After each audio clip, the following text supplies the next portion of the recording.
for Republicans. That's right. It was red, but not in the cool kind of way, not in the cool communism red. It was red for Republicans. I am sorry for letting you down. In my defense, San Francisco is very fucked up, apparently. Now, also, thank you for the VIP. Yeah, I felt bad about Megaphonics doing his very best to get Shoycott on the leaderboard there and failing to do so. So we VIP'd him, which is a fucking mistake. But remember, you can have that VIP taken from you any moment. Do you understand? Any moment. So, you know, don't you dare misbehave, Megaphonics. I will, as quickly as I gave it to you, I could take it from you as well. In any case, ladies and gentlemen, boys, girls, and MBs, we are live. We are alive. And yeah, that's it. We're getting Javier Baccaria. Xavier Baccaria. By the way, let's also not doom pill. Shoycott will get above 15% once all ballots counted. People jump to conclusions when there's literally half the ballots remaining. Yeah, I mean, it's not happening. Let's be real. There's no fucking route for Shoycott to win. And it's not even necessarily about you guys and all the work that you put in. What are the odds that Kalshi, that Megaphonics loses that VIP before end of day? Fairly high. Anyway, ladies and gentlemen, boys, girls, and MBs, you already know what's up. You already know what it is. This is part of the broadcast where I tell you about my personal news, but I'm a chud-ass loser as always. Not exactly much going on in personal news. R-Dub forever. Thank you for 25. Get this up. Hype train level 3. Hey, big dog, what's the subpoena situation is a question that is one I'm seeing in the chat. And let me tell you, okay. I already played this. I already used this as a blast off meme chatter. I already used Spider Hossier. And the answer is nothing. There is nothing. No updates. No updates whatsoever on the subpoena. Subpoenas. Stop subscribing. Please never stop subscribing. Please subscribe. Yeah, there is no subpoenas. I must know about the Fab Top being in the news. Yeah, we'll talk about that maybe in a little bit. I didn't want to cover it at all, but I will say, when you realize that socialism and obsessively caring about Palestine above everything else isn't an effective electoral strategy in the US. You know what's really funny about these fucking idiots? This was my reaction to Spencer Pratt getting like 30+% in the LA mayoral race. But of course, these fucking dumbass shit libs absolutely love when Republicans win elections, as long as there's no like left winning elections. Like, brother,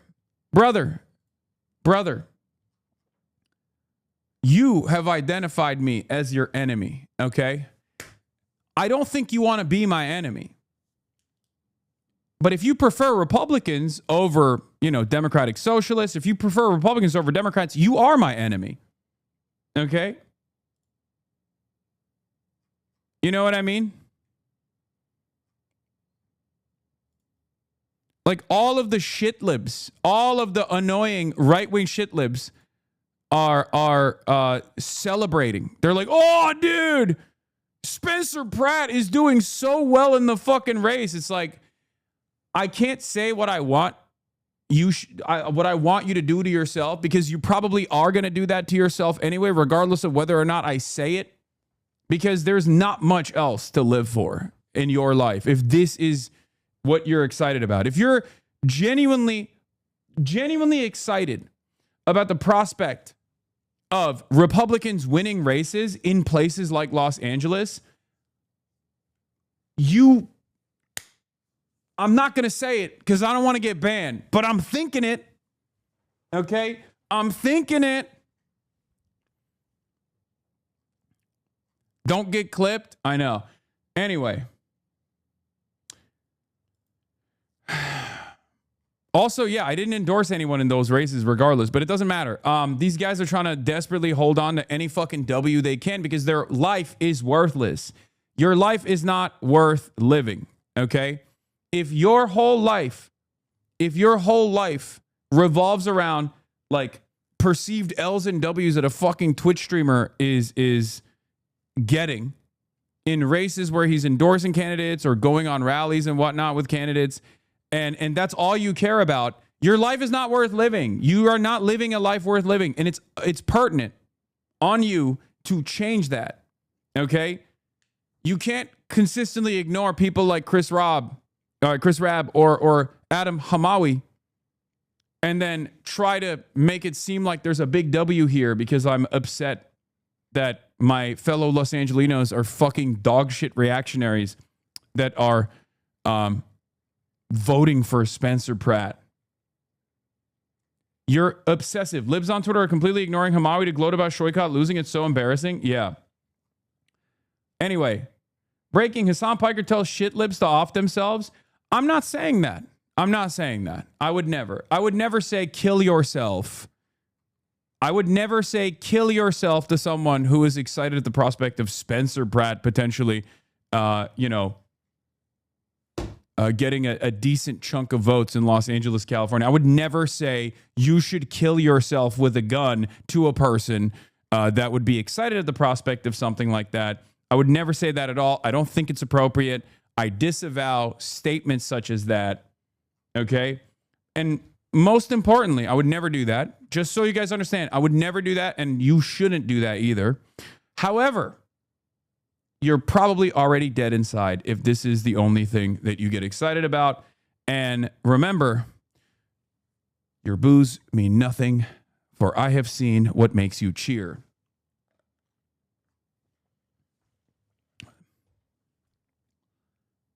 Fox News clip machine.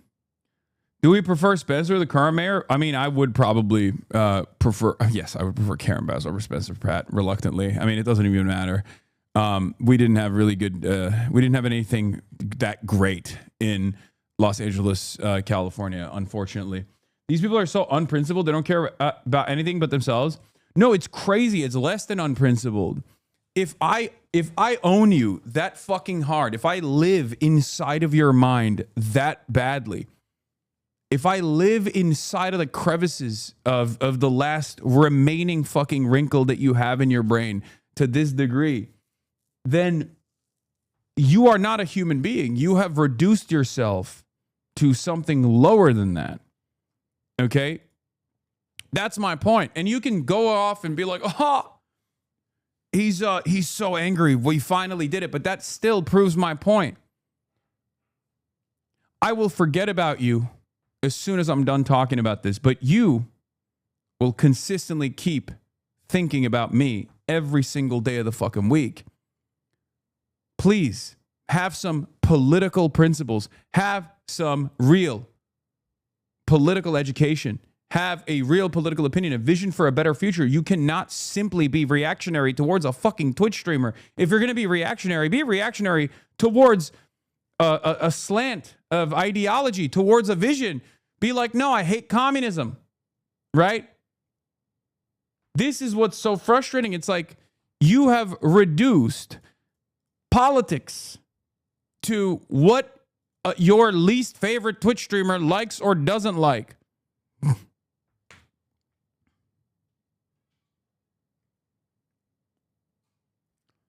In any case, we're going to get to all of that and more in a brief moment. But there's some hope. There's some hope in California as well. But obviously, Adam Hamawi wins. California W's and L's. Trump slush fund ended. Epstein's Fury Day 96. War's back on. Fapped up in the news. They really want me dead. Get in now. Twitch.tv/HasanAbi. Yeah. No. California isn't just about like, what people think I'm talking about. It's the entire process. The entire process of California is when I say California, I mean a litany of different things, right? I'm specifically talking about like San Francisco, for example, not voting for Prop D, the overpaid CEO corpo tax. Like you're serfs. San Francisco is captive to serf mindset. Now, hopefully that might change. I don't know what that ballot initiative looks like, but like when you see an overpaid CEO corpo tax and you're like, no, because one day I might be a CEO and therefore I shouldn't vote for something like this. It's like that's insane. Like, I don't know what to say about that because you're not a CEO. They earned it. I'm allergic to ex-bros, steer clear. To be fair, this is their startup city, so every founder is their own CEO. No, I know. It's just like temporarily embarrassed CEOs and founders and entrepreneurs. Have you seen the numbers from California 7? You should really consider campaigning with my. Yes, I will be. Don't worry. I got my on the docket 100%. Angela as well. And I got those races right here. Don't worry. Okay. I got those races right here. There are slivers of hope. Randy Villegas is one of them. And my Vang is another one. Vang is another one. My Vang, obviously is another sliver of hope, edging it into the general and into the runoff. And of course, Angela Gonzalez Torres is another one. This one actually is the most exciting one because, once again, close to me. And also Jimmy Gomez is establishment Democrat who literally yesterday there was an ethics committee on him with him allegedly doing sexual misconduct. There's sexual misconduct allegations on him. So they're in the runoff. But yeah, there's some cool stuff happening. Yeah, exclusive House Ethics Committee investigating Representative Jimmy Gomez over sexual misconduct allegations, sources say.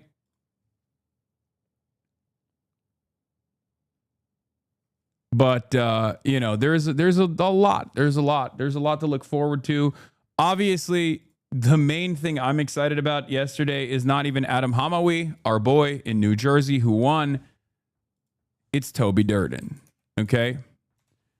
A lot of people might not know this about me because I didn't talk about this person at all, because I didn't talk about South Dakota at all. I rarely ever talk about South Dakota, but I just wanted everybody to know Toby Durden, Toby Durden, Toby Durden, my goat, Toby Durden for South Dakota. Toby Durden. Wide Republican field for South Dakota governor narrows to runoff. Toby Durden, a businessman, and Governor Larry Roden advanced to a runoff. A competitive contest emerged after Kristi Noem stepped down as governor to join President Trump's cabinet. Dusty Johnson lost. Dusty Johnson lost. And John Hanson too. But Toby Durden won. We are Toby Durden. Okay. I just want to say, I want people to know South Dakota is alive and well. Build the wall. No more transients coming in from North Dakota. Toby Durden, you're going to put a end to that. Toby Durden going to put an end to that. God dang, North Dakota. The one road in South Dakota that got drugs on it, we're going to put an end to that too. Keep them god dang Albertans out of my South Dakota. Anyway, South Dakota mentioned, but at what cause? I just love this fucking guy, man. He's so funny. He's my real goat. Okay, Toby Durden.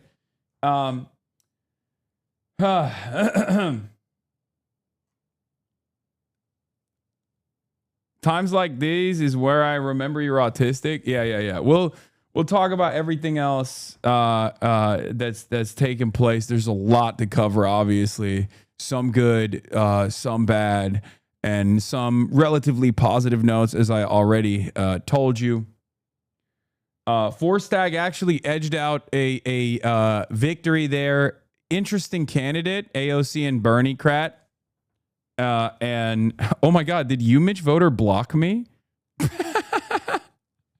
What the fuck? AOC gets another win with Sam Forstag winning in Montana's 1st district.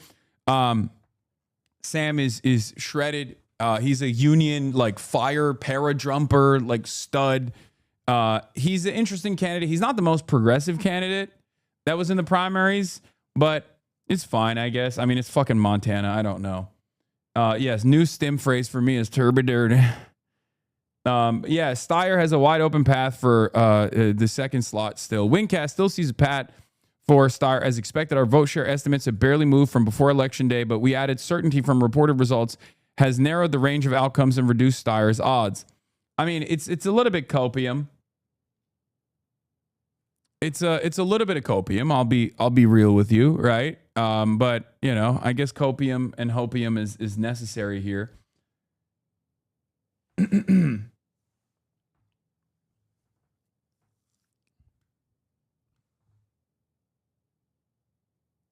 Rubio was asking Congress about Singham and the Cuba trip and the hodls. Nice. Update to the endorsement tracker. Yeah, we took a L last night. We took a W and an L last night. My win rate is now at 63% with 5 W's and 3 L's. Wait, who are the 3 L's? Who did this thing track as an endorsement? Oh, it was 2 and 2. Yeah, that's why. Shoykat Chakrabarty is my second L. But yeah, we still got Angela Gonzalez Torres, obviously. Also, Frederick Haynes has my endorsement as well. Not sure why you didn't put that on there. Okay. Mega endorsement for Frederick Haynes.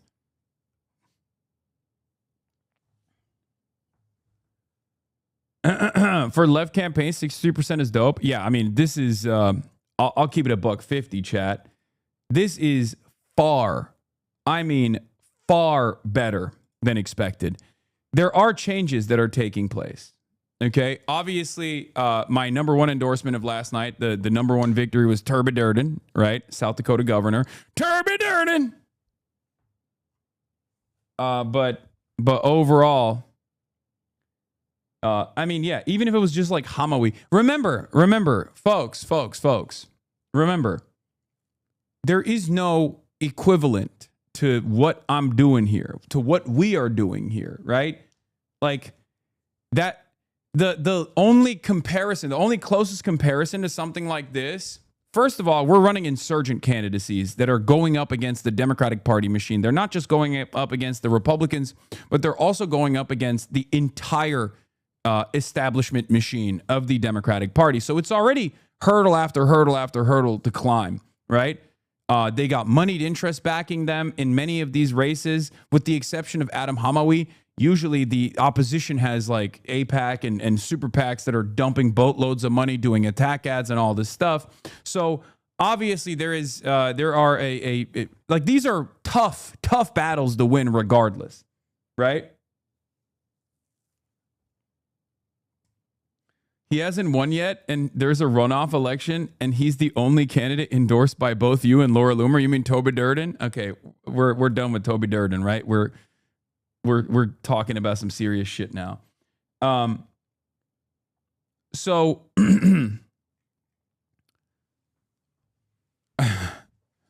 we are not done. I mean, I got more Toby Durden in me. Don't worry, I got that dog in me. It's a stim now, so I'm gonna keep saying Toby Durden. Isn't Toby a Trump supporter? Yes, it's a joke, chatter. But my point is, these are already very difficult battles, right? These are very difficult battles to fight. And of course, the expectation is not that you're going to win all the time. Having said that, however, any victory is massive, right? Any victory whatsoever is massive. And the closest equivalence that you have to all these fucking chirpers on Twitter and all these other chirpers in like political streamer ecosystem is a sex pest that's like caught up in and embroiled in sex scandals, who once famously tried to aid a mayoral race in Omaha, Nebraska, and the fucking candidate that he backed immediately had to disavow him and got like 8th place. So there is no real equivalence between someone like myself and this community and what we are doing in comparison to anybody else, right? So unfortunately, there's not anything to like match my performance up against, right? And as far as mayoral races goes, you know, my endorsement still is fairly reliable on the Zoran Mamdani one, right? That is why the New York Post is going so hard against you recently. Yes. But that's a constant, right? Yeah, this was what I was referencing. This was the joke that I was referencing. After cutting ties with controversial streamer Gudgel staying in mayoral race, Stephen Bonald II, known as Destiny Online, as a controversial passing, Gudgel apologized for not doing his research. This is the real reason why Sexpestany's community comes after me all the fucking time and tries to get every politician to disavow me. It doesn't work, but they still try it regardless because he has this deep scar in the back of his mind that he can't overcome.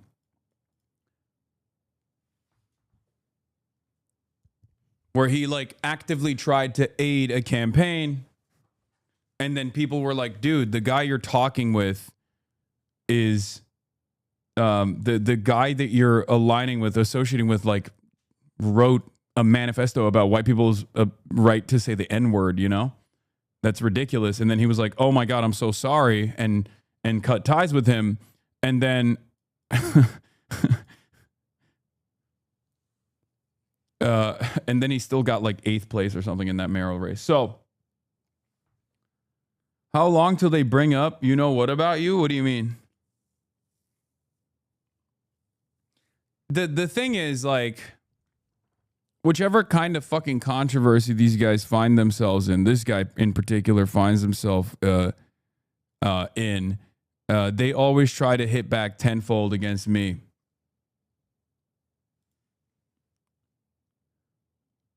And it doesn't work. So,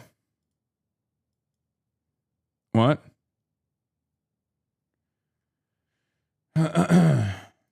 Oxford Union president is being attacked by British media now? Oh my God. Someone tried to say you're homophobic. I was like, Hasan, for real? Yeah.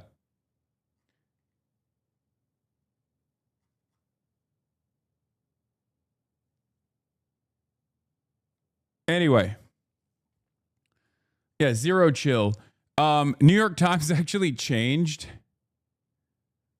New York Times actually changed their title after I fucking ripped them a new one.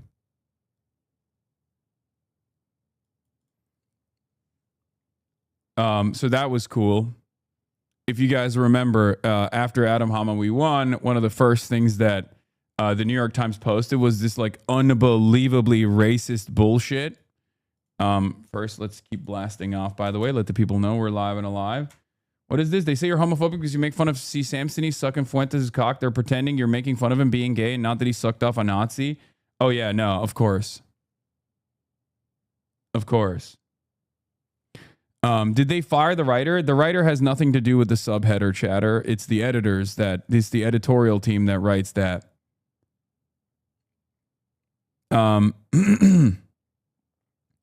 But yeah, I tweeted, I said, New York Times, can you please have some decency about a decorated war veteran combat surgeon who saved Tammy Duckworth's life, who treated 9/11 first responders, and was in Gaza during the genocide? I get that he's Muslim and anti-Zionist, but this is a shameful and racist subheader.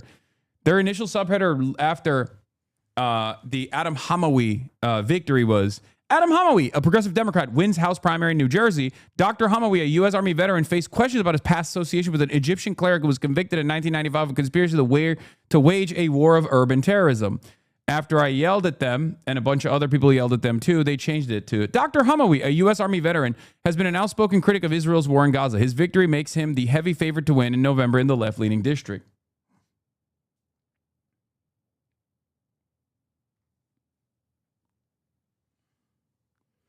Most people think you're a Trojan horse for the liberal Democratic Party in the USA. Reject the far left, reject the far right. Free Alberta. You will be the downfall of American liberalism, but go off, King. Oh my God, McJibbin is back.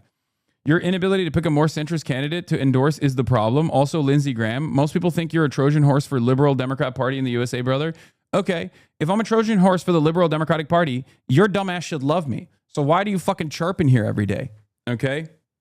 Why do you chirp in here every day? You can't, on the one hand, say, I am in favor of the free Albertan movement, that I'm a centrist, and then turn around and yell at me all the fucking time for being too radical, while simultaneously claiming that everybody says I'm a sheepdog for the liberal Democrats.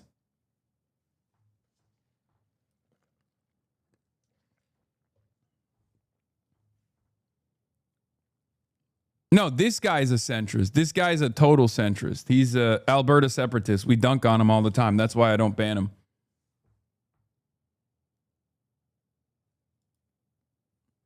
Wait, what? Tammy Duckworth won't mention that Hamawi saved her life? No, that's fine, dude. Come on. Tammy Duckworth was one of Adam Hamawi's first endorsements, okay?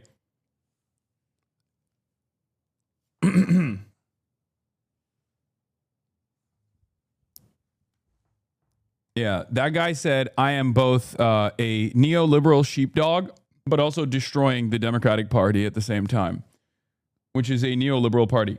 All right.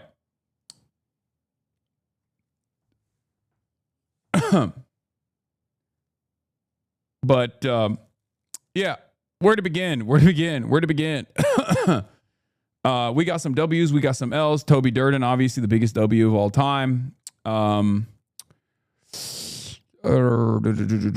California. Where the fuck is it? All right, let's look at some of the primaries. Turning now to breaking news overnight in the world of politics. 6 states held primaries Tuesday, including California.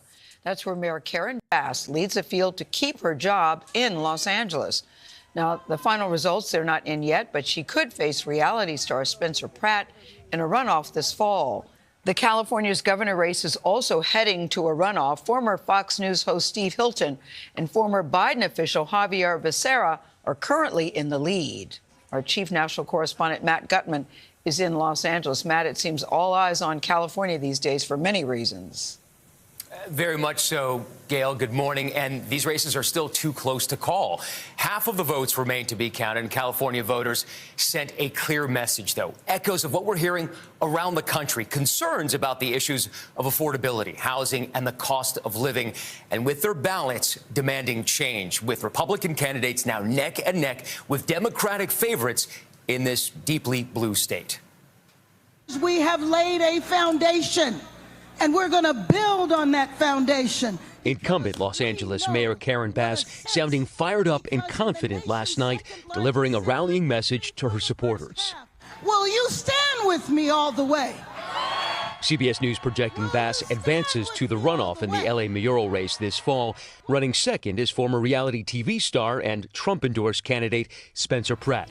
Elevated by a series of grim AI-generated ads produced by supporters and depicting L.A. as Gotham and Pratt as Batman. Council member and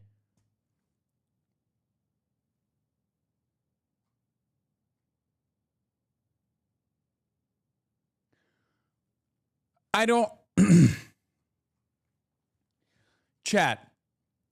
Spencer Pratt is low-key exactly what's wrong with modern American politics, a crisis in illiteracy, a reactionary crisis that we're going through currently. Okay? Like, he is everything that I despise about American politics. Just like a random dumbass with no work, no investment whatsoever in the realm of politics, completely seizing the right lane in the LA mayoral race by just being a fucking asshole on the internet and being unbelievably reactionary, because there are hundreds of thousands of Los Angelinos that are like, we should kill homeless people. Like, that's it. He just terrorized to murder the homeless, claiming they're all drug-addicted perverts that must be cordoned off and must be sent to concentration camps. And everyone was like, that's my guy. That's my fucking guy. This is the problem with large Democratic primaries. They dilute the vote, and liberal conservatives consolidate behind individual candidates to take a lion's share. Sure. This is what happens when you don't fix homelessness for 15 years. No, absolutely. I agree with you as well. This is a real failure. Okay? This is a very real failure of neoliberalism because the Democratic Party, for far too long in this corporate neoliberal landscape of California, which people call California, but it's actually California, okay, or Chudafornia, whatever you want to call it, has refused to tackle the homelessness crisis.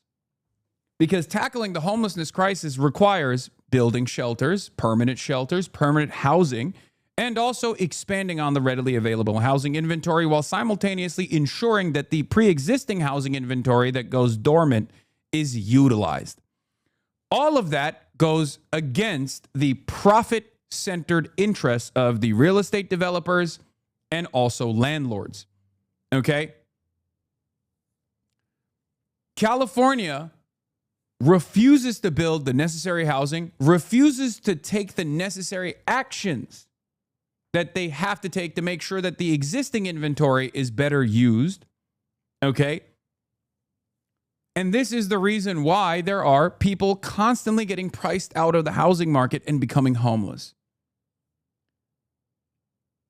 And if you don't fix it for decades and decades and decades, and this problem bubbles up, it continues to grow, of course, inevitably, a right winger is going to come in and be like, the solution is to kill them. The solution is to just jail them, which we already do. That's it. That's it. And there are a lot of rich Californians in our otherwise very sheltered society, a lot of rich Los Angelinos in our otherwise very segmented, partitioned, sheltered, wealth disparity having environment, whatever you want to call it. That actually love this idea. They find this idea to be great because they see homeless people and they see homeless people as a scary nuisance that must be destroyed. No matter what the cost is, they start believing that homelessness is only a problem because they see it. And the only reason why they see it is because woke libtards won't actually do what's necessary, do what must be done, which is to punish the homeless, to instead of trying to address the problem, instead of addressing the root of this issue, which is housing, right? Which is regular Los Angelinos that work normal jobs, having to live out of their fucking cars and exist in the parking lots of the place of business that they work at. And I've literally interviewed some of these guys. If you remember, I interviewed someone who works at LAX, who for an extended period of time was homeless. He had a job, as do many homeless people, right? Just like many other homeless people, he had a job, but he was forced to live out of his car in the LAX parking lot. These people think homelessness is a fucking choice. They don't understand that homelessness is directly born out of the unbelievably fucked housing market in this stupid fucking state, in this stupid fucking city. They don't want to recognize that they too could be homeless.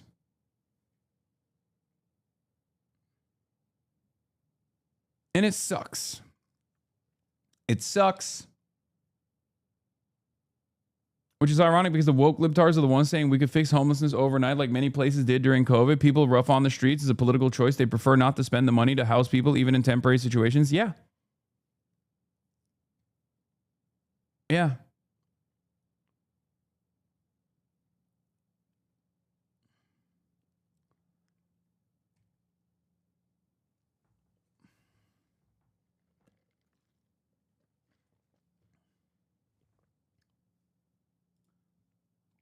The housing issues feed so many industries and even government itself. Increase housing prices, increase housing price benefits developers, realtors, and banks. Homelessness provides government funding to nonprofits that take hundreds of millions of dollars.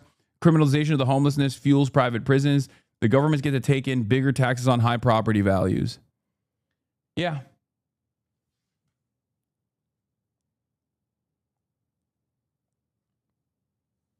All it takes for every single person in this chat to become homeless is losing your job or having a medical incident and then declaring medical bankruptcy, not being able to keep your job in the process. Like, things can go south. We are a couple bad days away from homelessness. Well, when I say we, obviously not myself. Let's be real. I'm in a much better financial situation overall, but there were certainly moments where you know, in my life, I've also felt that fear. But a lot of people don't feel that fear. They don't understand that that is a reality that is imminent, that is at their doorstep all the fucking time.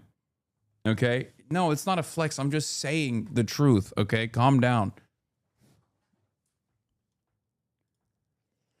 Spencer Pratt is far from a full throttle reactionary. There are far worse figures in the Republican establishment. He also does a much better job appealing to the average Democrat voter. Isn't as extreme as many Republicans. Why do you have so much smoke for him? Because he's a fucking dullard. He's an unserious dipshit and a very dangerous entity, because he's just going to come in and allow whatever corporate interests to dominate Los Angeles instead of trying to fix it. If you got the NGO industrial complex on the one side, which Karen Bass is certainly an advocate for, right? And that has a litany of different problems. And the hyper corporate fascist technocrats on the other side, Spencer Pratt is on the hyper corporate fascist technocratic side. He openly and actively agitates towards cordoning off homeless people and dumping them in the concentration camps and shit. He's mini Trump. He openly rides as though he's mini Trump. That's exactly how Trump started too. Trump was a heterodox Republican. A lot of people read him as a moderate. Remember? He would say the quiet part out loud on some of the key issues, and on others he'd be like, I don't have any smoke for trans people. I don't give a shit, right? He is literally Timu Trump. He's also a fucking psychotic crystal mommy, which, again, unfortunately in Los Angeles is a benefit. And mainstream media is boosting him just like they did Donald Trump. People think that because they're too dumb to know any issues, so they just ramble nonsense and people paint their own opinions onto those words. I mean, sure. Nithya has been outperforming Pratt on every drop. She might end up bumping him out of the runoff. Actually, big might, but it's possible and has happened for other DSA candidates in recent memory. Inshallah.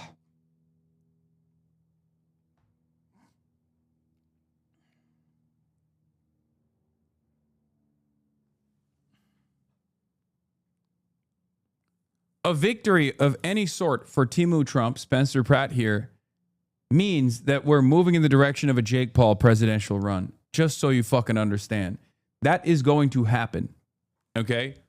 That is what we're facing down the barrel of. A real crisis in illiteracy.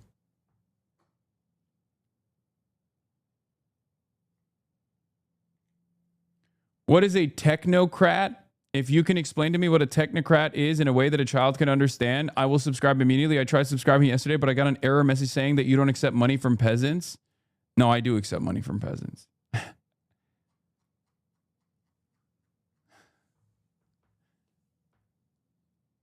Peter Thiel would be one version of a technocrat. Guys that think private corporate interests and technology can solve all of these problems.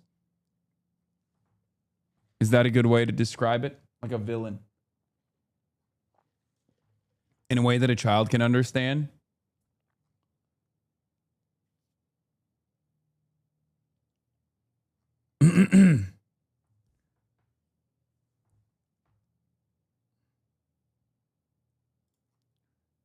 It's cliche at this point, but a Paul presidency is full-on idiocracy.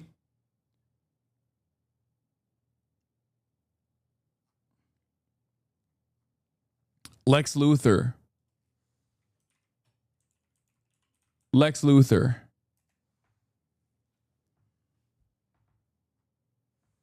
The neutral example of a technocrat is just like a specialist. Okay? The idea that specialists and professionals like economists or engineers can actually dominate a field and actually be pretty decent at governance, right? So in some ways, China, you could say, is a technocratic country, a technocratic dictatorship of the proletariat, right?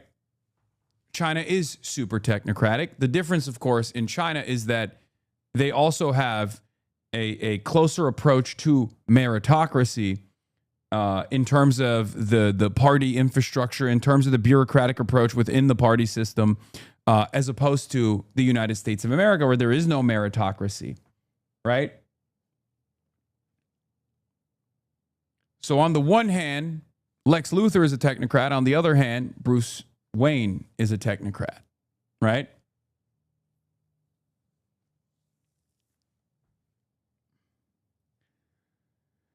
It's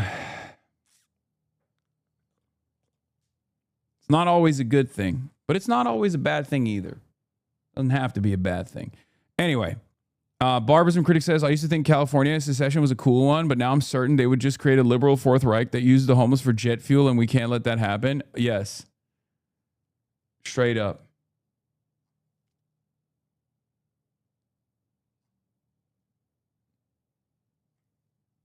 I love it when Unc whimpers into the mic as a transition. Do I do that? Yeah, we got Scott Pelley. We'll be talking about the Scott Pelley situation as well. He just issued a statement about his firing from 60 Minutes. That's obviously another big story. You sigh sometimes before moving on. Well, you'll be hearing me sigh a lot more today than you normally would. Okay, I'm gonna be sighing quite a bit, quite frequently, as a matter of fact. A lot to sigh about. Okay.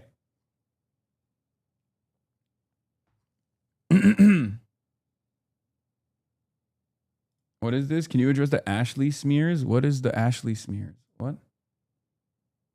And Yao doing this shit is weird. Why is he doing it? Feels stupid.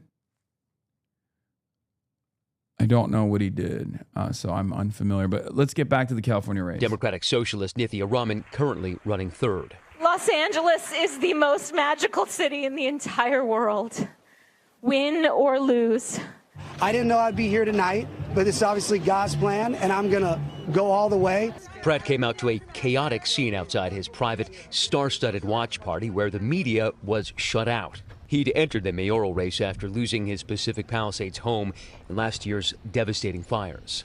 In the gubernatorial race to replace termed-out Gavin Newsom, former Fox News host, Republican Steve Hilton, is looking to flip the deeply blue state. California means to America what America means to the world. He has a slim lead over former Biden administration official Javier Becerra. After all the exhausting ads are run, the pundits are spun, and the billionaires try to buy their way in, it's the people, only the people, who get the last word. In third, environmental advocate Tom Steyer, who self-financed his $200 million campaign. Voters we spoke to made it clear the one issue that mattered most. Affordability. Alan? Affordability, yeah. Truly affordability. Why? Because it's becoming untenable at this point. My wages have not risen from $25 an hour. This is why I'm saying, like, there's work to be done, but our work features the working class, okay? We organize with the working class. We give a voice to the working class that is often voiceless, right? And there's a shit ton of workers in the state of California. So I'm not discouraged by the results of last night. Okay? I'm not discouraged by it. Every victory that we put on the board all around the country is yet another example of what California politics could look like as well. That's it. There's also the SEIU and the big labor union here that is also somewhat aligned with corporate Democrats in many instances. So obviously there are there are a lot of issues. There's a lot of complications. There's a lot of hurdles to clear. Do you think the voters might be too fucking stupid? No, they're just devoid of good alternatives. They haven't seen it. Okay, they haven't seen it. Like, even an example of Shoykat Chakrabarty is not the best example because a lot of people in San Francisco don't trust him because of the local decisions, right?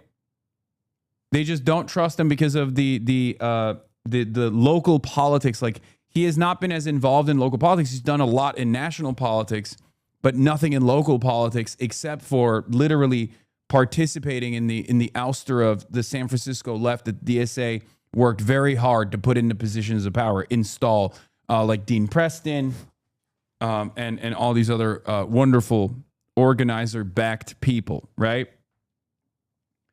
I'm very familiar with this. I know I've talked about it with Shoykot as well. It's a YIMBY-NIMBY distinction from their perspective, ultimately. The number of Spencer Pratt voters is pretty mortifying, lol. Yes, just the dumbest people in the world live among us. I know. This is why I was so fucking black-pilled last night. It's not even like Shoykot losing. That was a long shot regardless. Nancy Pelosi endorsed Connie Chen, and Nancy Pelosi is the god of San Francisco politics, right? That's a wrap. AOC didn't endorse Shoykot, and then once that didn't happen and Nancy Pelosi endorsed Connie, it was over, right? She was able to bring in establishment Democrats into her coalition and the entire institutional left into her coalition.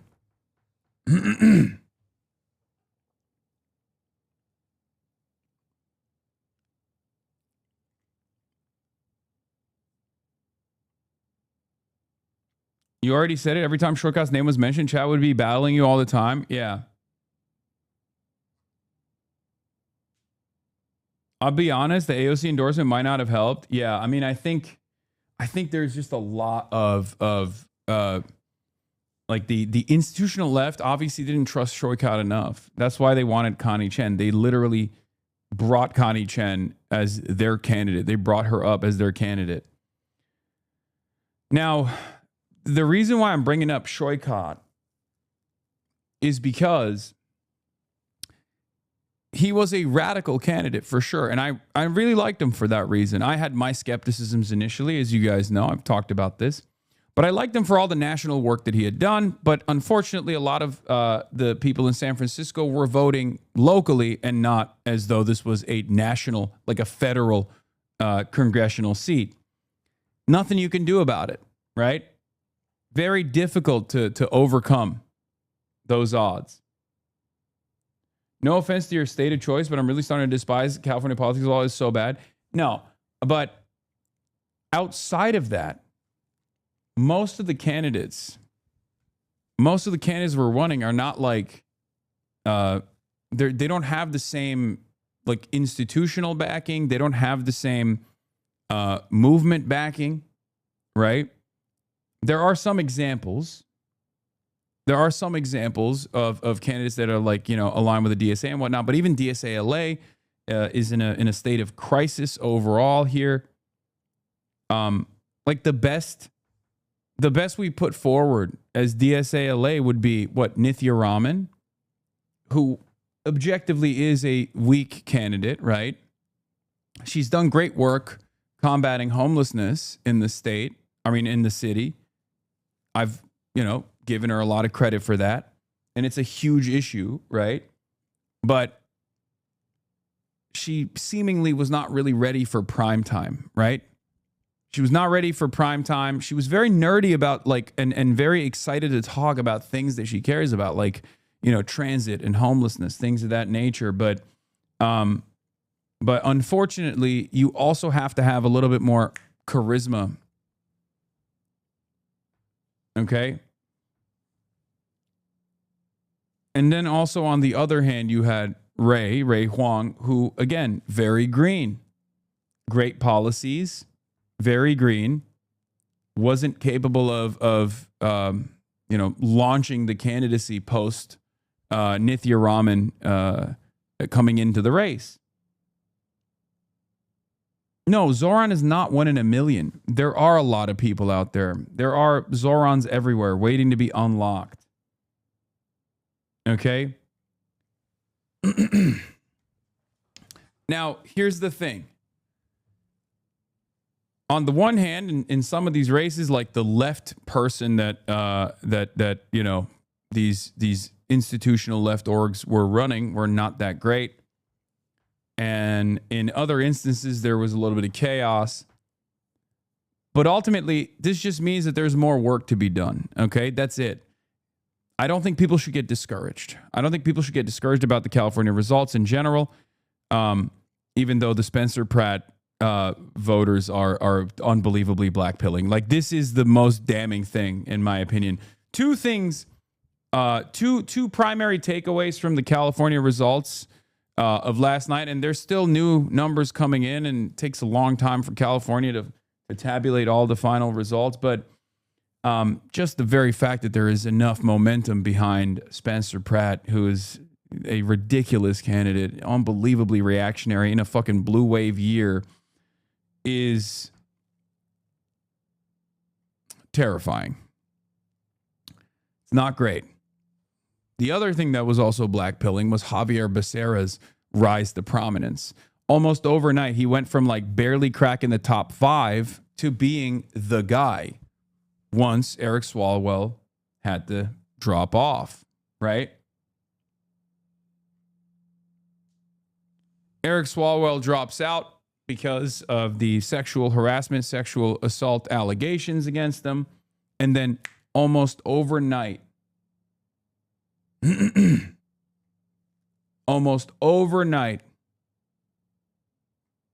everyone's like, Chevron's top guy? That's the guy for me. That's Tio Becerra.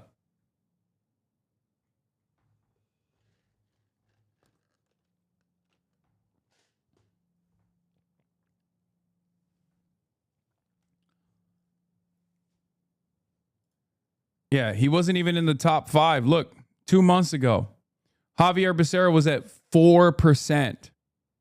Eric Swalwell drops out. Boom. He just rocket ships to the top. How the fuck does that happen? How the fuck does that happen, bro?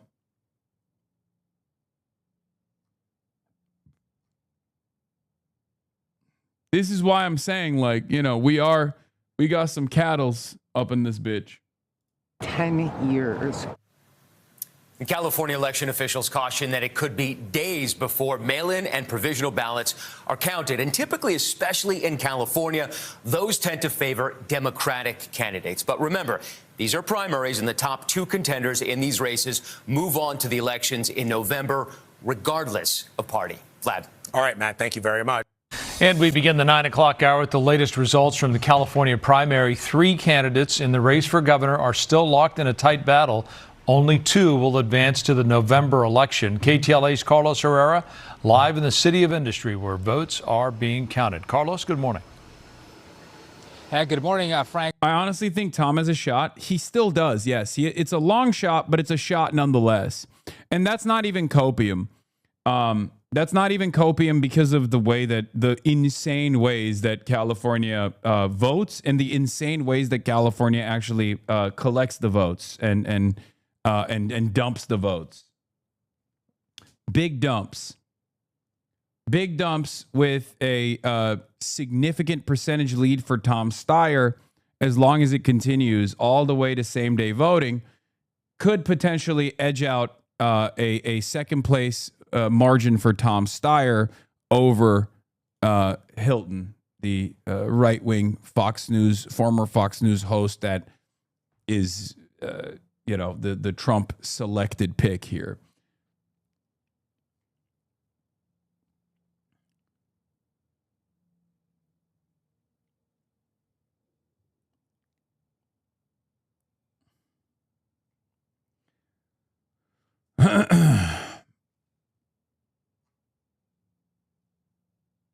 So there is still, there's an estimated 4 million ballots that have yet to be counted. So there is a lot of space for Tom Steyer here to make up for. But we shall see. A very fascinating process to see up and close here in the City of Industry. Dozens of employees here this morning, many of them working several hours to make this happen. Of course, California now slowly counting the votes in its contest. The counting being closely monitored by several poll watchers who have no party affiliation. Yeah, I'm going to Denver too, by the way. And yes, I will be taking a photo with Lucifer. So I'm here just because I think it's so important to be an involved citizen and to make sure our election process is fair. It's just so important for citizens, like regular, ordinary people like me, to be involved in this process because ultimately we are the ones that hold our elected officials accountable. Now to these numbers in the race to succeed termed out Governor Gavin Newsom with more than half of the ballots counted. Republican Steve Hilton has opened a 3-point lead over Democrat Javier Becerra, who is second with 25%. Democrat Tom Steyer is third with 20%. All of them, of course, appearing to have separated from the pack among likely primary voters. Speaking before a crowd of supporters in Huntington Beach, former Fox News host Steve Hilton last night said the Golden State has a chance to vote for change in November. The Republican was endorsed by President Donald Trump, which gave him a huge boost in support. He urged voters to back his bid for governor to avoid the possibility of being locked out of the November election by 2 Democrats. This is our moment. This is our time. It is the time for change. It's time for some balance. Wait till you see what we've got coming in the months ahead. Wait till you see our plans for change. Wait till you see the team that we're going to put together. You've seen nothing like it in California before. We are going to be better prepared than any incoming administration in the history of our state to make... California's about to be a bog, British-occupied government, okay? Goddamn immigrants coming in here with their ideology, with their right-wing ideology. Talking about some Tory shit. I don't know what a Tory is.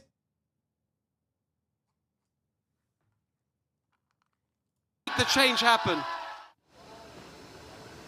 Former State Attorney General and Biden Cabinet Secretary Javier Becerra holding a 32nd place. Support for him had surged in recent polls after months of wallowing near the bottom of a crowded field of Democrats. He would be a heavy favorite in a state where registered Democrats outnumber Republicans by nearly 5 million voters. California, thank you very much. November, here we come. An afterthought, overlooked by many, outspent by a ton. God, he is so Rizless. On top, he is literally Kamala Harris, dude. Just fucking Rizless and a vessel for corporate interests, funded by every corporate entity, including lobbies that I didn't even know still spent on races like fucking big tobacco. I can't believe it.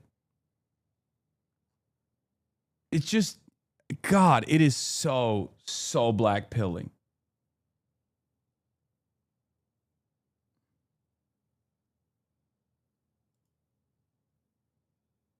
What? After I questioned Secretary Rubio on Copink and their ties to CCP, their organization followed me out, berated me, and then their head person here in DC smacked me. I will be filing charges. Wait, what? Ain't no shot.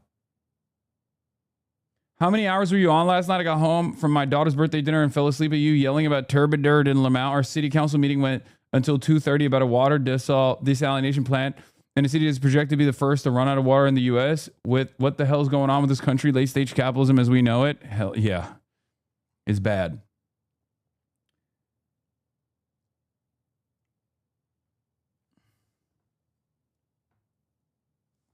Turbidurd. I haven't yet to watch Dave Rubin get humiliated on Surrounded because I just didn't have time to do that because there's a lot going on in the world, right? Even called along the way to drop out and save us all the trouble. Well, guess what? The underdog stayed in the fight. Yeah, bro, you're the underdog.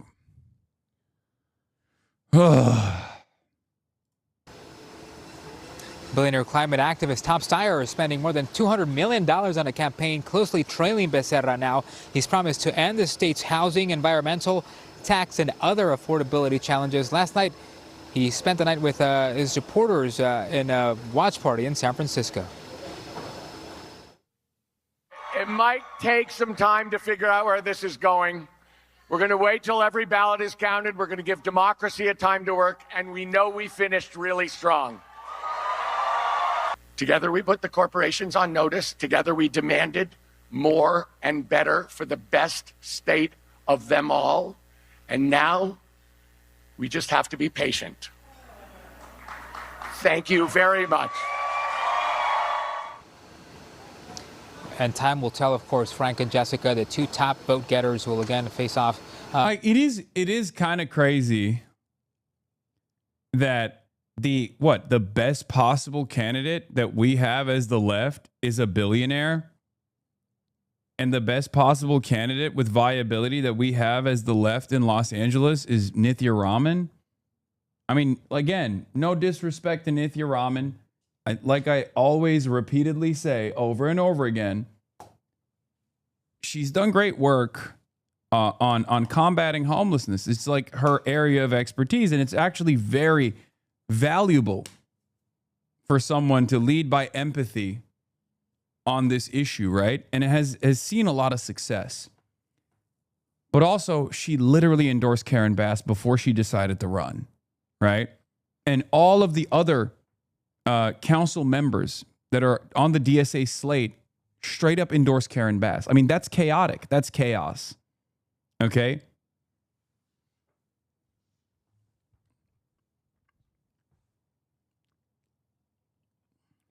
That's chaos. What is happening?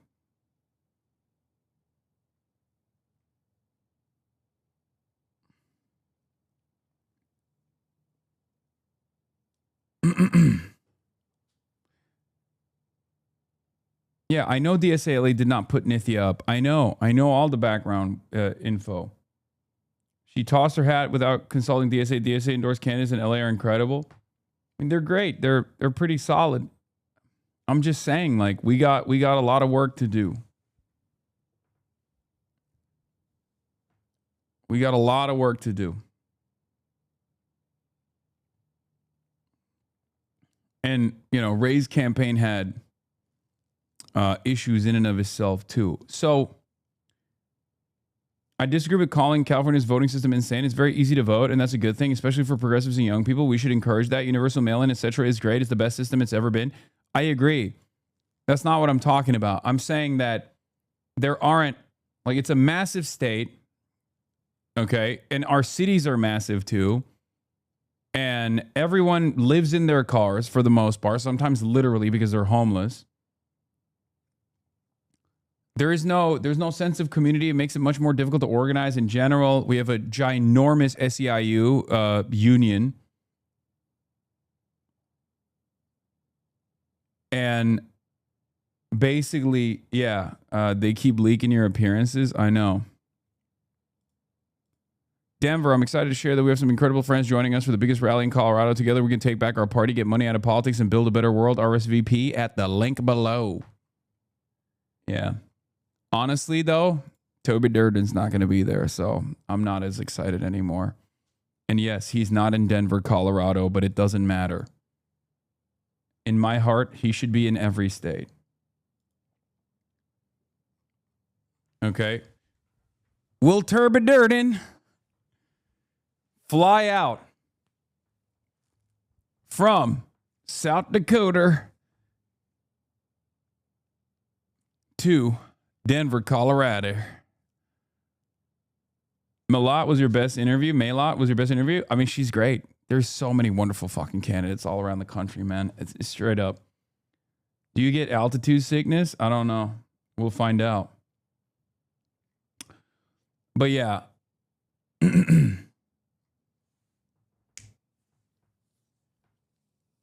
So, look.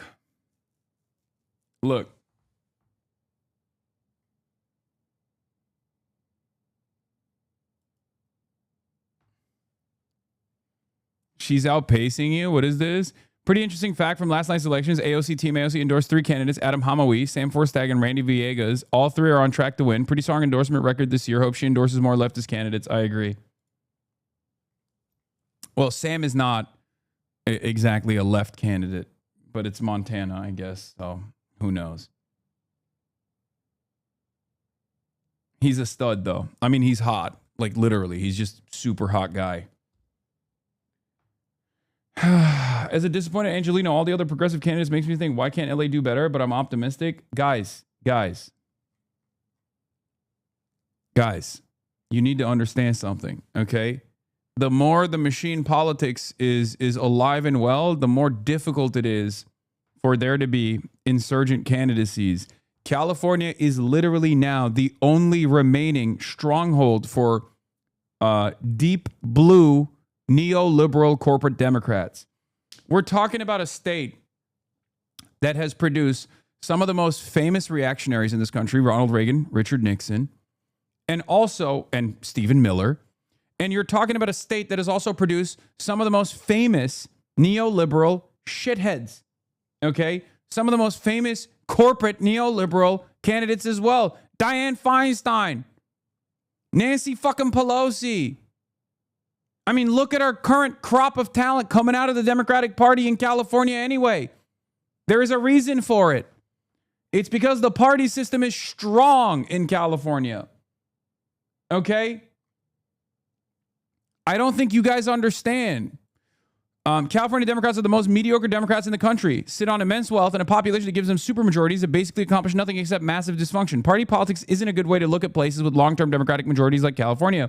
The same interests that fund Republicans are still giving money in California. They're just giving it to a set of Democrats. The places that produce the best Democrats are places where Democrats have to compete really hard, like the South and Midwest. And a small group of states with long-term Democratic majorities with a history of labor politics like Michigan and Minnesota. Yes.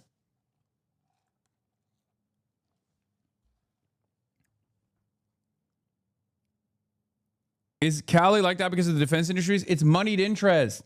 California is incredibly capitalist. It's the fourth richest country as a state, as a solitary state. California would be the fourth wealthiest nation on the planet. Okay? We have a tremendous number of billionaires and multimillionaires. Okay? And we also have an insane amount of homeless people. These two things go hand in hand. Both of these realities are a failure of policy. If every billionaire is a policy failure, so is every homeless person. And California has an abundance of both. Okay? California also has, it's so massive. A lot of people cannot comprehend how ginormous this fucking beautiful state is. I love this state, but it's also insanely large. California has more Republican voters in this state than multiple Republican states combined. Okay? You cannot comprehend how large this state is.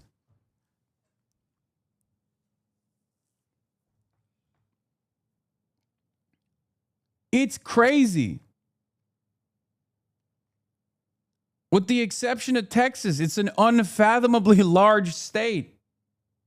Who told you Sam Forstag wasn't a progressive? I didn't say he wasn't a progressive. I just said he isn't the most progressive. He's not like a DSA candidate is what I'm saying, which is true. He's not. I think he's had like a wishy-washy take on Israel in general. He's not fully on board with Medicare for all. I don't know why.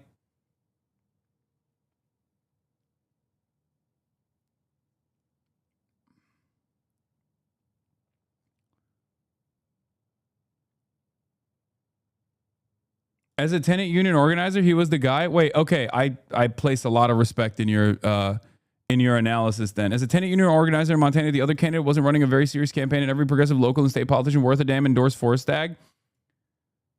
No, I'm not saying there was a better candidate. I'm just saying he's not as progressive as like the insurgent candidates that we normally look at and promote. Do you understand? His healthcare policy is interesting because like it looks like it's Medicare for all, but he won't say it. And I don't know why, but he's a union guy. He's cool. Like his background is really cool. He's a stud. He's got great endorsements, but obviously I'm comparing Sam Forstag to like Chris Rabb, right? And in comparison to Chris Rabb, he's kind of a liberal.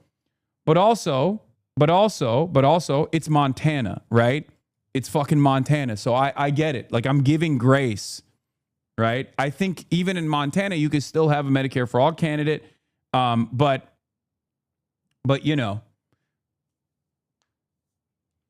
2024 Republican votes in California were 6 million. In Texas, it was 6.3 million. In Florida, it was 6.1 million. So Florida had more than California. Only 2 states. Only 2 states had more Republican voters than California in 2024. He's also stronger on Palestine that you might have heard. I'm not. I'm unfamiliar, but well, I would love to find out more. Friend works in LA County Gov. Their union endorsed Becerra. Wonder if union endorsements are similar to this swayed results. Yes, they did. There are a lot of powerful forces in California politics that are a part of the establishment machine, right? Thank you for your time, Hasan.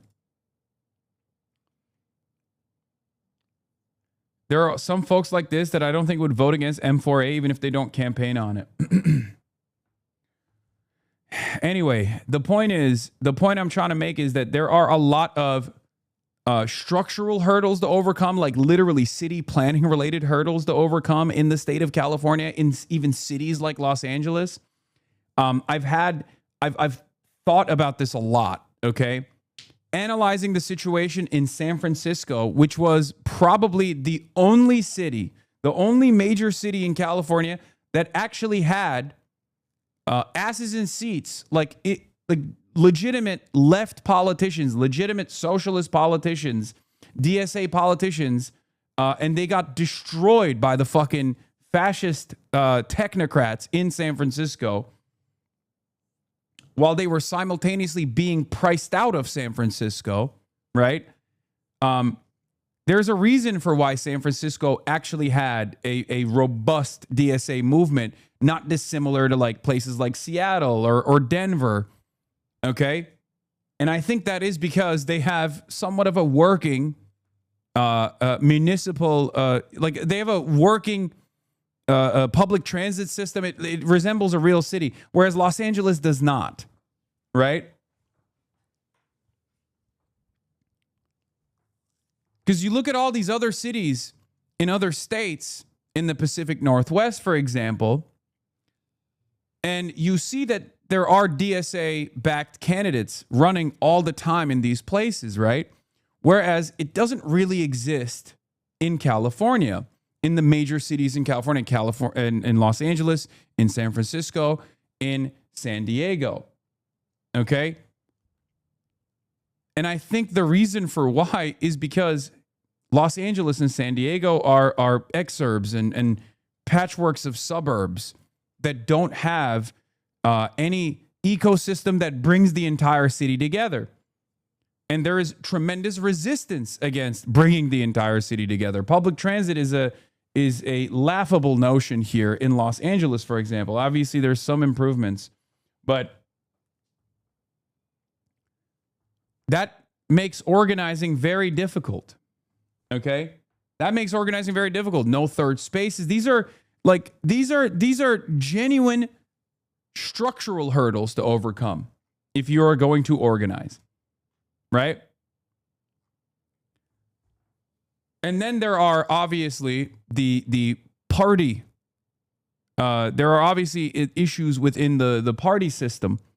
Establishment Democrats run the show here. That is very clear, right?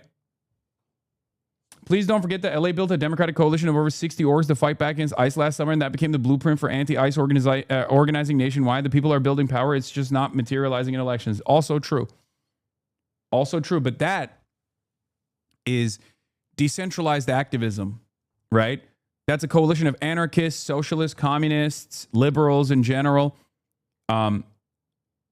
taking that and building a movement out of it.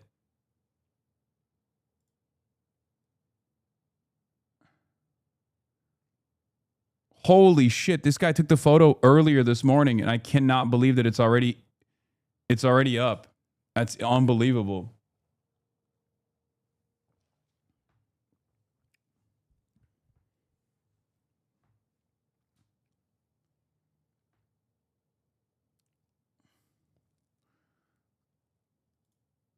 Yeah, I did an interview with the Times, UK.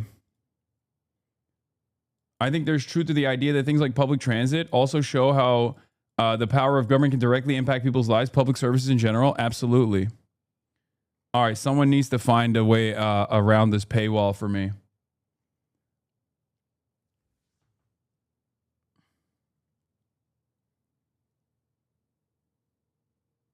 That's a 3 out of 10 leg cross. You got to up your game. I disagree. I think I look good. I think it's a good leg cross.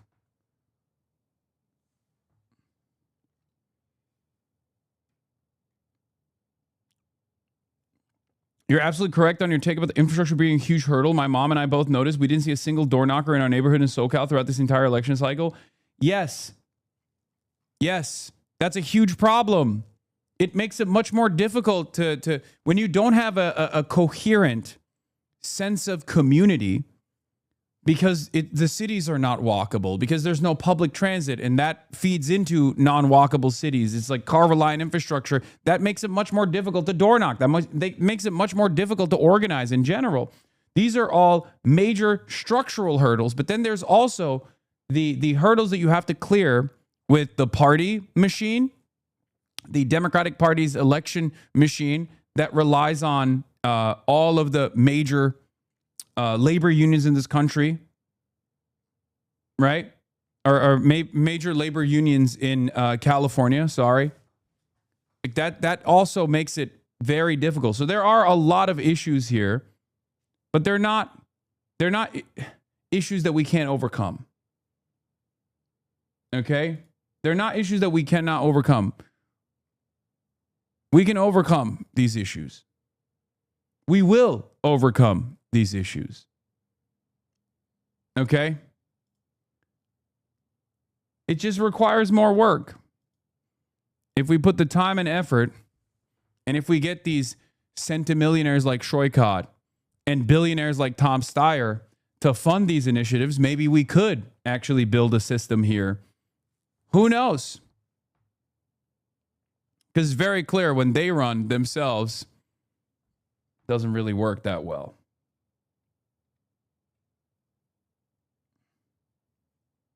Right?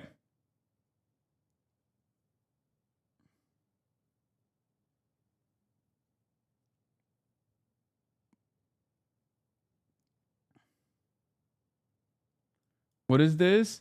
Hasan, did you address New York City exposing that you're a gooner? Did you watch the goon material before opening stream? Is that what you do every time? You put time and effort into gooning? Do you fund your gooning habits? Do you have a system of gooning? Yeah, all of it is true.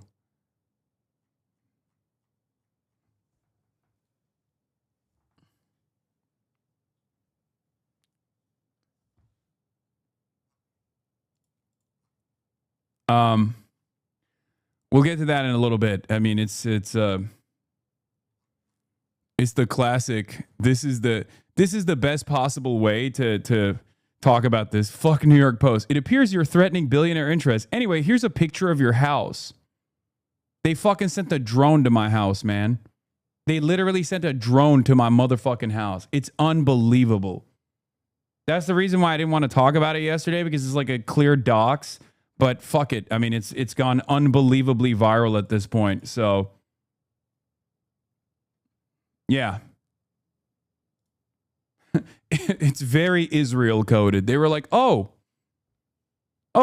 you not love Israel? Here's drone at your house.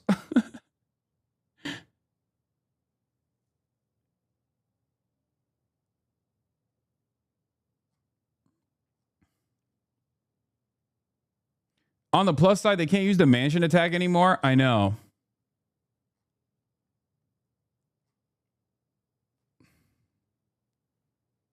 That's on purpose, by the way. I had literal fucking journalists reach out to me and were like, it kind of feels like they put the fucking hit out on you, my boy. Yeah. Rupert Murdoch Media was like, you've been ruffling too many feathers. Here's a photo of your house.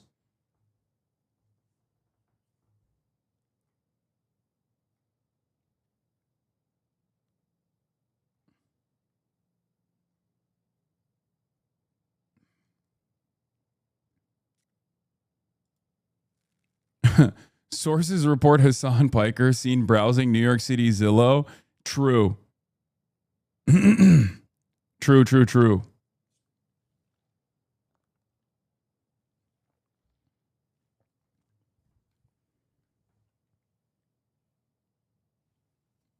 I will say, I've been seeing even your haters saying that your house is just a normal ass house. Yeah, it's always been a normal ass house. That's why every single person that has come to visit me here has been like, this is the house you got fucking canceled over? Yeah, people just hear the fucking price and lose their minds and assume it's like a mega mansion or something.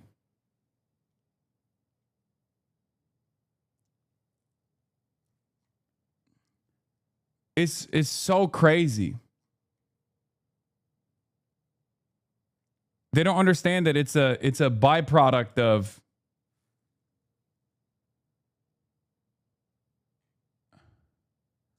yeah.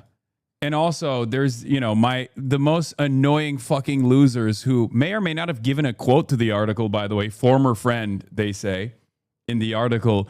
Finally, an article that approaches us on creepiness. She did a very good job.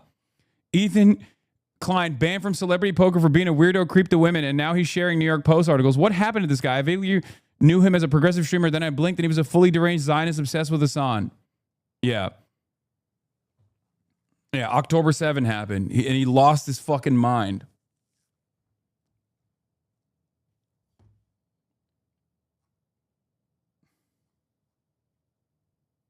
Yeah, they published a photo of his house and said, here is where he masturbates. He goons here. He likes breasts. Are you not shaken to your very core? It's a really funny article that they wrote because this was one of the articles that backfired spectacularly because they were like, this guy is creepy. What a creep. And everyone was like, what are you fucking talking about? Literally, everyone was like, what the fuck are you talking about?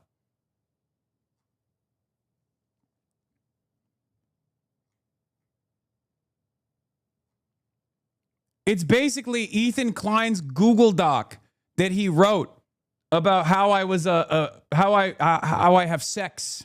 Okay.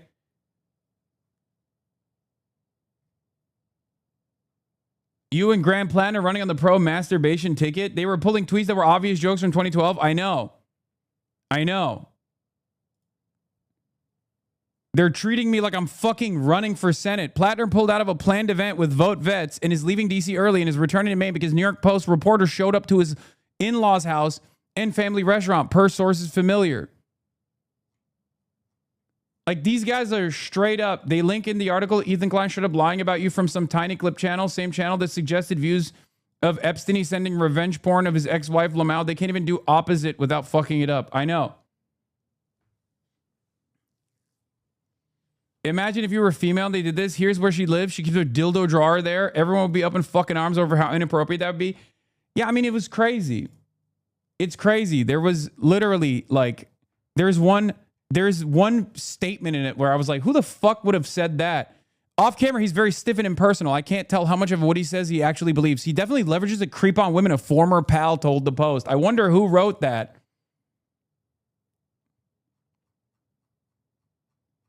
I'm sorry, but despite what I think about Hasan, I think promoting the New York Post may backfire as they're doing nothing to sound any more reputable like a 1990s tabloid gossip magazine biased towards regular readers of Murdoch rags. This all seems desperate, not gonna lie. Who's the former pal that told New York Post? All roads point to Ethan, lol. Ethan is the former pal. This is Ethan Klein's own subreddit calling him out for this shit.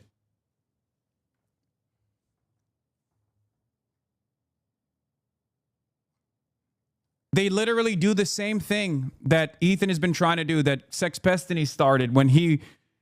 Here's where this... All roads lead back to Ethan Klein and Sexpestany. Okay? Here's why. Epstein was trying to procure CSAM in exchange for revenge pornography that he was distributing to a bunch of people, including one person that turns out was underage. He's now being sued in court over this. So what did Sexpestany do? But Hasan. That's what he did. He turned around and was like, well, what about Hasan? And his fucking dumbass audience ate that shit up. Every time this dumbass gets into trouble due to his own fucking gluttony, due to his own weirdo behavior, his own narcissism, his self-destructive behavior, he will then turn around and go, Hasan does this too. And it's never something that I've done, right? They always go, Hasan has done this as well. I'll have you know. And it's never something that I've actually done, right? They just try to do the no you defense. And in this circumstance, it's just like a bunch of different things that they've pulled of like people joking. Remember back in the day when it was when the common meta on Twitch was, oh, he can't keep getting away with it. And people that are like peeking over my shoulder at my phone and being like, oh my God, what is that? Most of it is a fucking meme, but they make it seem as though this is like me sharing, nudes that I've received. It's like, half of it is unsolicited, and the other half is not even fucking like nudes. They're just suspecting it, right? Like there's a clip that they always use with Pokimane, where they'll be like, Pokimane is looking over his phone. Yeah, that's from a fucking advice segment that we were doing, where she was looking at my Raya messages and making fun of me for not responding to anyone. But they make it seem like she's seeing nudes. It's crazy. Half of it is just me joking around on the Fear End podcast about having a fap top, and then these guys turning around and acting as though it's a serious thing.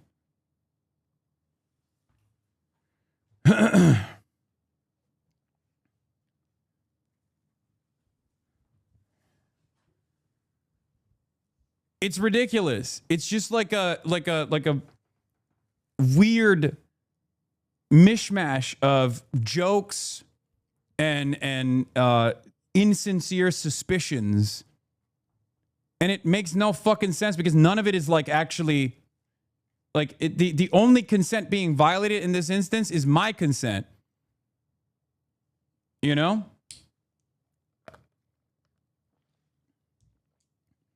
And it's very strange because it was so unbelievably invasive of my privacy and so over the top. What is this? Uh-oh. Yeah, I know. Trump is pro-communism now. It was so unbelievably invasive of my privacy and so fucking over the top that it backfired on them. Yeah, it's literally just this Google Doc, by the way. The article is just this Google Doc that everyone dunked on Ethan Klein for.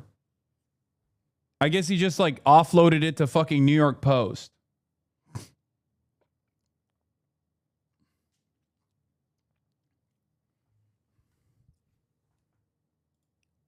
They're like, oh, he dated a porn star. It's like, what the fuck? Lachlan Murdoch, Rupert's heir, has a publicly available address in Bel Air. He owns the mansion that was used for Beverly Hillbillies. I mean, it doesn't matter. I'm just saying, like it's insane. Dude, sending a fucking drone to my house to do an aerial shot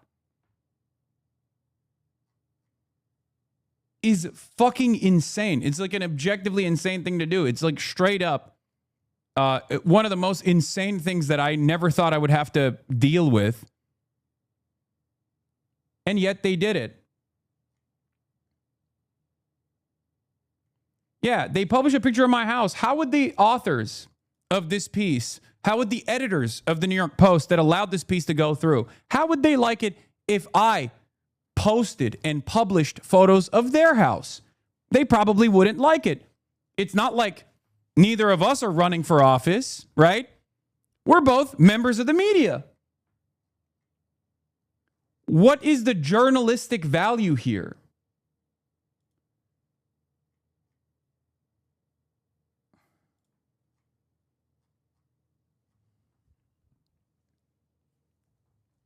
They're trying to get me fucking killed. That's what it is.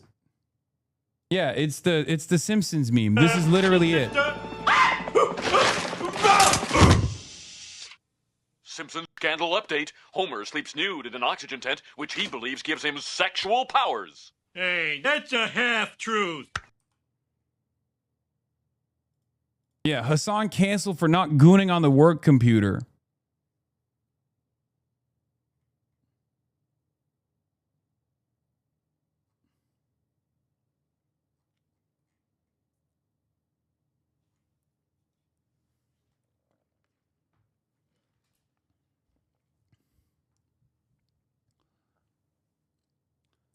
But it's just like all of this, for the record, all of this is an effort to intimidate and to create an environment of fear and to make people second guess in their advocacy. Okay? Oh, you're a fucking anti-Zionist, you're anti-capitalist, you're anti-imperialist. Okay. Here's a photo of your house that we took with a fucking drone that we sent to your house. And also, we're just going to call you a creepy sex pervert. What the fuck are we doing? What are we fucking doing? I mean, look, I'm unfazed. I expect this shit. And I feel a little bit more, I don't feel discouraged at all. Part of that is because this was so psychotic. Like what they did was so psychotic that it kind of backfired on them, even on Twitter, where I saw like people being like, I don't even like Hasan, but this is crazy.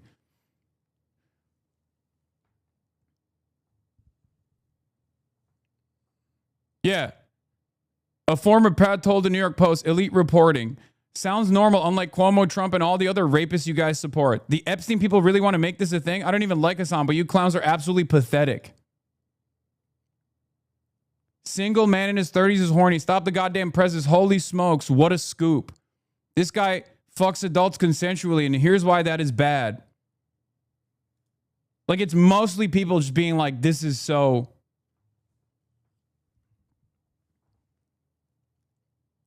We have old men who rape kids, run the country, but you're running a smear campaign on a guy who criticizes Israel for blowing up kids because he likes to jerk off. Did you chew wood 3 times a day? What is your deal?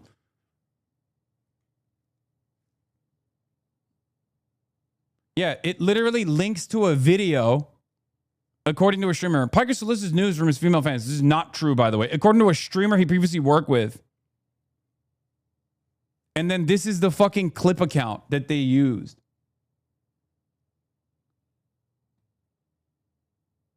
I don't think it will be able to backfire enough. I do think it's getting to a point where you actually have to move.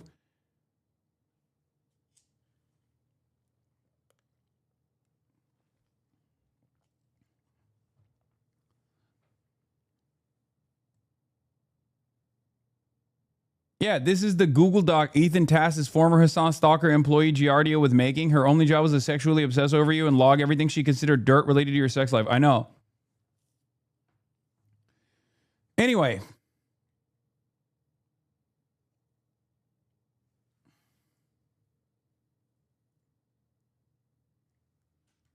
This is disgusting. Okay? This is insane. This is disgusting. I don't know what else to say about it. But what can you say about it? It's just, yeah, this was, I promise you, no one cares about this man's sex life. He's not a public servant. He's not even in public trust. He's not married. All this seems consensual. Who cares where they get their Twitch opinions from? Christ. The wildest thing is that these stories are planted by Israeli operatives with like 15 monthly criminal rapes on their names. I literally don't understand all the moral confusion right now. If someone's in public office, their sex life or abuse of power makes them open to blackmail. Yes, that's a public issue. That's why Ken Paxton's and Graham Plattner's gross behavior is now our collective business against our will. But in no world do we have to peer into the bedrooms with everyone with a podcast or a Substack or a YouTube channel or whatever.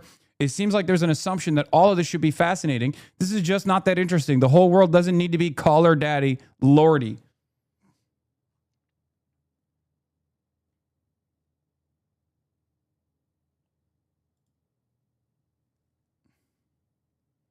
When I hang out with Hasan, he won't stop shoving the porno laptop in my face. I tell him, Hasan, stop. It's time to read this chapter of the Grundrisse.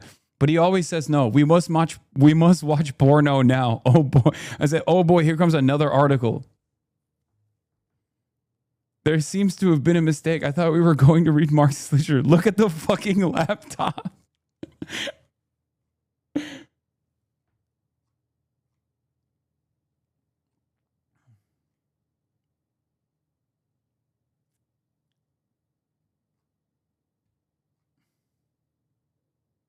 I have your Times article in here. Nice.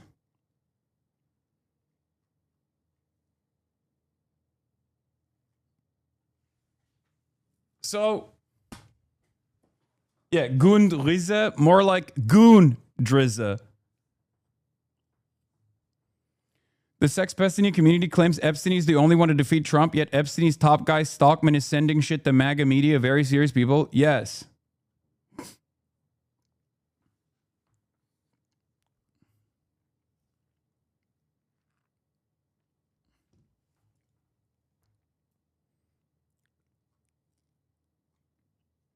I just don't know what else to say about this shit. Ethan Klein and Diddy Stockman are behind this 100%. I swear to God, they're the saddest multimillionaires that ever exist. Middle-aged men with millions, wives, and kids. And this is how they choose to spend their lives, obsessing over you and stalking your every step and breath. Pathetic existence. If I were you, at least it would make me happy knowing that these freaks don't have happy lives. People with fulfilled lives don't do this. Yeah.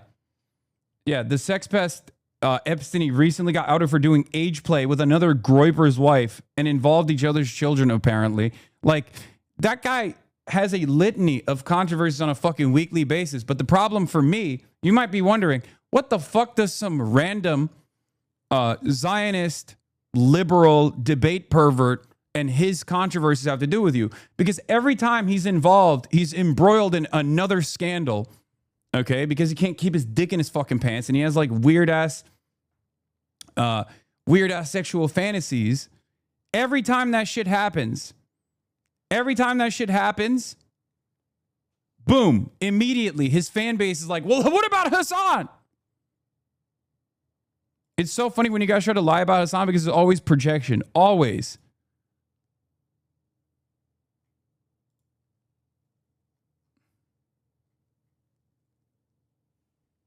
Bro, just stick to your own controversies, man. You don't have to get me fucking involved in this shit by lying every single goddamn time.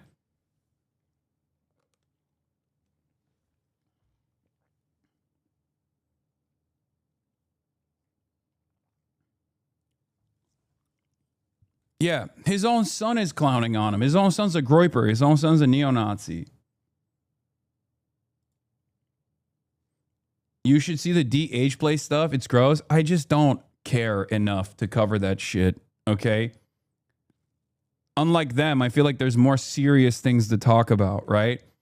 Unfortunately, I keep finding myself in the crosshairs of some of the most insane people and have to fucking deal with that nonsense on a daily fucking basis. Because the only group that I've mentioned this before, there's only one group, right, that has institutional power that behaves like fucking sweaty neo-Nazis doing Gamergate, and that is the Zionist lobby. Okay? That's it. The Zionist lobby and the Hasbara machine is the only group that is like a well-respected group that actually has institutional motion that behaves exactly like Gamergate perverts do. They'll dox you. They'll come after you. It doesn't matter what the targets are. They'll A-log you. It's fucking Kiwi Farms. That's literally what the Canary mission is, right?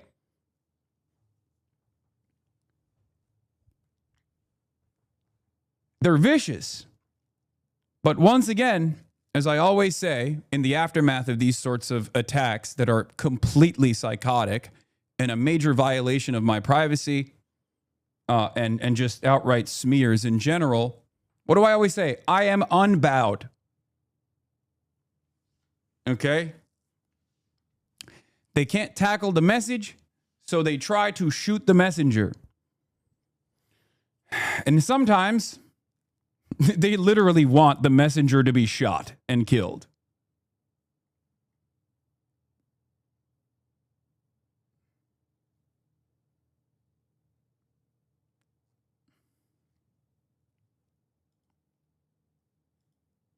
Ridiculous.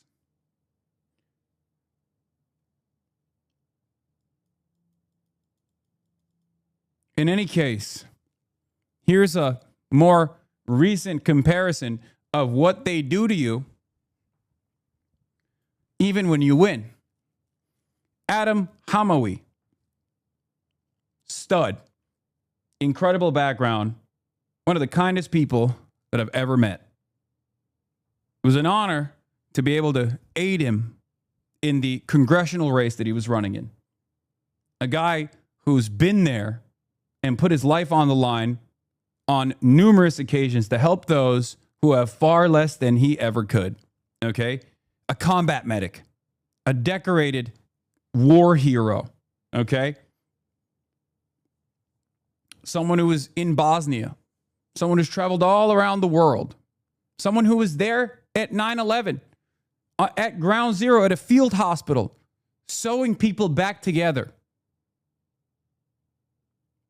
One of the people whose lives he saved was Tammy Duckworth in Iraq. So how did New York Times initially report his victory? Adam Hamawi, a progressive Democrat, wins House primary in New Jersey. Dr. Hamawi, a U.S. Army veteran, faced questions about his past association with an Egyptian cleric who was convicted in 1995 of a conspiracy to wage a war of urban terrorism.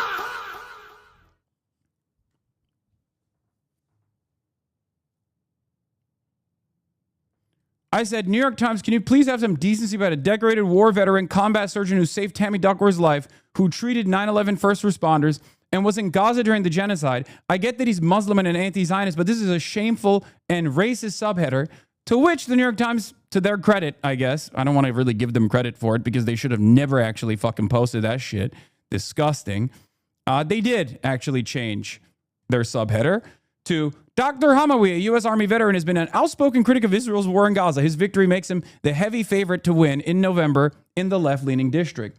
But the very fact that they thought that they could come out of the gate swinging with that, as I showed you, was a more like a liberal version of the exact same thing that Fox News wrote about him, ironically enough.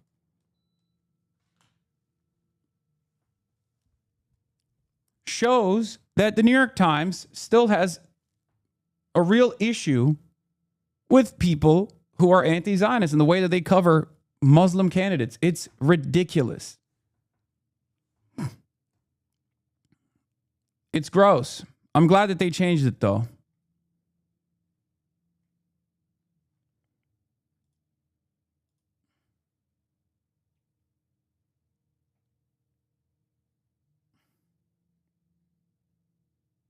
Everybody should point to this garbage when anyone tries to say this country cares about veterans. Of course they don't fucking give a shit about veterans, brother. Of course they don't. Doors open.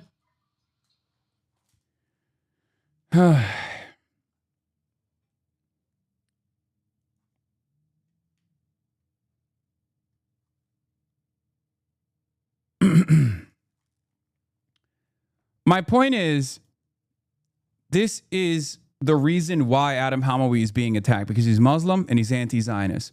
But even if you're not Muslim and you're still, a combat veteran, Grand Platinum, you still get attacked. Okay? You still get attacked. Why? If Grand Platinum was pro-Israel and not in favor of Medicare for all, do you think that there would be this many attacks against Grand Platinum? Fuck no. Not even a little bit. Okay?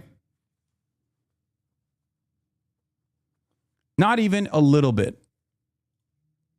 That's the reality. Your opposition cannot beat you with their principles and values because they have none. Therefore, to maintain consensus over the uninformed masses, the empire must crucify you. America will continue making bullets instead of bread, and leftists like you will be the sideshow distraction to create the political theater to lubricate the gears of colonial capital.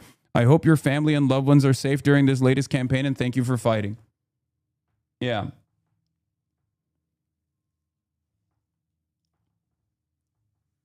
In all my years, my opinions on the world, on American imperialism, on capitalism has not changed, right?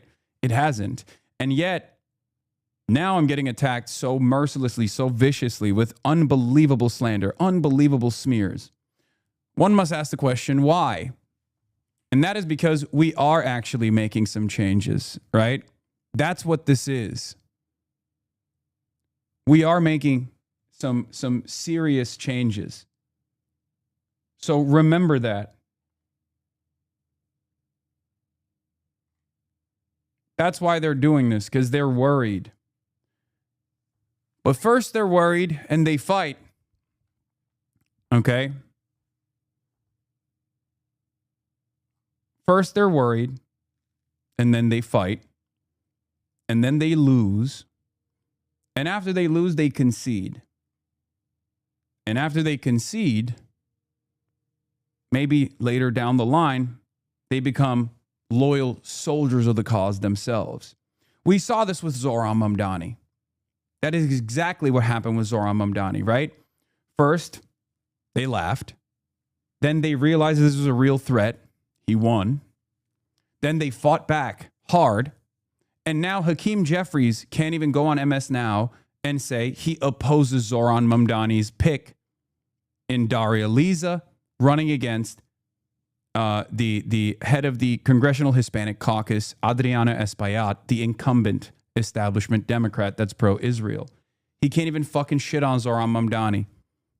The guy who had to reluctantly endorse Zohran Mamdani in the last moment, now that Zohran Mamdani is the mayor and a very popular one, can't even turn around and shit on him.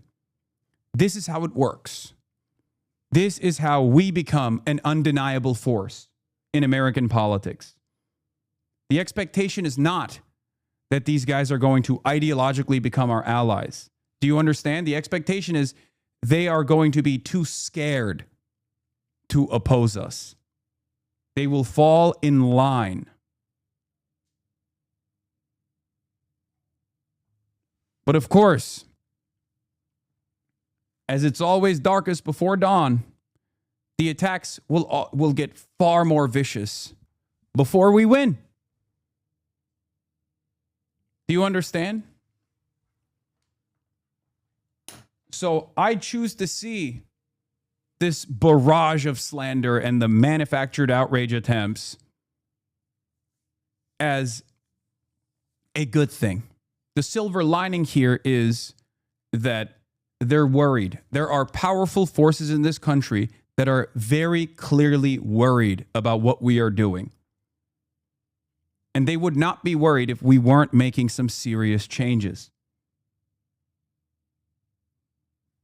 It sucks, but it's a battle that we have to fight. It's a war we have to wage. So be a little bit smarter in the future when you see stuff like this. That's all I can tell you. If you're wondering, like, oh, what can I do? I'm just a viewer. When you see this kind of stuff in the wild, now you know where it's coming from. Now you know why it's happening. And it's not just for me. It's for, people like Adam Hamawi as well. For other candidates who are also anti-Zionist or anti-corporate, do-nothing Democrats who are against the established neoliberal order. When you see people that are getting attacked like this, maybe not even on the issues themselves, because obviously if they were to actively come after people like myself to be like, oh, we hate him because he's for Medicare for all and we're actually subsidized by the for-profit healthcare companies, everyone would be like, okay, fuck off. You're a villain. Who gives a shit? Fuck you. So they have to do all this other stuff. They have to do all of this other stuff where they're like, he was a bad guy. You shouldn't trust him. He's creepy. He's a sex pervert. He's had sex. Look, this is his house. You should go there and kill him. Who has to withstand this shit? No one.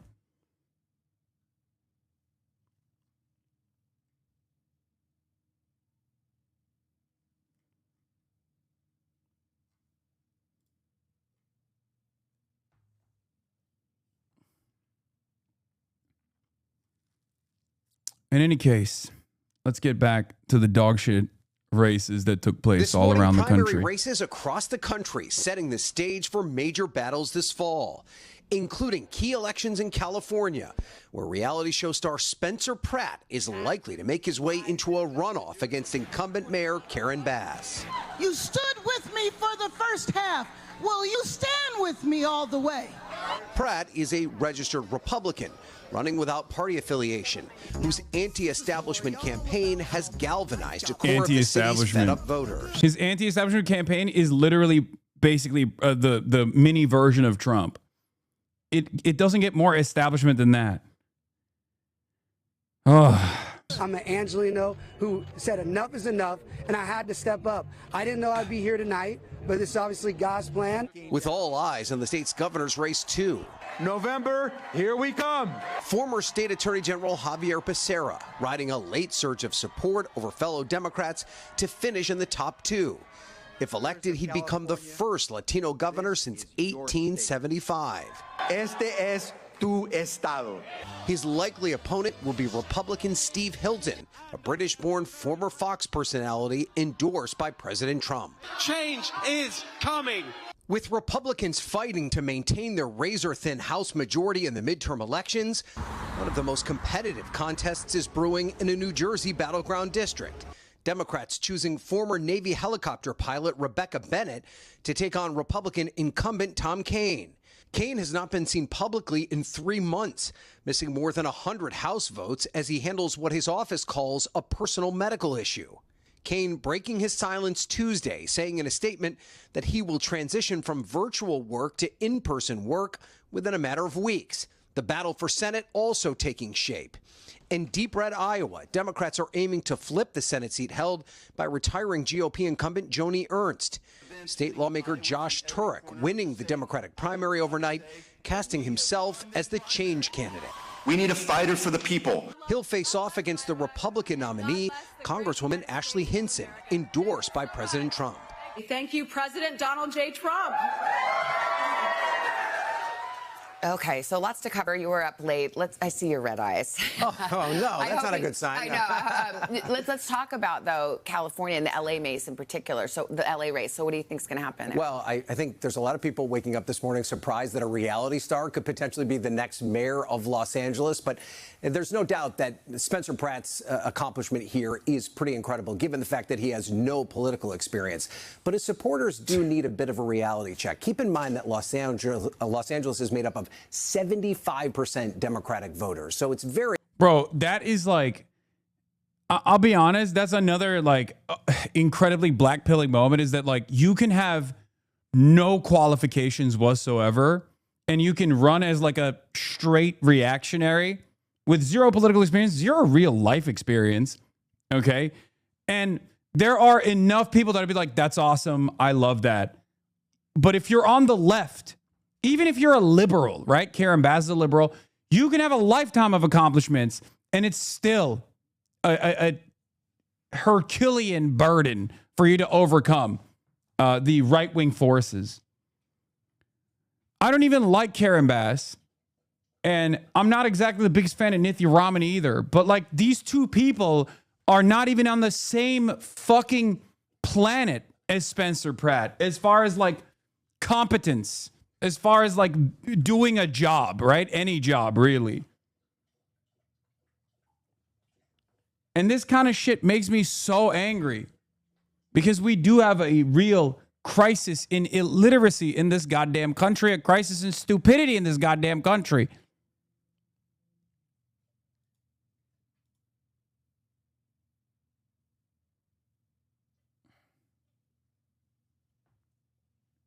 likely that vote consolidates behind the incumbent Karen Bass, but there's no doubt that Pratt has tapped into an angst among voters in Los Angeles, and no matter what, this will be a competitive race in November. Yeah, okay. We'll see what happens in the general election. Thank you, Ryan. Hey, just so you know, Cali just added more votes to its estimate, meaning more votes than before to count still. It went from 57.5 to 54.1. I still believe. By the way, about the Cali race, I added up by hand. In 2024, Cali had more Republican votes for Trump than the 18 smallest states combined. 18? Same in 2020. 18 states, 1 senator, by the way. Very fair. Glad we have the system. 18?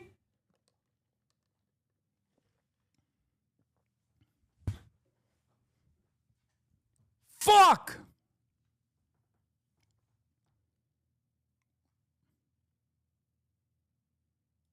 Zoran is linking up with Wemby. I'm pleased to invite Wemby to our second Commission on Government Efficiency hearing on Wednesday. What? Are you fucking kidding me? No shot. All right, that's it. I'm texting the motherfucker. That's crazy.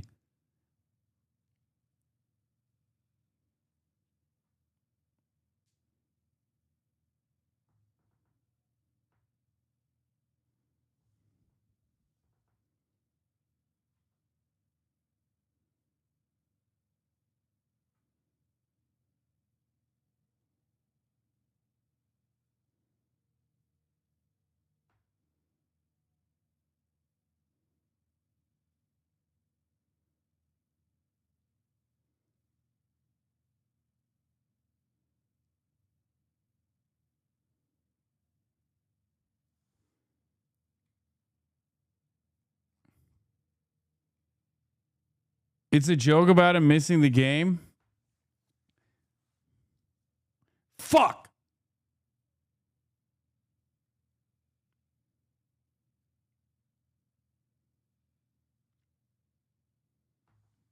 God damn it.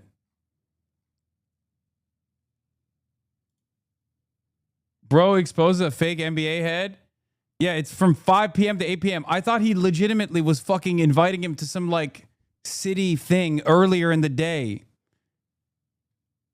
Who's the reactionary now? Shut up.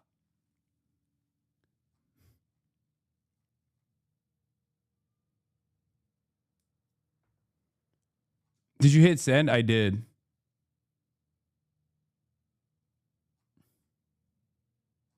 He's going to block your ass? I don't care. You don't follow Wemby? I don't think he doesn't really fucking use Twitter, dude. He's too woke for Twitter. He's a blue sky guy, I think.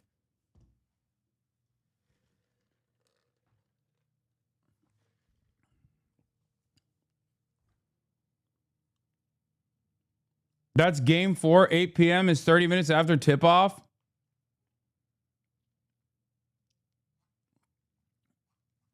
You are getting tricked by millennial humor. I don't care.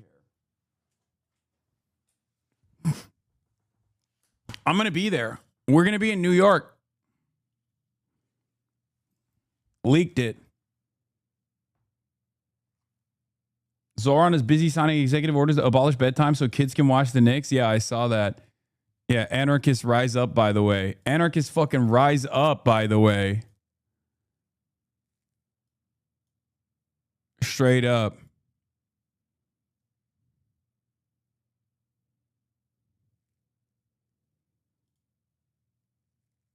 Anyway.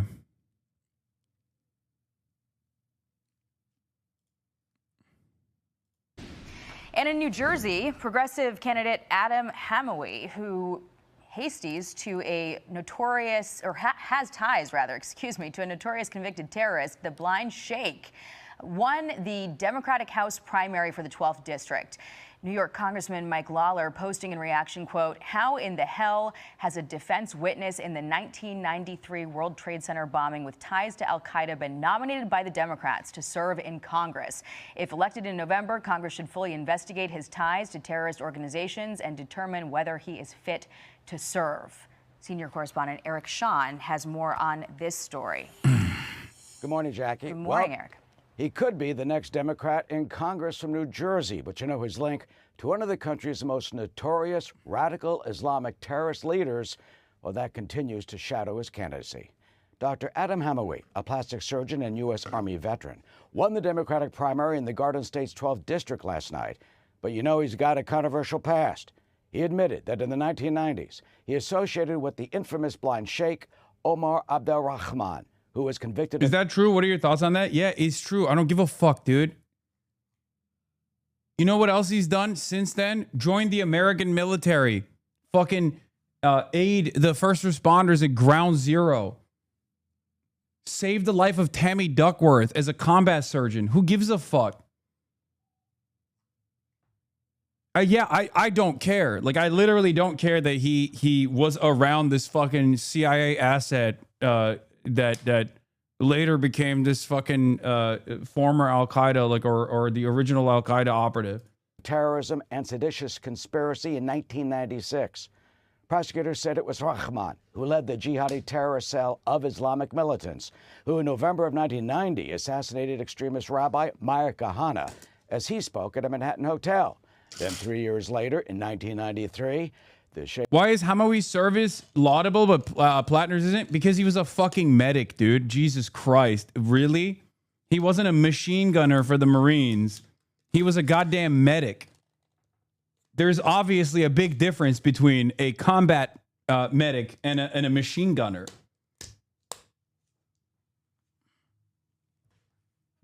That's crazy. How is this tough to comprehend?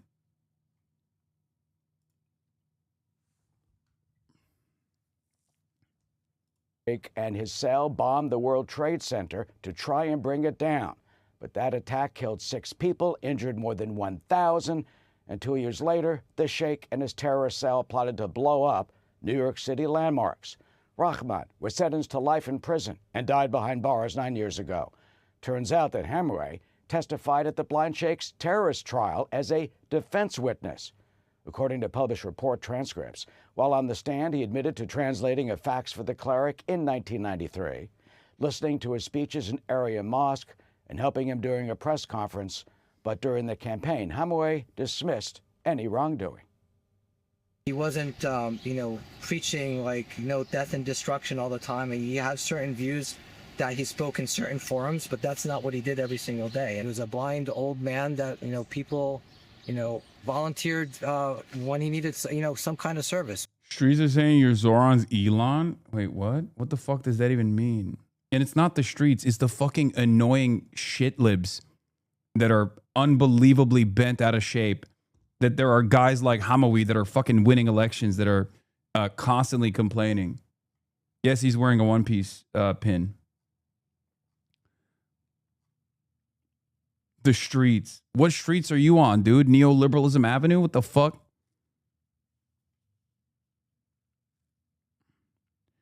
Dude, these guys, here's the thing, okay? These guys are so insanely unproductive. They just like literally sit around in Reddit, sit around in Discord servers, and all they do is fucking negatively polarize against whoever the fuck I'm promoting. They have no real interest in doing politics. They have no vision for a better future. All matter of politics for them revolves around what I'm defending so they can oppose it. That's it. I know it sounds crazy. I truly thought these guys were at least like liberal in their worldview, right? Like they had a broader, a broader understanding of liberalism, and they're truly libbed up, and that's the reason why they oppose the things that I'm trying to do, right?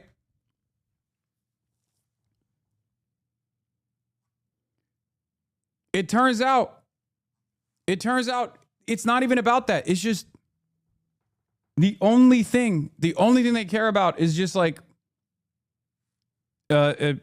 constantly fucking A-logging my ass and opposing who I support and supporting those I oppose. It's so strange. It truly is so strange. Like back in the day, I used to joke and be like, "Oh, if I was in favor of neoliberals, these guys would actually oppose them." But I genuinely think so. I actually think that these guys who like self-identify as liberals on Twitter, many of them are Epstein's clique. Many of them are just like fans of the sex cult, right? They're members of the sex cult. I genuinely think that if I were to turn around and be like, I love, Chuck Schumer, they would turn on Chuck Schumer. They don't have any real solid established worldview whatsoever. It's just pure opposition to whatever the fuck. It's reactionaryism and contrarianism in its purest form. And I don't know where it comes from. I don't know why they hate me so much. But it is just fandom at this point. It's the difference between a stan and an anti, right? Isn't a medic still helping heal the war criminals that are machine gunning the innocents? His volunteer work in Gaza is unimpeachable, though. Yeah, good luck with that mentality, man. I think like medics are medics no matter what. You know what I mean? Like there's a reason why people don't shoot them normally unless you're fucking Israel. But thank you for saying his work in Gaza was unimpeachable. Thank God this Jay Sakai watcher has decided that a guy who fucking risked his life on numerous occasions all around the world to help some of the most fucked over people around the world has done something unimpeachable for your tastes.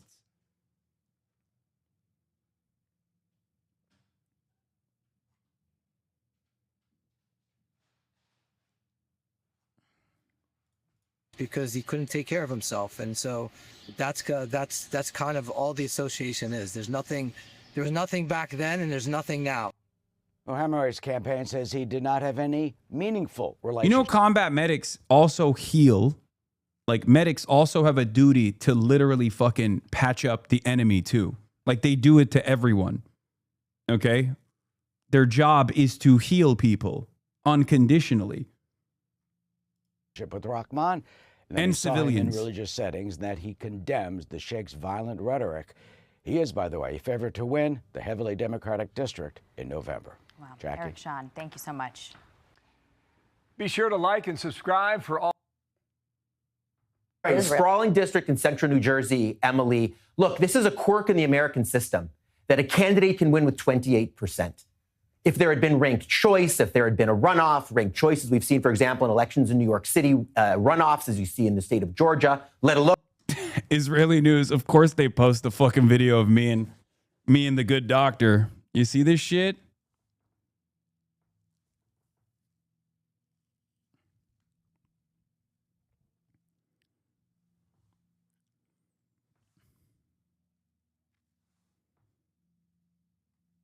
Yeah, two doctors, Dr. Jihad. Outside the United States, would he have been able to get past the finish line? But in fact, with the quirks of an American system, where when someone who wins a plurality can win a multi-candidate election, and then because of gerrymandering can go on and essentially become the congressman.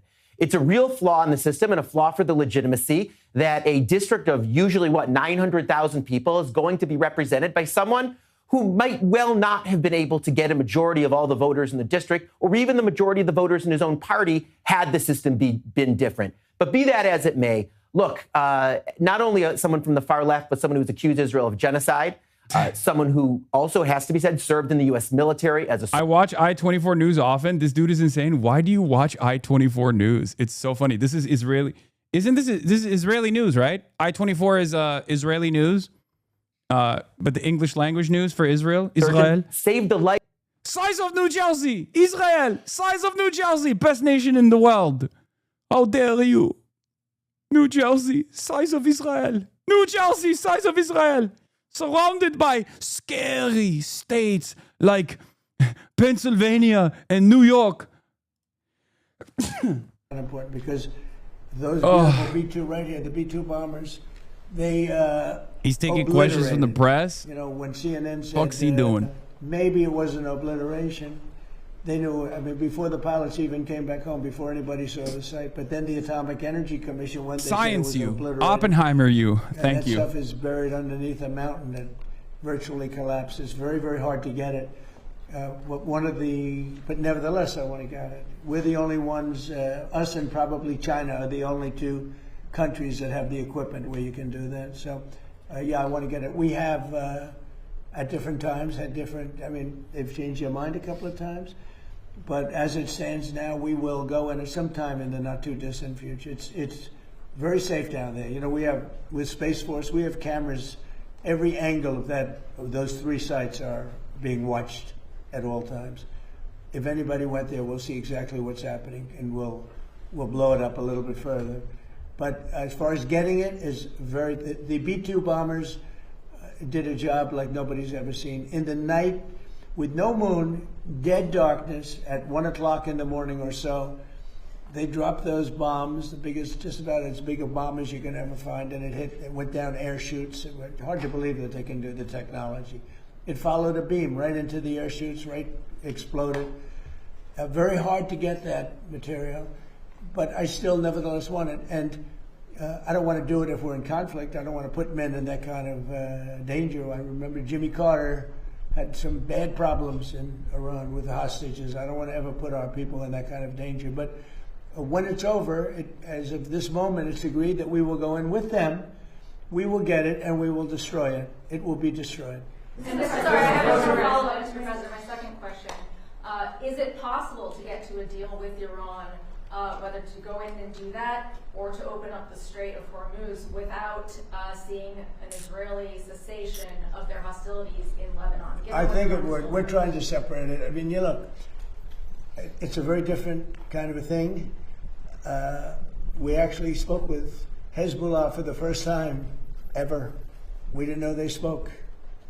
And they agreed yesterday they're not going to shoot. Israel's not going to shoot. We're just going to see. But I'd like to separate it. I'd like to have it a separate thing because it is separate. But Israel, hey, look, they've been a great partner. Bibi Netanyahu's been For me, a great partner. For other people, not so good. For me, he's been very good. We were very effective, what we've done. And they needed us. They couldn't have done it without us. Couldn't have even come close. And they needed us. And they got us to help them with a real problem, because Iran was a real problem, a big problem, a worldwide problem, because they wouldn't have stopped with Israel. They would have blown up the Middle East. And you saw that by the rockets.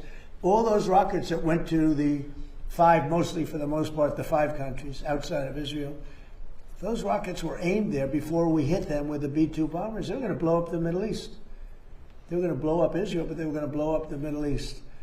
And I stopped it, and I'm very proud I stopped it. And we also stopped it in the first term when I terminated the Iran nuclear deal penned by Barack Hussein Obama. It was one of the dumbest deals I've ever seen. And this has no relation. I like these morons, these Democrats, D-U-M, Democrats, that... Hell yeah, thank you for spelling it out, dumbass. This is just like the Obama deal. This is the exact opposite. Democrats. This is no path to a nuclear weapon. That was a absolute path to a nuclear weapon that you couldn't have done anything about. This is the exact opposite. They gave billions and billions of dollars to Iran, including $1.7 billion put into a Boeing 757 with the seats taken out because there wasn't enough room if you left the seats, with $1.7 billion in cash taken from the banks in D.C., Maryland, and Virginia, and flown to Iran, 1.7 in green cash, and then tens of billions of dollars given to Iran by our government. Frankly, they picked the wrong country, but maybe we're going to be getting along with Iran. We're going to find out. You know, there is a good possibility, I think, because without the bombing, that wouldn't have worked, without the blockade. The blockade is the most powerful thing. I think the blockade maybe has more impact than the bombing has. But the blockade that we have, the naval blockade, is incredible. Now, one ship has gotten through, unless we wanted it to. And people respect it a lot. And we'll see. But, you know, there's a chance if this really worked out, they could rebuild. You know, it used to be a very, very good nation. You go back, I have friends that used to, old timers, they used to go there and they used to do well. They used to build in Iran. They built apartment houses and they built office buildings in Iran. Hard to believe, right? But there's a chance that maybe that comes back. But whether it comes back or not, I think we have a very powerful deal that we're negotiating. The exact opposite as the Obama deal. The Obama deal was a disgrace. It gave them a nuclear weapon. We do the exact thing. We, under our deal, they will never, ever have a nuclear weapon. One of the other things that happens, and this is important, but there's nothing more important than taking away the capability of a nuclear weapon from Iran. Mr. President, wait. But one of the other things that's important, and very important, is that immediately upon signing the Memorandum of Understanding, the Hormuz Strait will open. And it'll open up quickly, and we've already had our minesweepers there. You know, we're sweeping, as you probably have heard. And these are underwater minesweepers. They're great, amazing technology. They're underwater because usually when you're looking for mines, that usually means you have some dangerous characters out there. That's why. So we're underwater, but we've swept mines, and we've gotten most of them, we think. So, but the Hormuz Strait will open immediately upon signing. Now, Homo Strait. To a couple of areas being cleaned Happy out Pride. also of mines, which we don't think We're opening it. We're making so it it'll gay. happen very quickly, and we'll take the southern We're route making the anyway. Homo Strait gay. But immediately upon signing, we open up the Hormuz Strait. Mr. President, just to clarify on what you said, excuse me, Mr. President, just to clarify on what you were asked earlier, is the $1.8 billion DOJ fund dead or is it on hold? It's, I'd have to ask the lawyers, I don't know. I know one thing, the weaponization, are you talking about the weaponization fund? Yeah, what's your The weaponization fund, as far as I'm concerned, was a beautiful thing. It was something I didn't make it, but I heard that. I thought that was the greatest thing because people like you have abused our people so badly. The fake news like CNN, like the New York Times and like others have abused our people. Wait a minute, be quiet. Have abused our people so badly, and you should be ashamed of yourself. You used to be a conservative. She was a conservative from Alabama, can you believe it? But CNN, in particular, CNN does such false reporting. But now they have new ownership, so maybe it'll straighten it out. I doubt it. But it's hard to straighten garbage out. But CNN has abused, and others have abused so badly. People, these are people that are great people that were destroyed. Their families have been destroyed. Many suicides. They committed suicide. People that went there with love. They went there with love. You know, when I made that speech early in the day, tremendous crowd. I hate to say, because they'll say, oh, I was wrong on the number, but I believe it's the largest crowd I've ever spoken to by twice. The biggest crowd, I think, bigger than the inaugurations, bigger than anything. And there was so much love and friendship. It was the most amazing thing. People were crying. They were like, wait a minute, let me finish. And those people have been abused by you and by others and by the politicians, by the Democrats. They're dumb people. They want to have open borders. They want to have transgender mutilization of your children. They want to have men playing in women's sports. They want to have high taxes. They turned down, you know, they fought us on the tax bill, and they fought us because they want people to pay high taxes because they're crazy. There's something wrong with them. There's something wrong with you. It's a shame. Yeah, go ahead, Liz. President, thank you so much. On communism, today you have some stern words on communism. I just wrote that. Did you like it? Did you think it was well written? Well, certainly very meaningful to Americans. Well, I'd read it. Do you want to read it? Do you have it? You could read it some truth. I just wrote it. I just felt I've seen what's going on with communism, and I see this country. Read it. I'd love to have you think it. You wrote that quote, communists always do well with the voters, or as they would say, the people in the early years. But in the end, the country, state, or city goes to hell. Great violence proceeds at levels never seen before, and the entity dissolves into poverty, squalor, and crime. Remember, breathtaking popularity first, and then guaranteed death and destruction. Incredible take, sir. Thank you. You see it happening with Los Angeles and parts of California. And it's so easy, you know. I'd be the greatest in the world. Nobody would be as good as me. I'd give away everything. I could be the greatest. I would sell them. You're going to get free rent. You're going to get free houses. You're going to get free food. You're going to get free everything. But eventually that ends. And it leads to death, destruction, He's too stupid to say eventually you run out of other people's money. Of the time. When I He's too stupid to fucking rip on previous right here, and he's been in the office a couple neoliberal of times. fascists who have said far more about He's communism. a very nice person, and I don't know, he's a smart guy. I don't understand why he thinks it's okay for all these companies that pay hundreds of millions of dollars in taxes a year to leave. Because you're not going to have any tax base, and you're going to end up in hunger and squalor and death and destruction. I would be better than him if I wanted to go that route. Ladies and gentlemen, you'll no longer pay rent. You'll no longer have to pay interest on your mortgage. In fact, I'll end your mortgage. I'm going to cut everything. You're no longer going to have to pay for food. I'm going to give you a grocery store, and I'm going to give you free food. You're no longer going to have, you're going to have the greatest life ever. Follow me, you're going to have the greatest life. And you know what? For a couple of years, that's such a powerful, I would be the best ever at giving it. Nobody would ever be. I had to sell free enterprise. Free enterprise is tougher to sell, but that's what's made our country great. And that's why it's great again now. If I didn't get elected, we wouldn't have a country. We really wouldn't have a country. This country would be finished. But I see what's happening in Los Angeles. I see what's happening in New York. Where I look at Chicago. You have a stupid governor, a dumb governor, a really dumb guy. I know him well. He's a failure in his family, Pritzker. I know the family. I was partners in a deal with them. I made a lot of money. They made money. We made a good partnership. But he was like an outcast in the family. He was a slob. And the mayor is a low IQ person. I mean, he's a stupid person in Chicago. Chicago has a case, you have a real chance to become great again. There's a case, great again.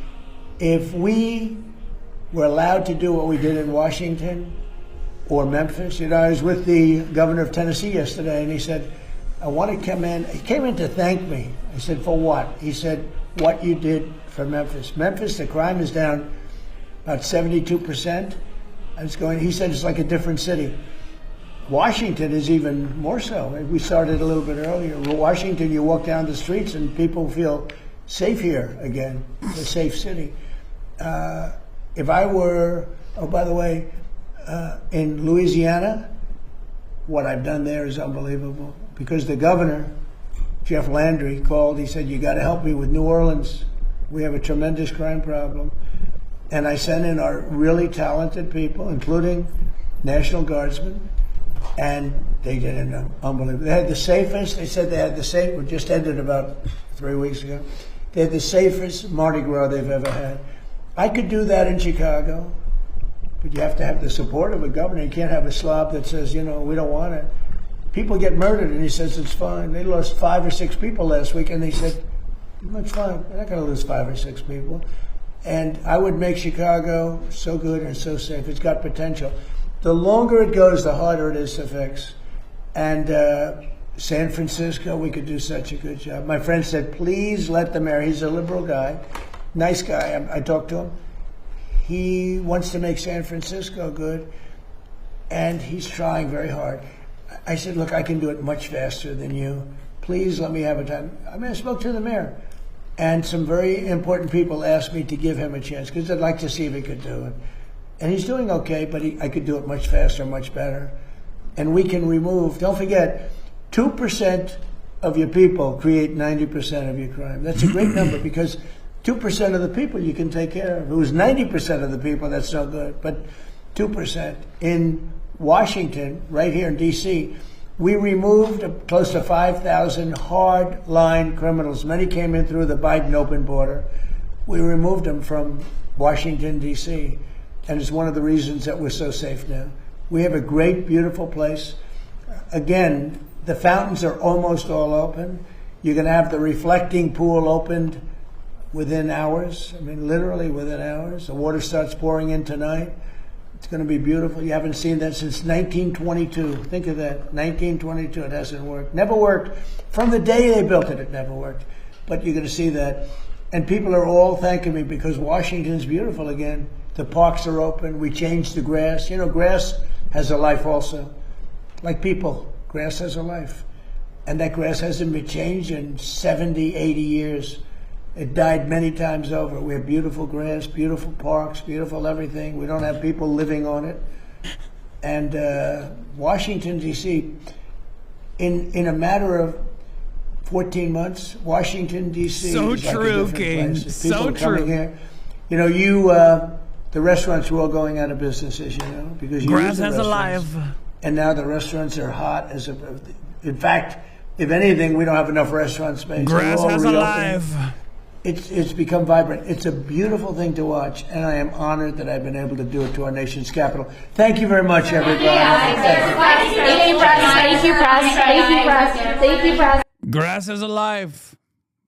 You learn a new thing every day. I didn't know that beforehand. Of course, he knows because he's got a golf course. He knows a lot about grass, the best types of grass. Bro, I fucking hate this timeline so much. Death and destruction under the dumbest fucking people, and people still too stupid to see. Yeah. You missed his best statement so far. What is this? I just had this done. Holds up chart comparing reflecting pool to buildings.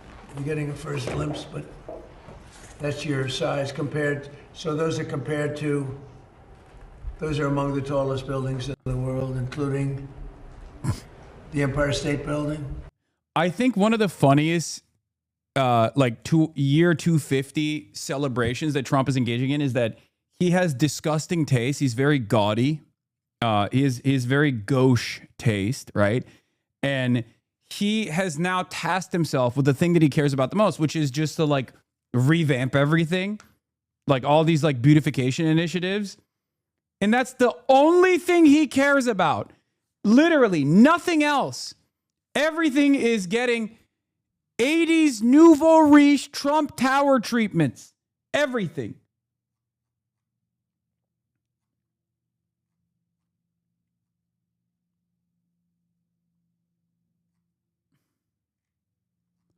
You're getting a first glimpse. Look at this. World Trade Center. Sears Tower, Chicago. Trump admitted that he can actively choose to not help people and give away things people need. How is that not a bigger deal? Brother, I don't think you understand. This man is a Jeffrey Epstein affiliate and best friend. His cult doesn't care. He literally said Israel basically is the reason why gas prices are high, and he loves it. And then he turned around and said he doesn't care about the prices. His fans don't give a shit. Please understand, it is a fucking cult. I swear to God, we're living in idiocracy every day. I think this can't be real, but it is. You can't write a satirical movie like the insane shit show we're being forced to live through in real life. President Trump compares UFC arena at White House to Eiffel Tower, says it could be permanent. Oh my God. Oh my God. Oh my God.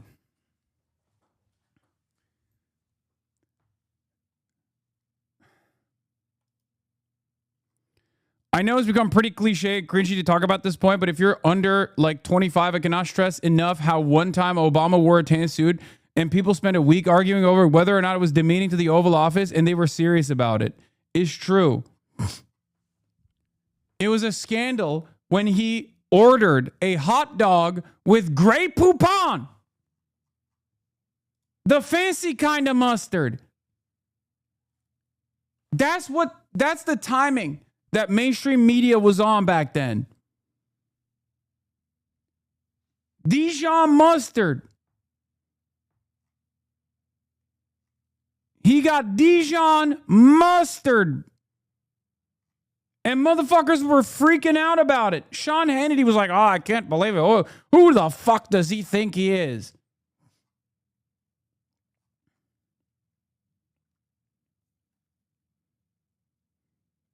Bro, back when having a stupid laugh could kill your election effort. I mean, it's just, I'm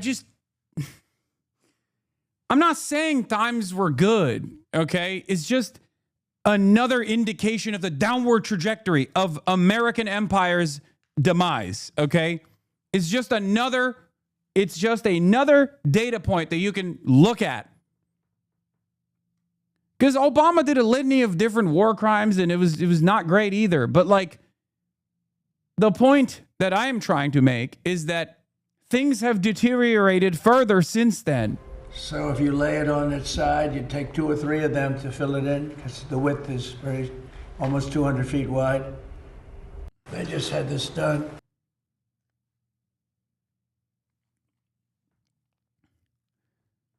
Now, of course, part of it is because Obama is black. Obviously, that's a huge part of this, right? The media was insane about that shit. But, I mean, Donald Trump has basically shown us that you can do whatever the fuck you want if you are a servant of Israel. In commitment 2026. And if you are at least, like, openly supportive of white supremacy as a Republican, if you are servile to the interests of capital, servile to the interests of Israel, you can do whatever the fuck you want, okay? What is this? Dr. Oz says Trump is in spectacular health after Walter Reed checkup, saying he returns because he likes the results. He likes to do the thing where I hold his scrotum and tell him to cough, Oz explained.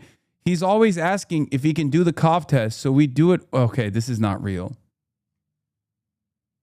It's not real. Oh my God. I was reading it and I was like, what the fuck is it's not real. It's fake.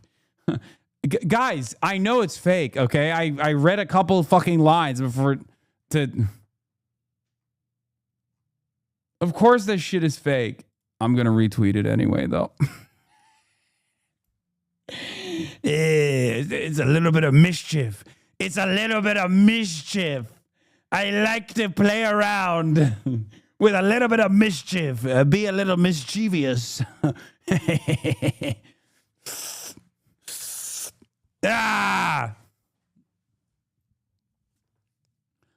Yeah, that's right. A little bit of misinformation. Legalize comedy. A little bit of misinformation. Methinks. Yeah, so anxiety's running high about Dems in DC about Plattner, but there's been more of a Teflon-like quality about a support in Maine, at least so far, where the more stuff comes out, the more people love him. I'm never looking for a political candidate that says I've done no wrong ever, because what would that make me? One fan said last week, I think Plattner's problems are minuscule compared to Trump, said another. This is literally the Trump move, for the record. You offer people things that they want, and you say you're going to be an earnest fighter for them. And it doesn't matter what the controversies are, because people don't give a fuck, because they're like, you're a politician. I don't care. Are you going to fight for Medicare for all? Are you going to fight against Israel and Israeli influence? If the answer is yes, then we don't give a shit, right? So that's what it is. DC Dems are anxious because Plattner got popular by running against DC Dems. They're donors in their beloved Israel. Obviously, they want Plattner to lose more than they want to win the Senate back. It's a lucrative racket they've built, and they won't let go of that bone easily. And that's precisely what's fucking happening here, okay? Breaking news, Hasan likes boobs. Yes, it's true. I like butts too. I like everything. Alert the presses. Plattner released an internal poll showing him up, and the libs tried to spin it as bad, even though it was better than his last internal. I saw this for the record. We're going to be talking about that as well. Maine, after voters heard about Plattner's sexting scandal, plus Collins' $50 million towards her husband's company, Plattner is at 48. Collins is at 44. So Plattner released this internal number, and now people are saying the sexting scandal is actually working. So the controversy now is about the efficacy of the scandal itself. We moved on from whether or not the scandal is actually good to, no, the scandal is so good, look at his internal poll. Now, I don't understand why people were freaking out about this internal poll, because obviously it's not that bad. This is the incumbent. Like, we're talking about Maine. This is the incumbent. And it actually does make sense that he would be up 4 or 5 points. It's not that fucking big of a deal.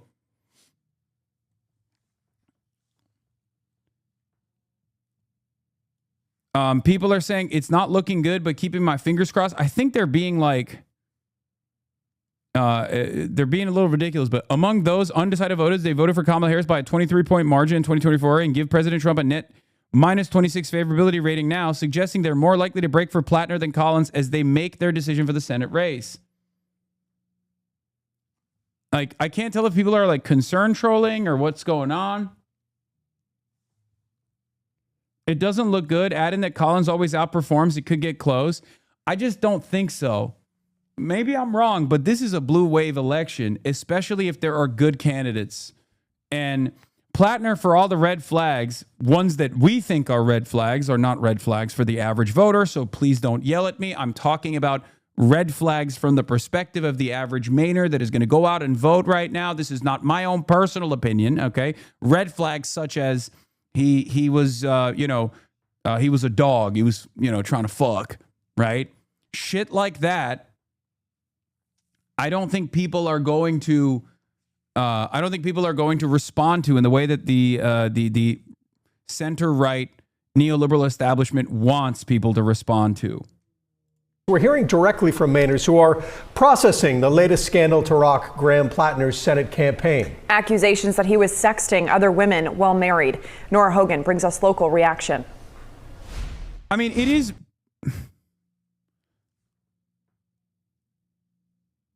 Look.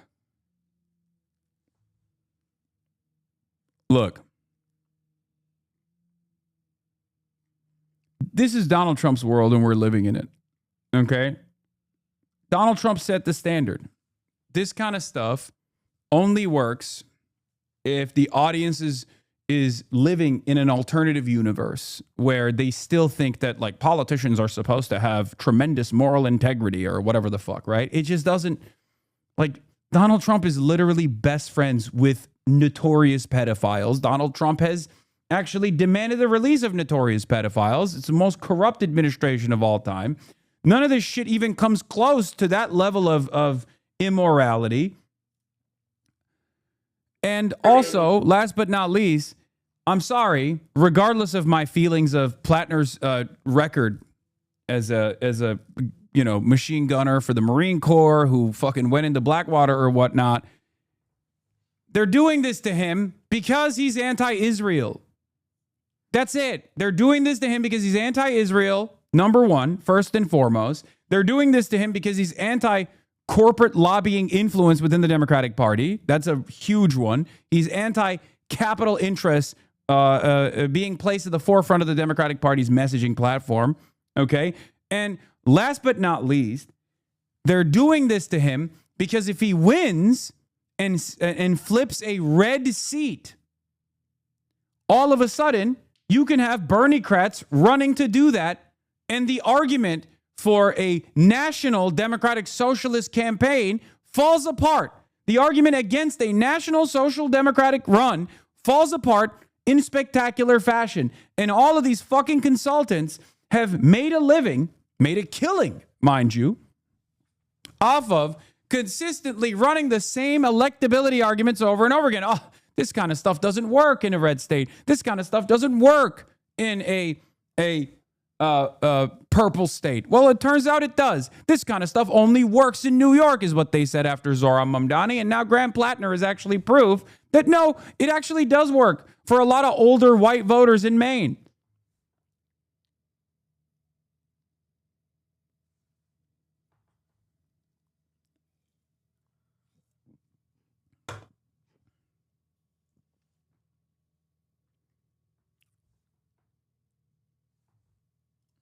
With early and absentee voting already well underway in Maine, we spent an hour in downtown Portland trying to talk to voters.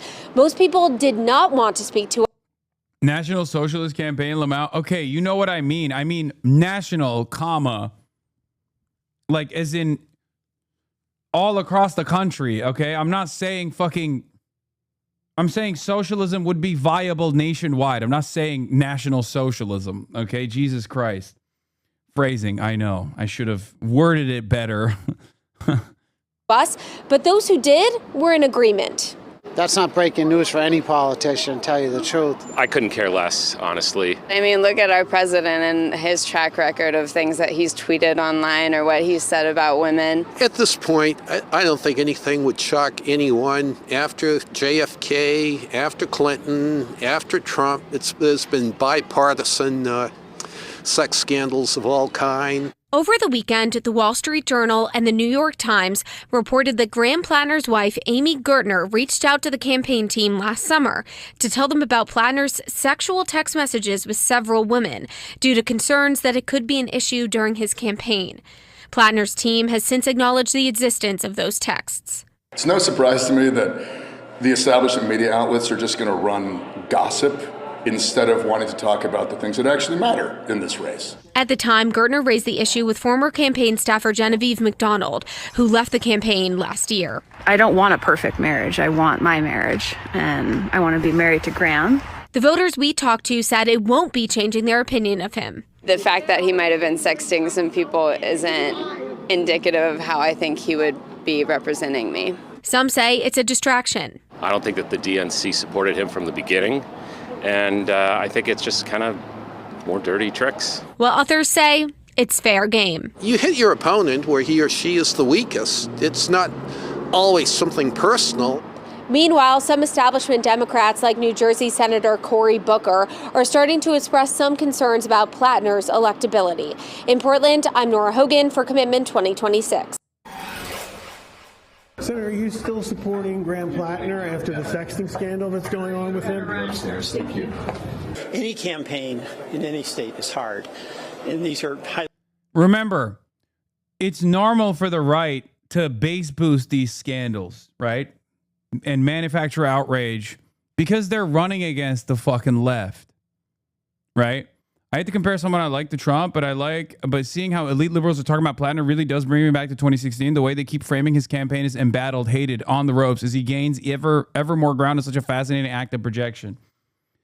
The problem is Trump at least had independent media backing him. I don't think Graham Plattner does, because a lot of there is some independent media like Majority Report and the like. They're obviously backing him a little bit.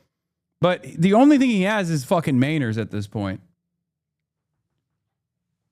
That is actually a significant hurdle to climb for Graham Plattner. Chapo hates him? No, Chapo doesn't hate him. That's not true. No, I don't think Chapo hates him. I think they think it's very funny that this is Graham Plattner's world and we're living in it, right? He's got Kyle. He's got Majority Report. He's got Drop Site News. But, Chapo and I have a similar perspective on the Graham Plattner race where it's like, I don't give a shit, you know?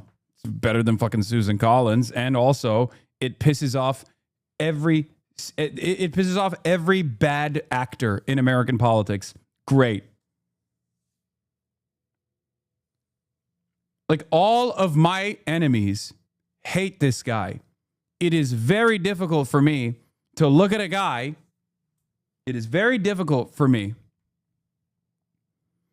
to look at a guy who all of my enemies hate, who is out there saying, you know, fuck Israel. You know, we gotta end our senseless militarism all over the world. We got to do Medicare for all. We got to fucking fix the affordability crisis.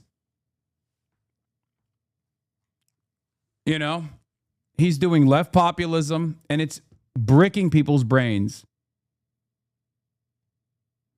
Will Menaker literally said he's the closest to any politician running right now to someone who has my politics. And Will also said if I lived in Maine, I'd vote for him. Yeah. Yeah. So Iraqis are your enemies? Because I fucking hate him. Here we go. I mean, if you're Iraqi and you're living in Iraq, you're not voting in Maine anyway.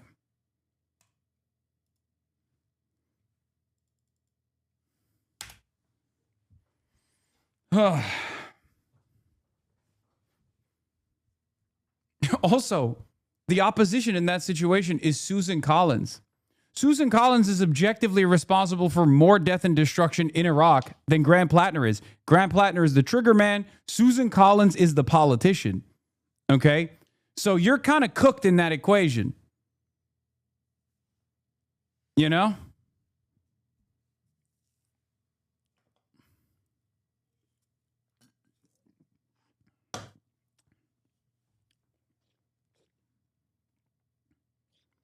And also, you just got outvoted. As an Iraqi, I don't have a problem.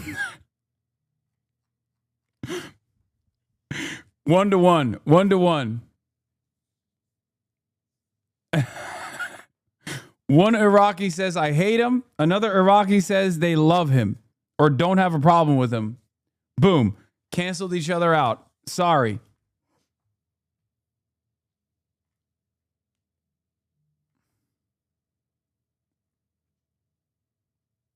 Take it to a penalty shootout? Nah, no tiebreaker.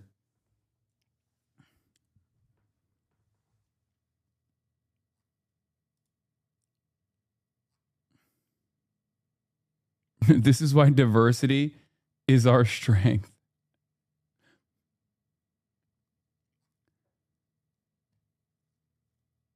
In any case,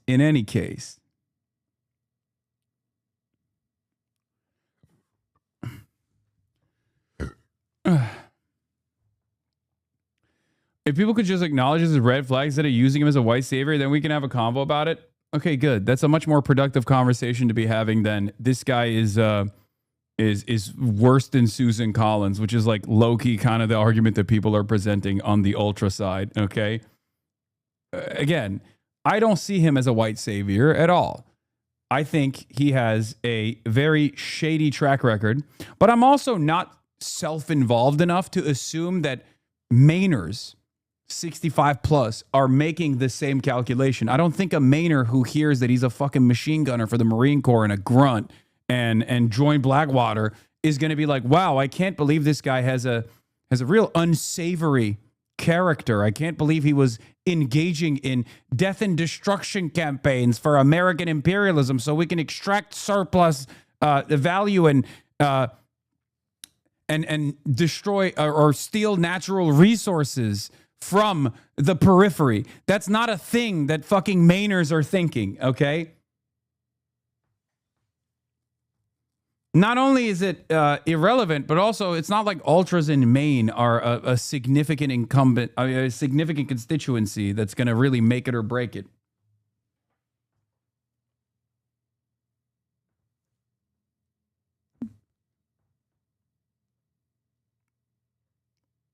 Check my previous, the most insane Plattner talking point. What is this? Sean. They made us disclaim a Klan leader. But they're not uncomfortable enough. Remember, everybody who's a Republican anywhere had to disclaim David Duke, even if we never met him, had a meal with him, agreed with anything he said. I want every single Democrat who's running as a United States Senate candidate this year to step away from this guy, to tell him to get off the ticket. This guy needs to go and take care of his family. Dude, that's so funny. They made us disclaim a Klan. Yeah, that was really fucked up when they made us do that for David Duke. Okay. I love this. I loved it. Yo, when you're doing really well in the elections and you just choose to do this incredible technique where you're just like, why don't you drop out? Hey, I know the polls show you winning right now, but why don't you just drop out actually? How about you drop out? It's a very cool technique that I didn't realize existed. I didn't know you could do that. Wait, hold on. What the fuck? Door's open.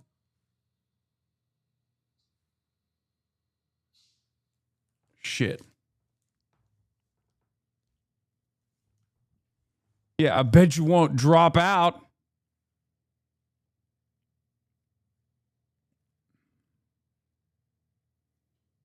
It's awesome.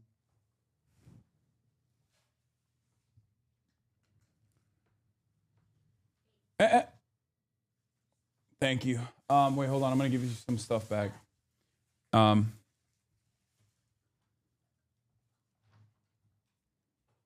on.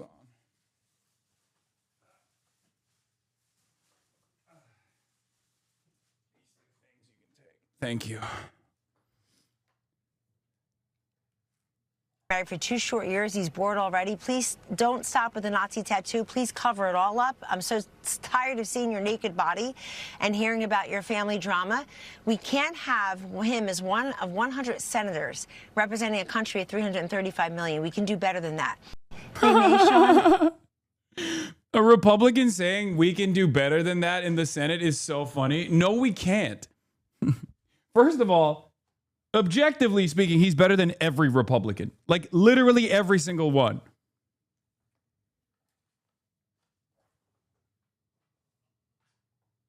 He's better than every single Republican, even if he still had a Nazi tattoo. Okay? You know, one is a straight up Nazi. The other one has a Nazi tattoo.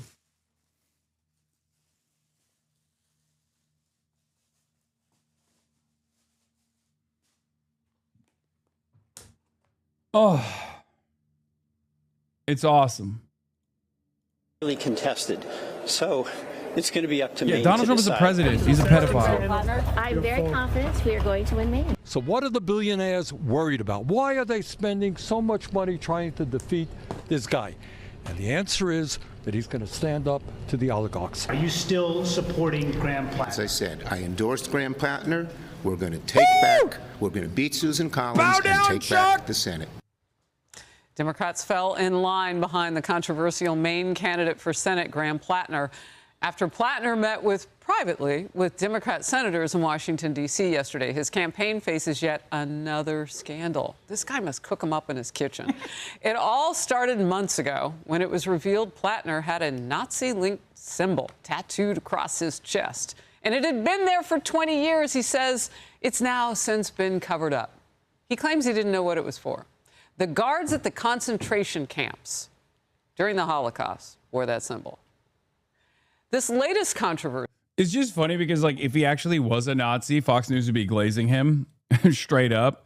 They'd be like, what's the big deal? I mean, oh, come on, it's just a tattoo. Calm down. Like, if he actually was ideologically committed to being a Nazi, at least in his commentary, because I can't tell if he fucking, I mean, I don't think he is, but still, right? Involves reports of the married Plattner trading sexual messages with at least 6 women who were not his wife. This photo is from an account that appears to belong to Plattner on the messaging app Kik. I think it was phustle0331. Wasn't that his handle? And that's just the tip of the iceberg with this guy. Other Plattner controversies include praising a Hamas raid that killed 5 Israelis, embracing political violence, calling rural Americans racist and stupid, identifying as a communist.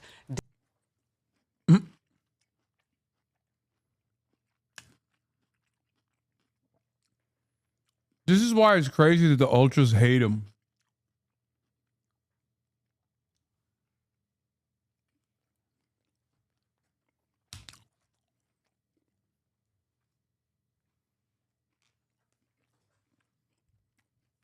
Like, Graham Plattner, on his anonymous account on Reddit was posting like a fucking bad empanada fan who would be up my ass yelling that I'm not sufficiently revolutionary. Maybe that's why they hate him, because we all hate, we all hate looking at ourselves in the mirror, you know? We all hate what is reflected back at us. Maybe that's the reason why these guys hate him so much.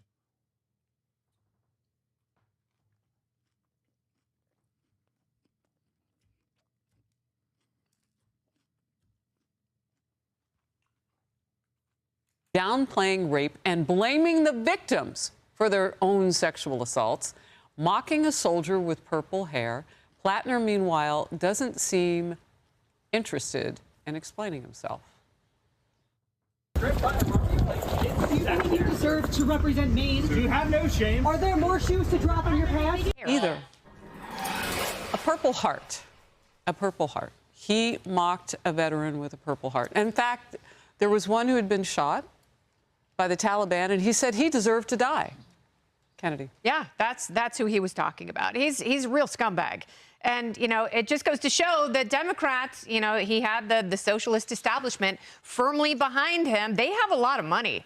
Yeah, they have a lot of money. Just ask Ilhan Omar where that $30 million went. Maybe it went back into the coffers of the Democratic Socialists. But they can't use some of that scratch to vet their own candidates that they were so quick to get behind.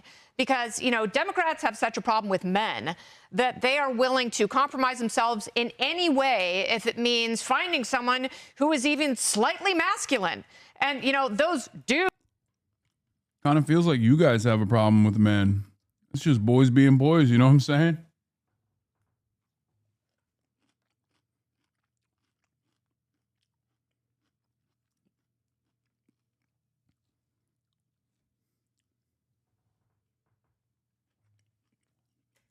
Are the most problematic for them. Look at Hasan Piker and Graham Plattner. Like, what else is going to come out of his closet? Did you see the scandal on Hasan Piker? We can't even talk about it before midnight. But he's so it's so nasty. Yeah, they have a real problem here. Molly. I covered Susan Collins' race in 2020. And what the fuck? What? Why did I just crack? What? Bruh.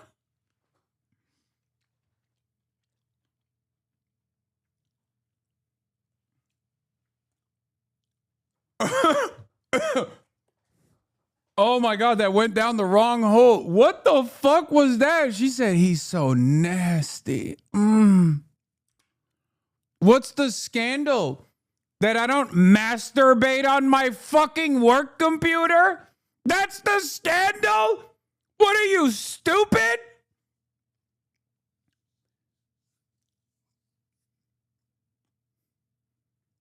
What are you talking about? Also, I'm not running for office. I'm a fucking content creator. I make jokes. God damn.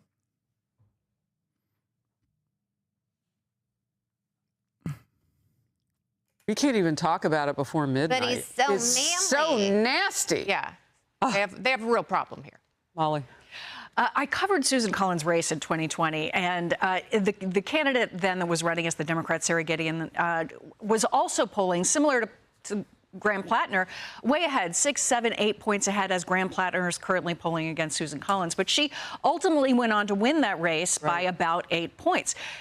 Maine is filled with these split-ticket voters. They'll vote for a bunch of Democrats, but then they'll switch over and they'll still check that box for Susan Collins, who's already won the last 5 times that she's run for Senate, and this is her 6th run in this race. So the juxtaposition that will face these moderates and these independents, of which there are a lot in Maine, in particular, they even split their electoral votes in Maine, and Trump has won that northern part of the state previously. They're going to have to decide if their vote for Graham Plattner with all of these scandals that have come up, or meanwhile, the current senator, who is the head of the Appropriations Committee, the first time in 92 years that a senator from Maine has been the head of the Appropriations Committee, and Susan Collins has that job right now. She's out welcoming veterans home from honor flights and cuddling puppies on the campaign trail. So they have quite a juxtaposition to choose from, and we'll see what those split ticket voters do. They've ultimately decided this race many times in the past. They went for Obama, they went for Susan Collins. They've gone for Joe Biden, they went for Susan Collins. And I think it'll come down to those folks and what they see between these two candidates. They also don't pick up the phone to answer pollsters. You know, you and I were talking about the generational gap right now, and it's on both sides of the aisle, but particularly for Democrats, it's been an issue for them. They are looking for, because it's worked for Republicans at times, those people who are not necessarily part of the establishment. You mentioned the 5 terms she's been senator. That might actually play a bigger role than some of the stuff we've been talking about with those voters in Maine. Yeah, and Susan Collins, for this area of the country, for this state, that is a blue state, she's the only Republican senator in the Northeast. She knows her state. She's shown fidelity to what she has said on the campaign trail, and I do believe she will prevail. To your point, that was an excellent breakdown of the ticket splitting, Molly. But with Graham Plattner, it's amazing how skittish the Democrats get when cameras come around these days in the wake of all these controversies. Bernie just kind of owned it and leaned in amazingly and oddly, but the rest of them tried to flee from the cameras. And avoiding the cameras, that's not a strategy. They actually moved Graham Plattner's event yesterday, according to Politico. He was supposed to speak at the Capitol Hill Bistro. They moved it to the DSCC, a more private location where he wouldn't have cameras chasing him. But when he walked outside, there were protesters shouting, "Hey, hey, ho, ho, P. Hustle's gotta go."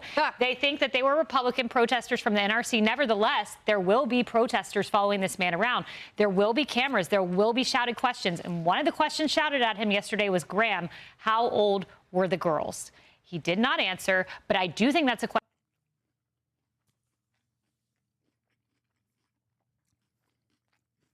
It's unbelievably nasty business. 1, the president is Donald Trump. 2, this is just more projection. Like, that's your sick and twisted mind. And I like that the whole point here is, sorry, you're running a tough race. We just have to literally accuse you of being a pedophile and harass you everywhere you go with the New York Post. Which, weirdly enough, I'm catching strays on too for some fucking strange reason. I'm receiving the fucking Graham Plattner treatment by the New York Post as well. What the fuck?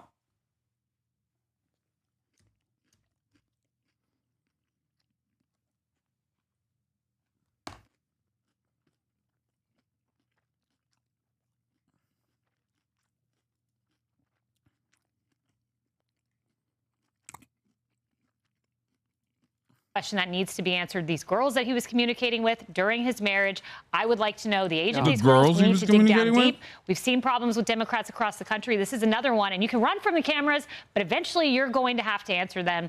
You're the albatross around the Democrats' neck right now, every single last one of them. We understand the question because there is an eye-popping percentage of youngsters between the ages of 13 and 17 on that Kick app. We know as of 2 nights ago, I didn't check last night again, but I did 2 nights ago, that the app he was still on it.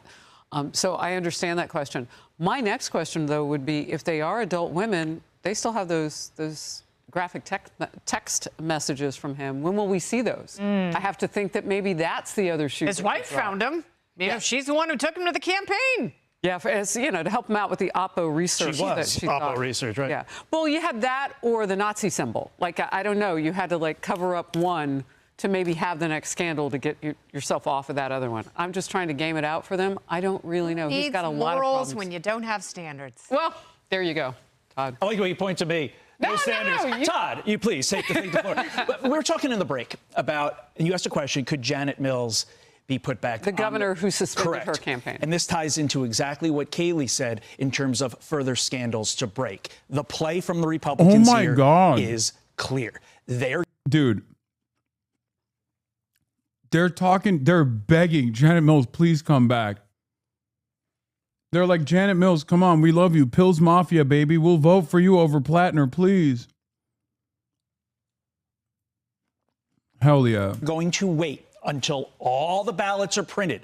with Graham Plattner's name on it before Janet Mills can be put back on it. She'll have to be a write-in. She said she's still on the ballot. I'm talking about the post-primary ballot, the one where it's going to be Plattner versus Collins in November. The Republicans are going to wait until that moment, and then a flood of opposition research is going to be released that makes Graham Plattner somehow look worse than he is now. You agree with that? Why? I totally agree. I think Republicans want Graham Plattner. They don't want anything disrupting that. They don't want a breakaway candidate. They don't want him replaced. If I had Oppo Research, I worked at the RNC, I'd be sitting on it until he's the nominee, and I'd make every Democrat answer to that. I don't know that they have that, but that's a smart political strategy. All right. Any final thoughts? I absolutely agree that's. Think about what we're watching right now. This is supposed to be the contest among the Democrats. So this is their time to figure out who he is, and this is what we already know. The Republicans very well could be sitting on something, holding something back, or we wait. Wife. They could be sitting on his wife, Harris. That's no, absolutely she right. could have more. She came forth with the sexy texts. Be sure to like and subscribe for all the Fox News latest on YouTube and catch full shows streaming now on Fox 1. Good evening from a rather stormy Iranian capital. Tonight we are live from Iran, where the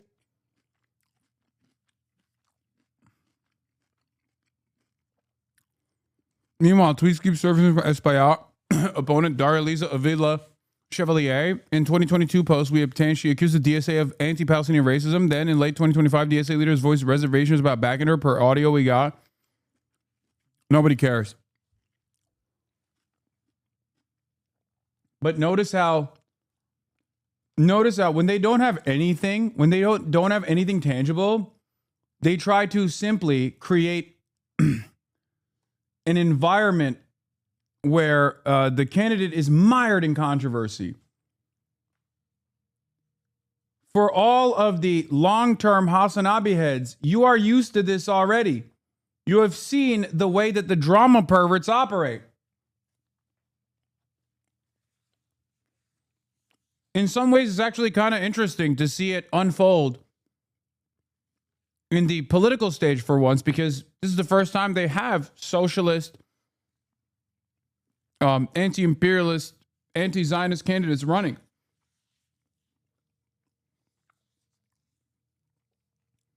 Does anyone ever donate to this guy? Great question, Cerberus. Subscribe to the Piker Broadcasting Service, the People's Broadcasting Service, the only way to fund the show. If you like what you're seeing here, the Piker Broadcasting Service, PBS, is sponsored by you, the viewers, for you, the viewers. No ad breaks, no sponsorships, no nothing.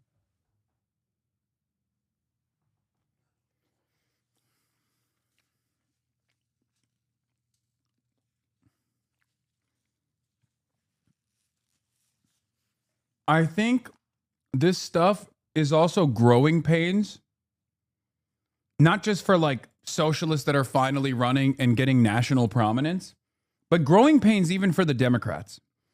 Because Democrats are not used to having a candidate that has policies that they identify with, that they want to vote for, that gets this level of opposition research and constant manufactured controversy.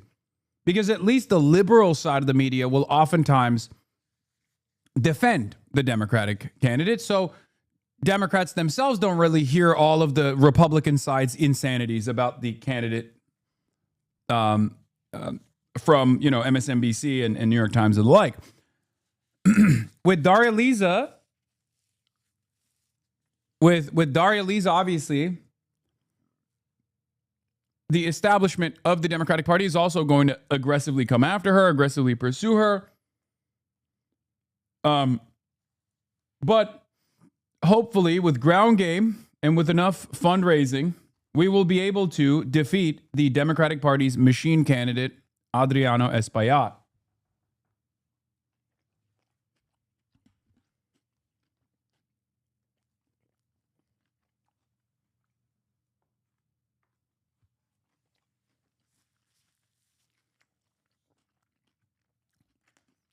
Yeah. This used to happen to Bernie all the time.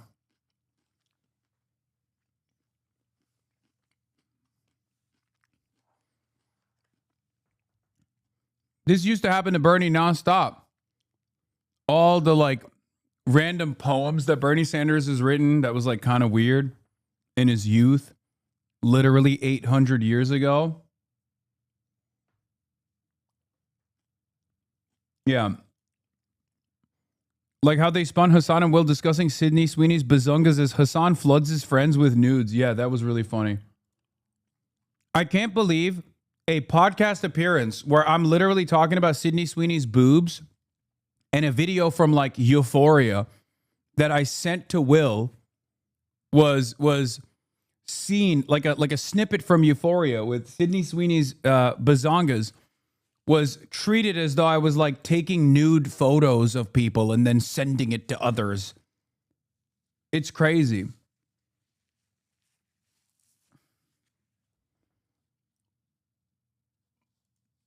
Yeah. When I hang out with Hasan, he won't stop shoving the porno laptop in my face. I tell him, Hasan, stop. It's time to read this chapter of the Grundrisse. He always says, no, we must watch porno now.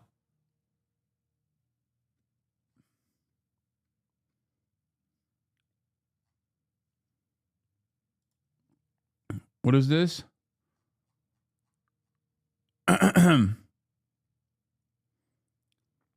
Piker has also admitted to sending news of other people to Will Neff, his streamer and pal, raising concerns over issues of consent. Yeah. What's really funny about this, by the way, isn't that these aren't, first of all, it's not nudes. It's like Sydney Sweeney's boobs. Okay?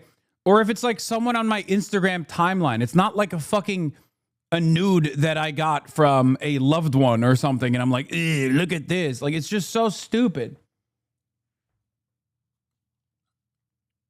It's literally the Euphoria clip with Sydney Sweeney's honkers busting through the fucking window of the Empire State Building. That's what they're talking about. Isn't that fucking nuts? They literally took a clip of me talking to Will about how, like joking around about how, like, I saw this clip of Sydney Sweeney becoming ginormous on the last episode of Euphoria. It showed up on my fucking timeline on Twitter with her ginormous magumbos blasting through the windows of the Empire State Building as the guy is trying to suck on her nipples. And I sent that clip to Will immediately, obviously. That's what best friends are supposed to fucking do. And they were like, "Ooh-ah! Oh, how dare you, sir? This is a Christian broadcast. Sydney Sweeney's titties are not for you to look at. You are Muslim man."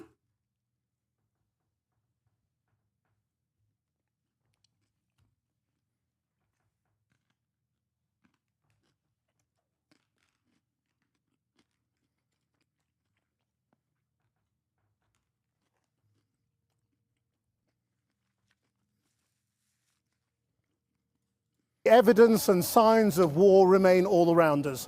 While the negotiations are in suspended animation and officially a ceasefire is still in place, the reality in the last 24 hours has been missiles, drones and carnage. Attacks on shipping and the Gulf states, this time Kuwait and Bahrain being dragged into the war. The Strait of Hormuz is even less passable tonight than it was last week. And there are new warnings of global economic slowdown and even recession from the OECD if this continues. Iran's position has hardened over Israel's strikes and threats in Lebanon. But Israel's Prime Minister Netanyahu insisted he's battling global hatred and lies and claimed he and Trump still agree overall, despite what he called tactical disagreements. That's not quite how Trump put it today, seeming to admit to shouting and swearing at Netanyahu in no uncertain terms. You were angry with him. You said, "Are you effing crazy? What are you effing doing? I helped you stay out of jail." Is that true? Did you speak to him in those terms? I did. I wouldn't say angry. I was a little bit perturbed. But it's so funny that he admitted he said that to him, by the way. Hell yeah. I mean, the disagreements that they have are obviously immaterial, utterly irrelevant. Ultimately, Benjamin Netanyahu is still his daddy. But the fact that he's like choosing to air that out and defend it is good.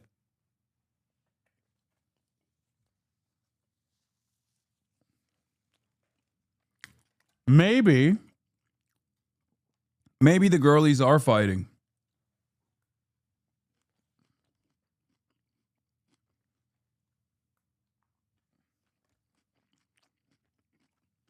But for the time being, it's irrelevant.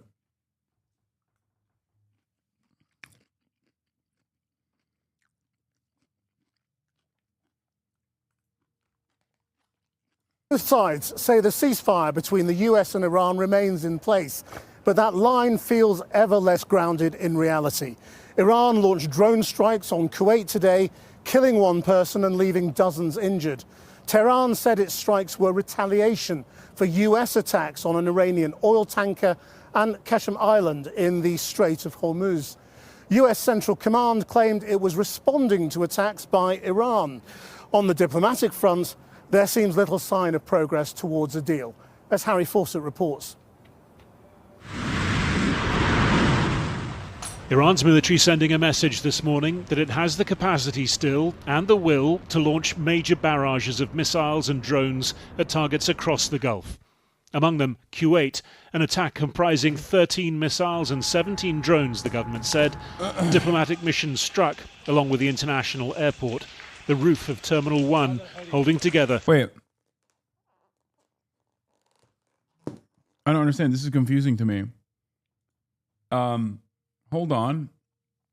CENTCOM, the most reliable resource, told me that they intercepted all the missiles and that Iran was not capable of striking any targets. I'm so confused. This is smoldering ashes inside of an airport? What's going on? This doesn't look like the aftermath of all 100% successful interception.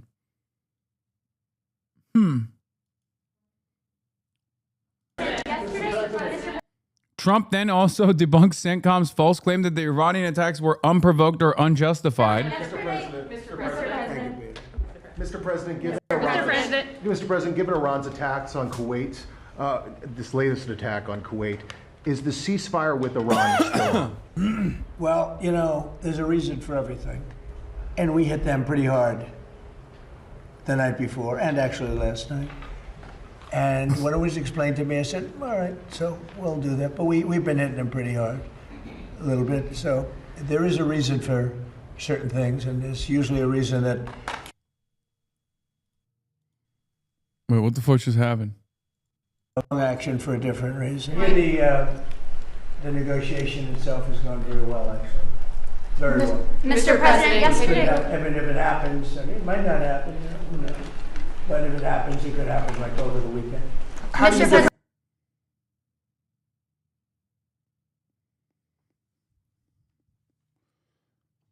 What do you think it will take for the Houthis to get involved? Iran has to say.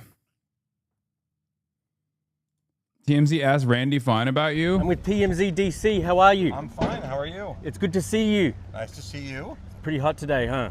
You know, it's not so bad. It could be hotter. That's why we're walking outside. That's true. But it's warming up, that's for sure.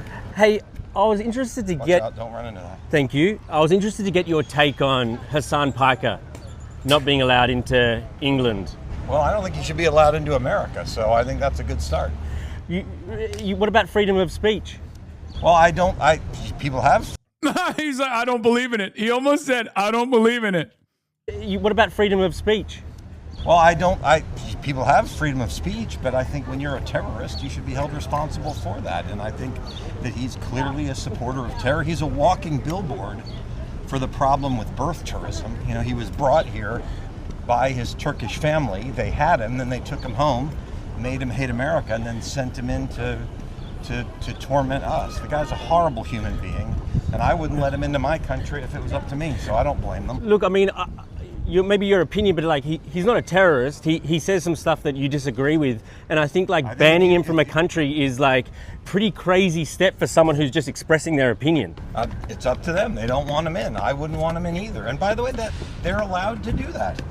They're allowed to, but I mean, wow, dude, this is again one of the most reactionary Republican congresspersons, a sitting congressperson. I know we've gotten used to this, by the way, which is crazy. We shouldn't get used to this at all. But TMZ is asking a sitting congressperson on whether or not I should be allowed into the country. And he's saying, I don't really give a shit about free speech. He's a terrorist. He shouldn't even be allowed into the United States of America. Isn't that wild? What the fuck is going on, man? Freedom of speech is just a huge issue, and if you're going to start banning someone just because you disagree with their views, then where does it end? Well, he promotes Muslim terror, so I think they're making the right decision by not taking that. I'm surprised they did it, but I think they did the right thing. Okay, thank you, sir.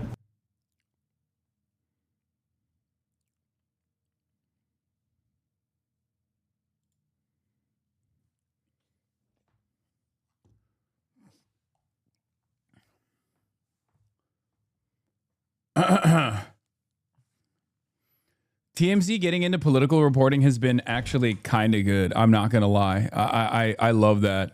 Like, I never thought that I would be saying this, but they kind of cook a lot.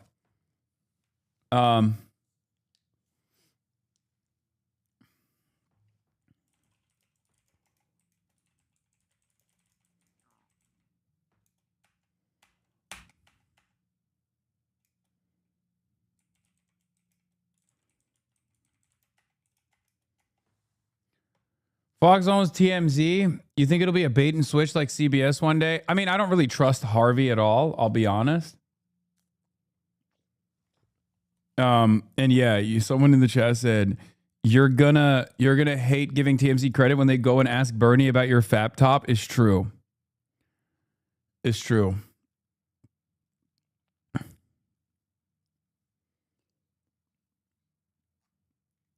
Whenever somebody calls you a terrorist, you should correct them. It's pronounced Twitch streamer. Same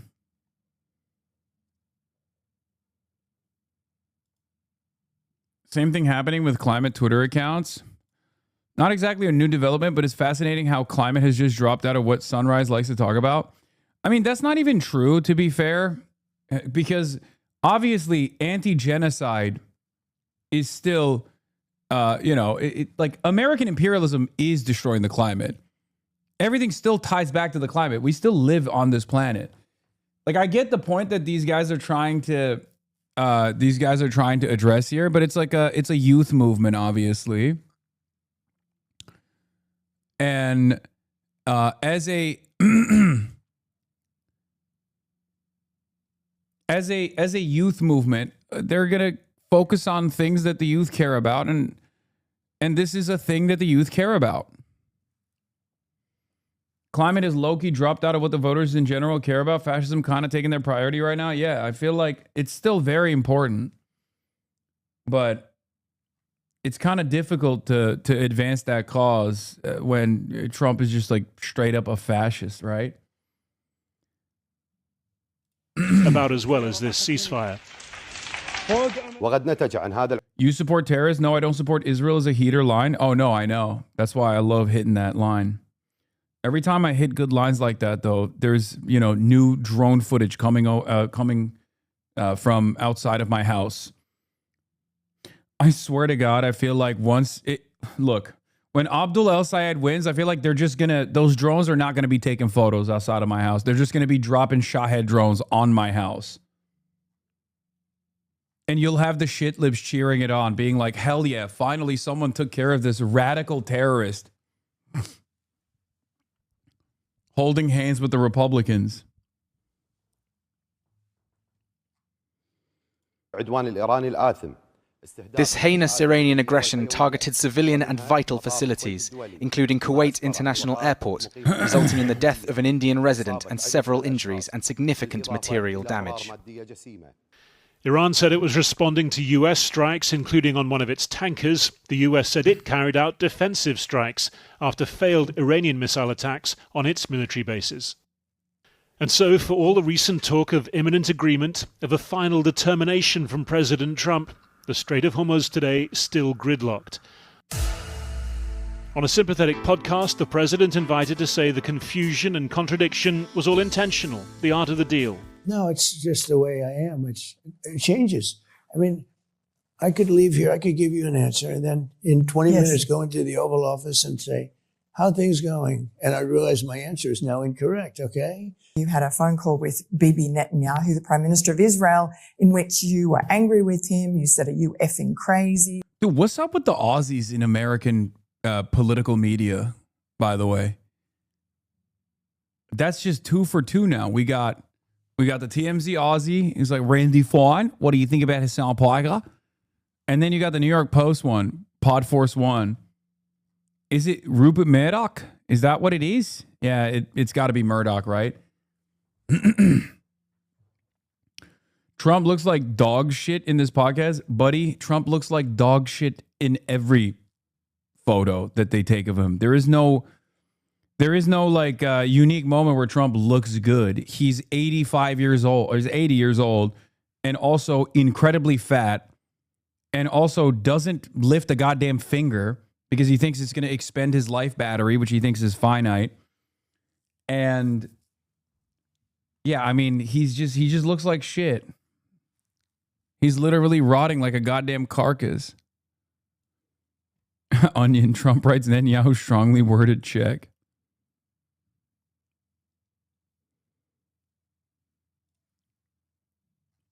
What are you effing doing? Is that true? Did you speak to him in those terms? I did. I wouldn't say angry. I was a little bit perturbed at his... Perturbed. Constantly fighting with Lebanon. You know, at some point I said, Bibi, we got to stop this. Bibi. I think he understands that. The recipient of that advice determined to make the best of being publicly branded effing crazy by the President of the United States. Sometimes we have, as in the best of families, you have these tactical disagreements. We always find a way to work them out, and we do so as great friends. We can disagree in the morning, and by the afternoon we have common action. Trump's frustration that the fighting in Lebanon is stymieing progress in talks with Iran. He'd said on Monday that both Israel and Hezbollah had committed to stop, but there has been no let-up. Israel today striking a vehicle close to Beirut, along with numerous targets in southern Lebanon, where there were also more funerals today. The cost here measured not in delays to a deal, but in personal grief. The village is deeply saddened by the strike on the son of the town, the doctor and his 2 children, who are university students, while they were on the road returning from their exams. In northern Israel,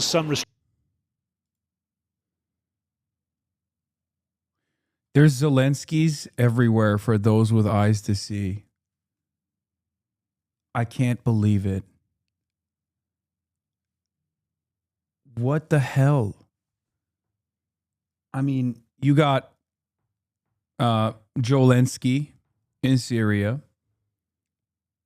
You got Jewish Zelensky in Ukraine. You got Christian Zelensky, Antonius Farah. And you have Muslim Zelensky in Syria. What the fuck is going on?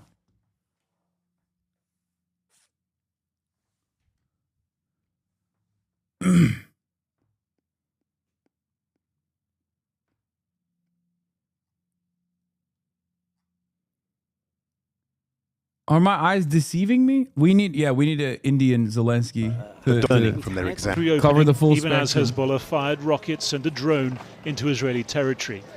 This evening, Kuwait state news agency released new images of the aftermath at the airport, a montage of destruction at odds with the portrayal of an imminent end to this conflict. Iran's foreign minister saying any further hostile act would be met with a decisive response. Little has so far been decided, either by 6 weeks of war or 8 weeks of shaky ceasefire.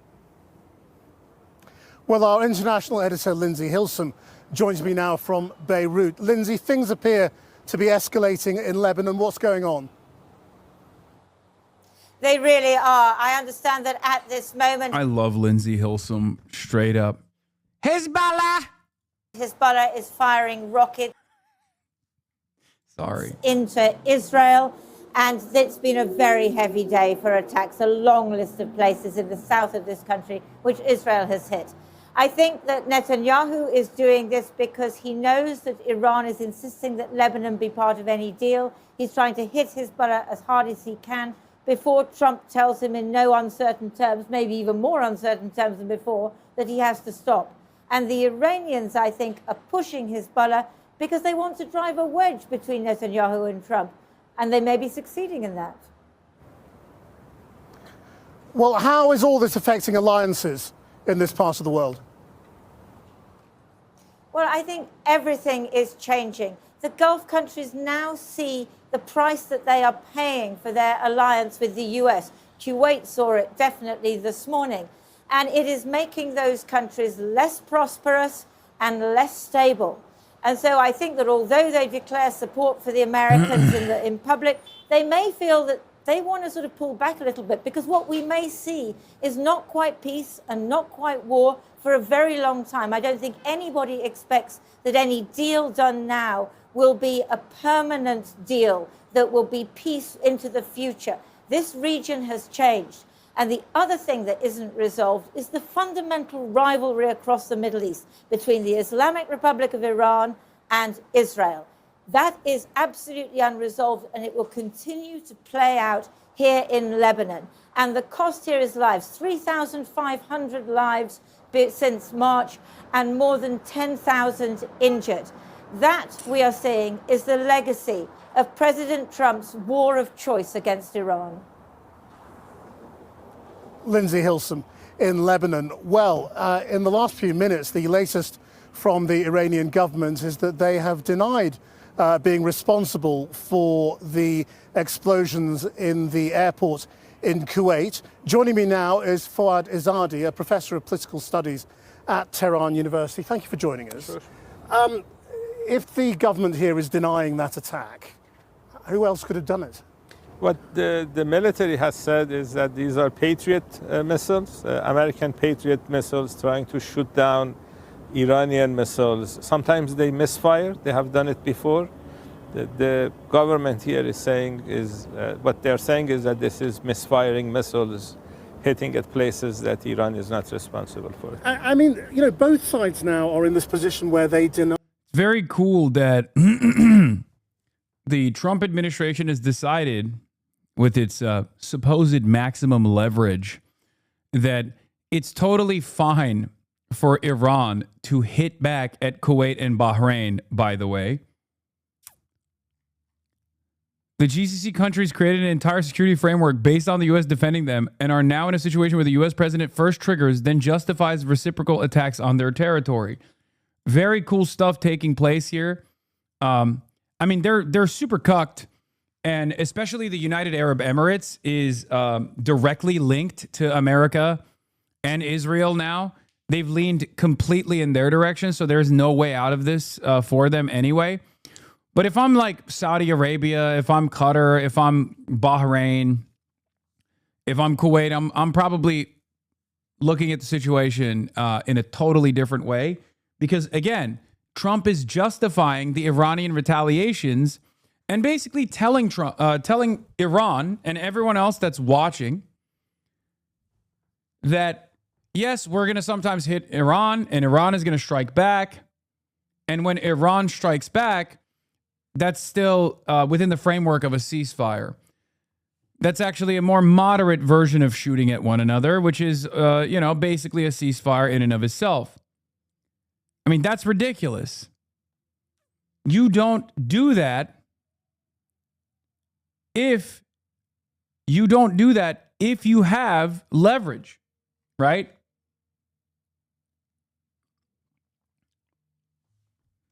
A guy with leverage is not going to look at the retaliation coming from the weaker party, Iran, and say it's fine, actually, that they're firing at our proxies. Key things. You know, the Americans still haven't taken responsibility for hitting the girls' school in Minab, even though there is an image of the missile. True. And here we have this explosion in Kuwait. I mean, doesn't it do everyone a disservice when people do not take responsibility for the realities of war? It should. We have, as you said, video of American Tomahawk missiles hitting the school. It was a double tap, so it wasn't just once. I think the Kuwaiti government they have a lot of CCTV available, especially around the airport.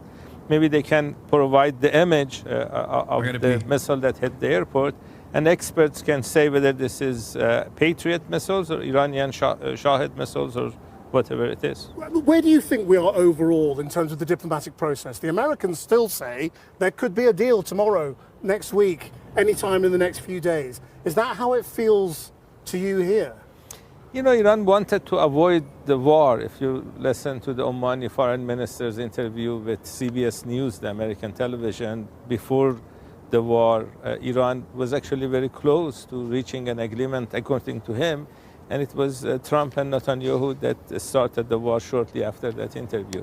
Iran wants to have an end to this war. You know, U.S. spends 100 times more on its military in comparison to Iran. These are two nuclear regimes attacking a non-nuclear state. So it would be foolish for Iranian leaders to want to continue the war.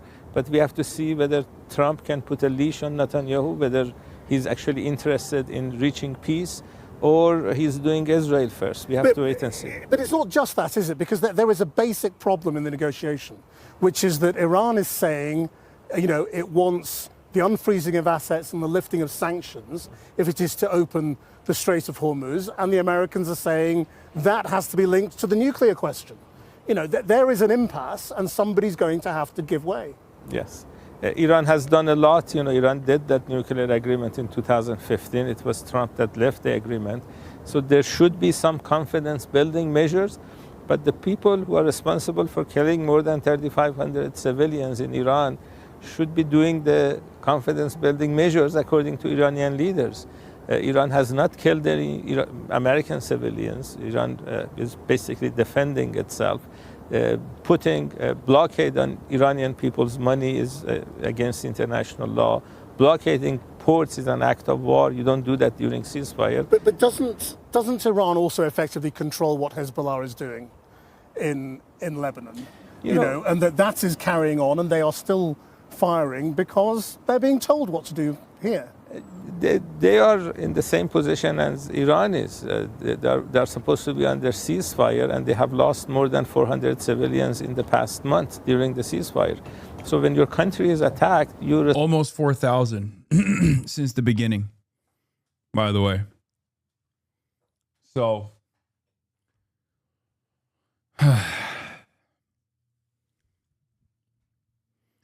yeah.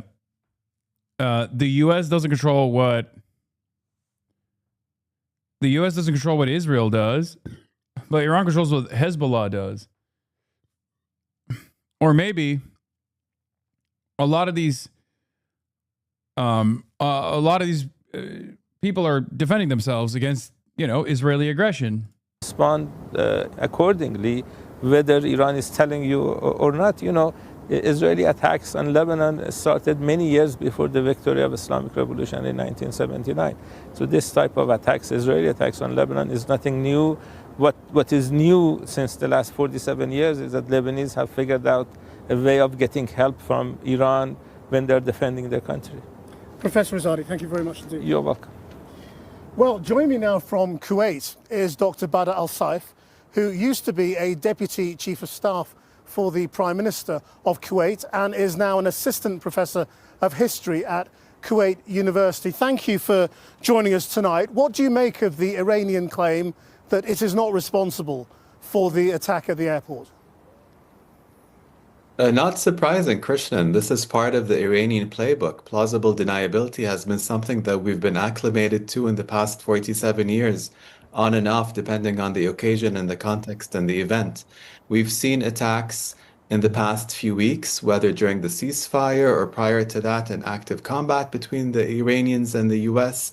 And this is unfortunate because the Gulf states, Kuwait, are no part of this war. We've declared early on that this is an illegal, unnecessary war by America and Israel against Iran. And the attacks on Iran, on the Gulf states, are also illegal and unnecessary. So trying to widen the scope of conflict is not going to do... Guys, it's not Adam Friedland, okay? Stop. anyone any good. We need to have sanity prevail. We need to work together on finding a conclusive end to all of this, and we need to go to the root causes. And it's not only related to the nuclear program and the enriched uranium. We should reach out to all the other files, including Iran's regional behavior, as well as Israel's regional behavior. Both need to be addressed in tandem.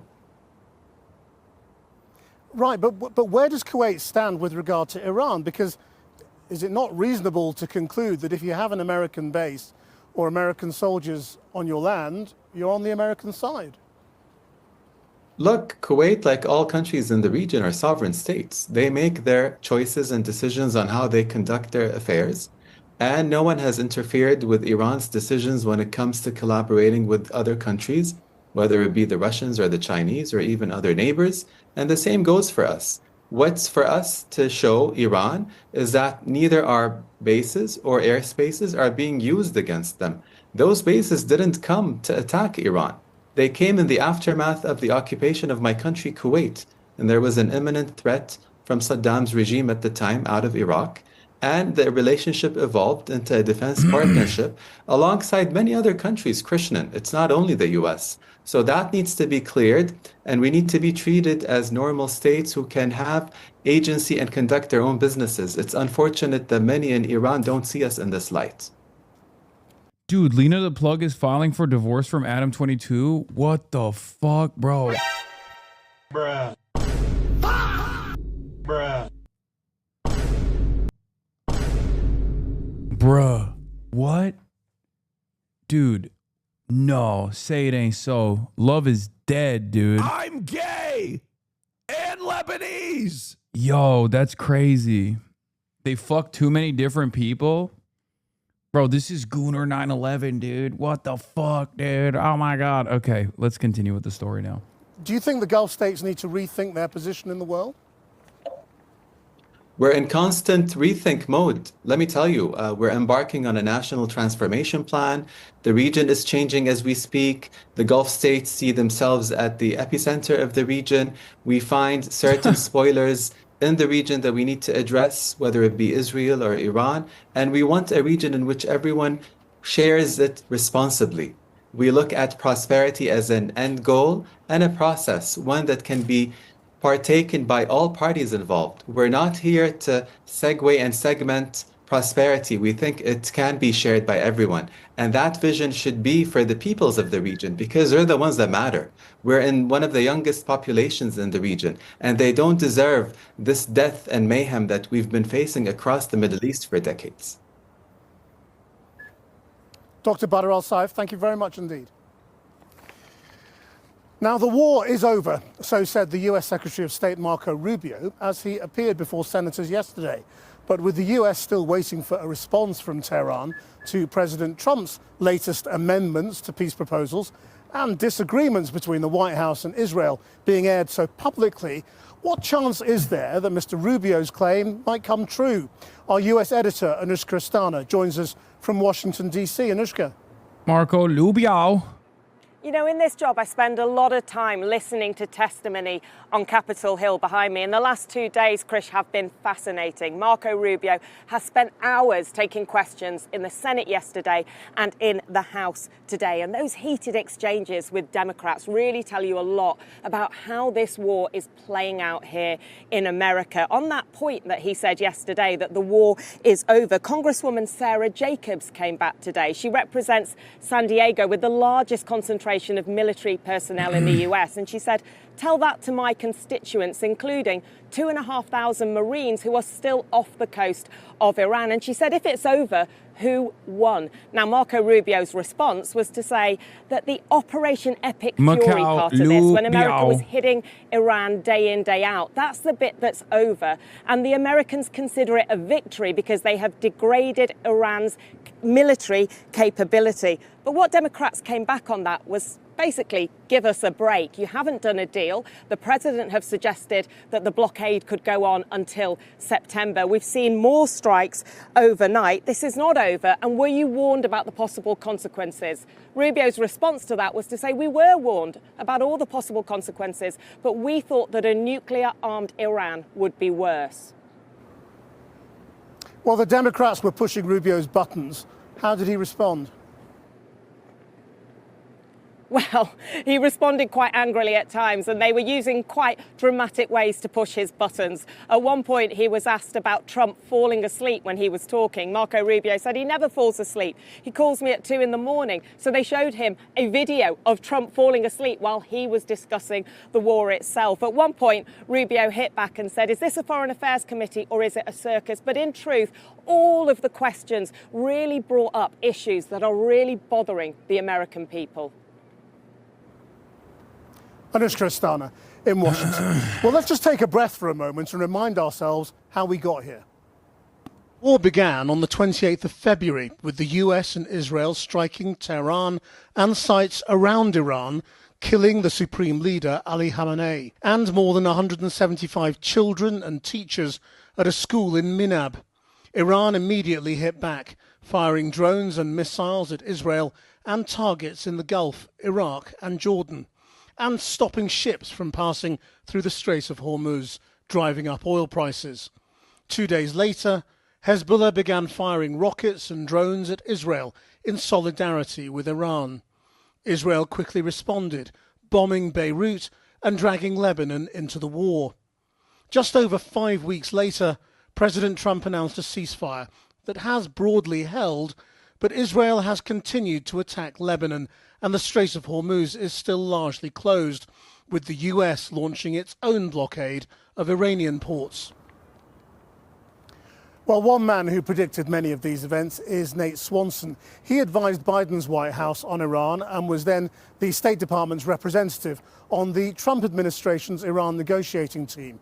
He wrote an article just before the war started, warning of a global economic shock and a quagmire that would be difficult for America to get out of. And he is now director of the Iran Strategy Project at the Atlantic Council and joins us from Virginia. I mean, I suppose given how things have turned out, being right can't be very satisfying. That's exactly right. It's extremely unsatisfying. It's been all bad news.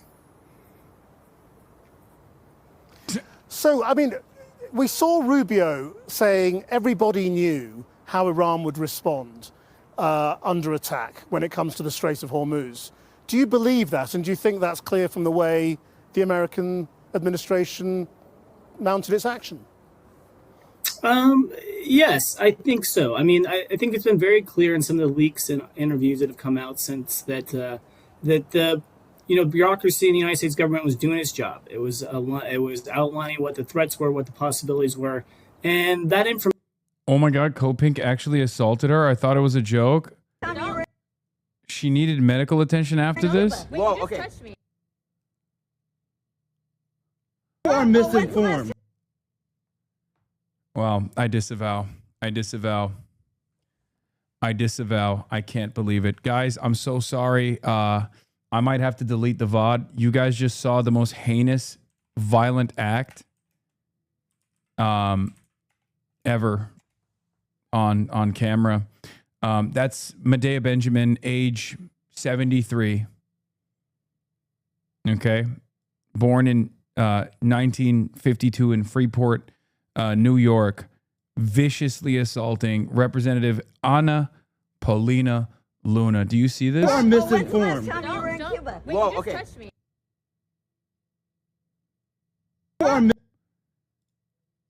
This vicious assault is perhaps an assault on democracy.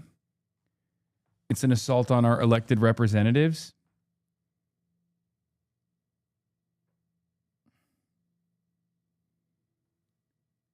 It is perhaps the greatest assault I've ever seen in my entire life. Let's take a look at how she's responding to it. So I was questioning Senator Rubio on Code Pink, which is a foreign-funded organization, and I've been going after FARA, etc. And so as I was leaving, they were asking questions. I don't have an issue asking questions, but when you were berating me and trying to block me from being able to come vote, it's an issue. But I continued to answer them. I was walking out of. This is a victim, okay? This is victim testimony. SGA Paulina. And as we were trying to walk away from them, I guess they didn't like what I was saying, so one of the lead organizers actually smacked me. And so at that point, I broke contact. Can you like reenact how you were hit? If just I was literally trying to walk away from this person, and they smacked me. In what part of the... Dude, SGA flop merchantry has not only impacted the next generation of basketball enjoyers, but seemingly Congress as well. This is what I was talking about. This is what I was worried about, you know? Steph Curry changed the game of basketball for good. Everyone takes 3-point shots now. And now everybody's flopping.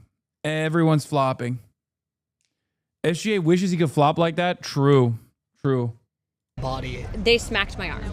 Smacked your... Are you injured right now? I mean, look, either which way, you don't touch anyone, especially if you don't like what they're saying. You cannot physically harm someone. You can't hit them. You can't block people. TMZ obtained video of the incident. People right, not right now by a policy of cutting off oil, cutting off every single way that government can get money to keep the hospitals going. To actually get aid to the people, because it doesn't sound like you do. No, because Marco Rubio has been sanctioning the Cuban people, which is hurting them by the billions. Medea, my queen. No, that hurts the people there. They have no power.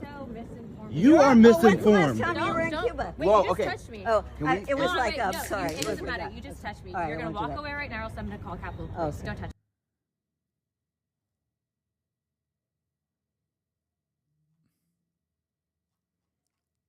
Did you guys catch that?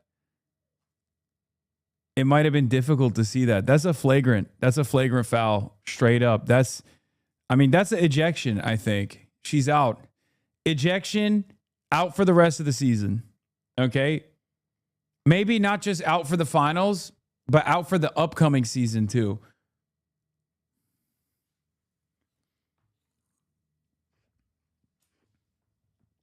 We need VAR to make a decision on this.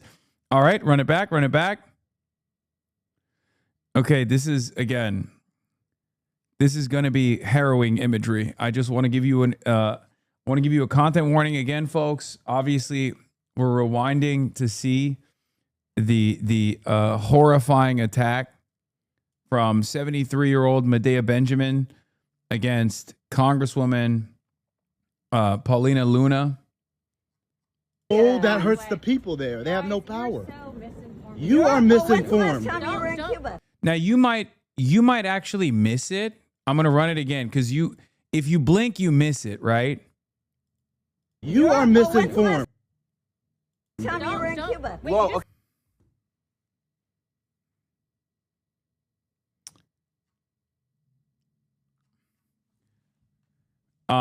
Sources on the ground have reported that in the aftermath of the video, she actually got sliced in half like an anime. Like she actually did the Viltrumite style hand knife technique. You can't really see it though because it's so fast. And basically right after this, like she walks away and she's cut in half. And slowly but surely, like the upper half of her body starts sliding off of the lower half of her body. Sources on the ground also told me Medea Benjamin turned around, looked at the camera, and said, "Omae wa ma shinderu." And then went like that to basically wipe the blood with the velocity. Please stop. This is very scary. Look. We call balls and strikes on the HasanAbi broadcast. Sometimes some of our allies are going to engage in heinous acts of violence, okay? Yeah, it's true. Omae wa ma shinderu. That's what she said.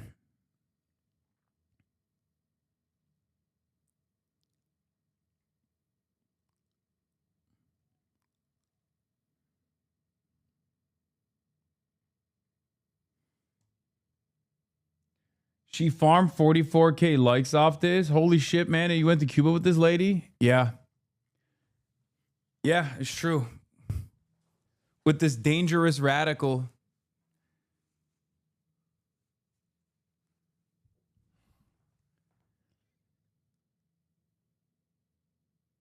What? Bad omen? Oh, no. It's a busy news day, but I'm taking the afternoon off to head to the ballpark because it's important to enjoy good things America has to offer. If you are anywhere near the White House or the president, seek shelter now. True. Oh, no. No, Aaron. Aaron, the fate of the world is on your shoulders. Aaron Rupar, do not take the day off. This is breaking news. Representative Randy Fine calls for far-left influencer Hasan Piker to be jailed.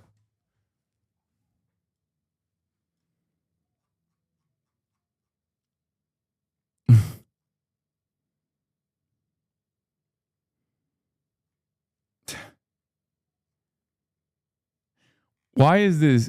Yeah. I'm going to tweet. He heard me call him a fat pig.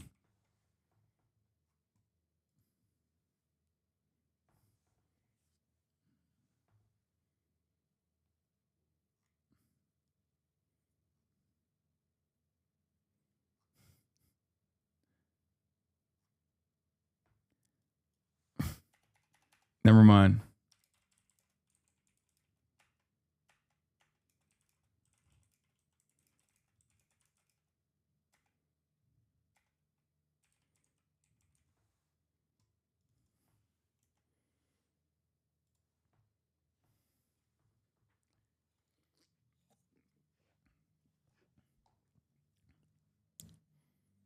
I went with something different. I said I call on Randy Fine to go on Ozempic.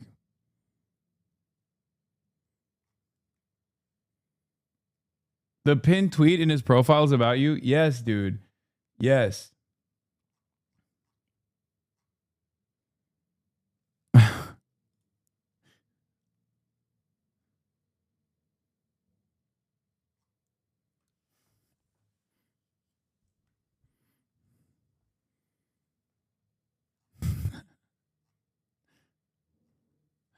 I just, I don't know what it is, man. But if you're like, if you're pro-Israel, if you're, the more Israel obsessed you are,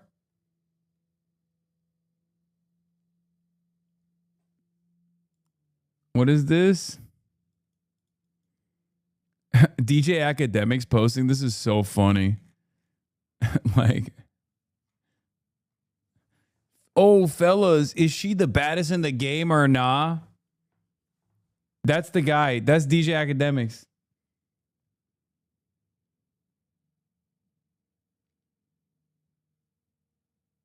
Gays for Trump are trying to clip you after every candidate he endorsed or campaigned with lost their election yesterday in California. Hasan Piker says that anyone who voted for Spencer Pratt should kill themselves. I didn't say that.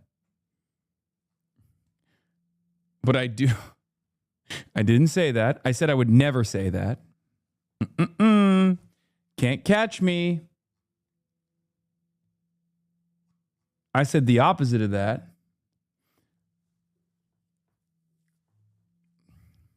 I won't correct you, even though you're wrong. All right, let's hear what Scale had to say on Sky News. I mean, the British government, I have to say it quite plainly, has been waging a war against dissent and free speech, trying to stifle criticism of Israel, trying to criminalize pro-Palestinian activism. Fox News spy account.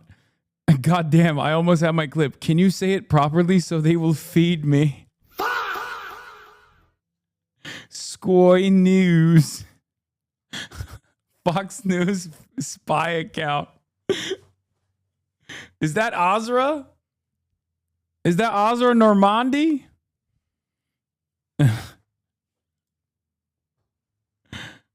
the case of Palestine Action, the restrictions on speech internally, the banning of people purely on the grounds that they have been critics of Israel is a stunning contradiction to the notion that the British government believes in free speech or believes in a democratic society. It's reprehensible. Now, I come from the United States. The United States is also doing this. For all Trump says about, we're going to end this woke culture, we're going to end cancel culture, they're the greatest purveyors of cancel culture that we've had in American history, and it all goes back to Palestine. So, the banning of Hasan Piker from entering and Cenk Uyghur from entering Britain is not surprising, but it's part of an unprecedented assault on basic liberties by the British Home Office. And the Home Secretary has said the presence of these two was not conducive to the public good. Are they essentially shielding the public from words when I guess these powers are there to prevent anyone who's trying to incite violence, not using words and free speech? The fact that the British government takes that position and then continues to lend support to an open genocide being waged by an indicted war criminal, Benjamin Netanyahu, tells you everything you need to know about this. These are actions that the British government is taking ultimately at the end of the day on behalf of a foreign power that is right now, as we speak, burning children alive in tents in Gaza, scorched earth bombing Lebanon, and continuing to try to agitate the United States to continue a war against Iran. I mean, the British government officials in charge of this policy should hold their heads in shame. This has nothing to do with protecting the average person in Britain. This has everything to do with defending the agenda of an openly genocidal regime run by literally an indicted war criminal.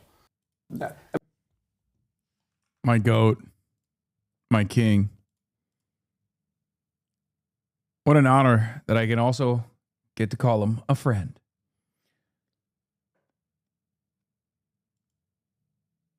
What is this? This man is milking you everywhere? What? Jeff Bezos is making you dry? One piece men's casual style fashion sunglasses? Wait, what the fuck? Go get your bag from Amazon. They have you selling glasses for $139. Why am I popping up in all of these like different fucking random things that they're selling on Amazon?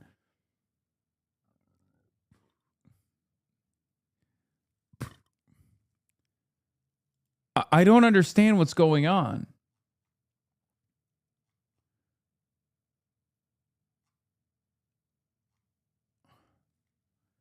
What?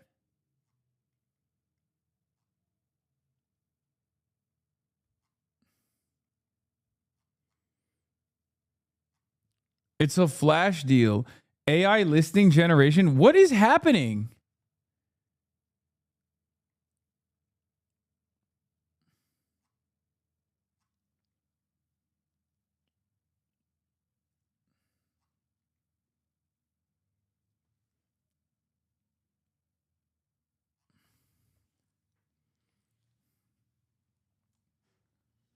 These are third-party aggregates selling from China, so they're obviously big fans. I mean, it's an honor that Chinese third-party sellers are using my likeness. Like, I'm honored. I will say it. I'm honored. China loves me and I love them back. Still strange, though. Information was ultimately making it to our cabinet secretaries, including Secretary Rubio. What I think we've seen since then, though, is that when the president was making the decision to go to war, they weren't raising these concerns with him. So ultimately, the blame for this war is with President Trump and President Trump alone, but also his closest advisors who failed to actually be honest with him. So what is the way out? Well, that's a great question. I think the way out is probably twofold. One, it's a recognition that going back to war isn't going to change the status quo for the benefit of anyone, not for Iran or for the United States. So there has to be this acknowledgement, which is sort of there, that it's in both sides' interest to end this diplomatically. That's proven to be much more tricky than I think anyone anticipated, and I think partially it's because substance is less important than the perceptions right now, right? So there's been this perception, I think, in the U.S. and in Iran that they need to win the negotiations. The war was sort of indecisive, so they need to be perceived as the winner of the talks. And that's really where the stalemate is occurring. It's not on the substance. Everyone agrees the Strait needs to be, reopened to traffic.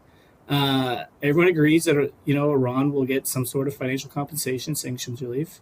And then, hopefully there will be some, at a minimum, talks about Iran's nuclear program. I mean, all those details are agreed to. The problem seems to be, who is perceived as the winner. And, this is a new dynamic in U.S.-Iran negotiations, where in the past, the U.S. would always give Iran the rhetorical victory and take the substance. And now neither side wants to give anyone the rhetorical. So, I think we just have to set that aside and focus on the substance, essentially. It's not just the AI book. It's probably one of those like boomer ass jokes. It's like it's probably empty. The inside of the book is probably empty. It's a classic boomer joke. I've seen it before. Like reasons to be a fan of communism, and then it's like 0. Get it? 0 reasons. Mr. President, get down. Okay. Yes, I know. Aaron Rupar is taking the day off. The United States probably could have struck a better nuclear deal in January before this war started than it is able to now. Yeah, I mean, I would actually go back and say when I was still in government, I think our best opportunity for a deal was before the 12-day war. It was really in the run-up to June 2025. I think at that point you saw Iran was very interested in a deal, willing to consider new options, and was really, worried about the prospect of war. So I think their position hardened after June 2025 a little bit. And so what I was seeing out of the negotiations, before the war was less. Hasan, was it with the Free Press defending you? They have a new article 2 hours ago, Britain don't ban Hasan Piker.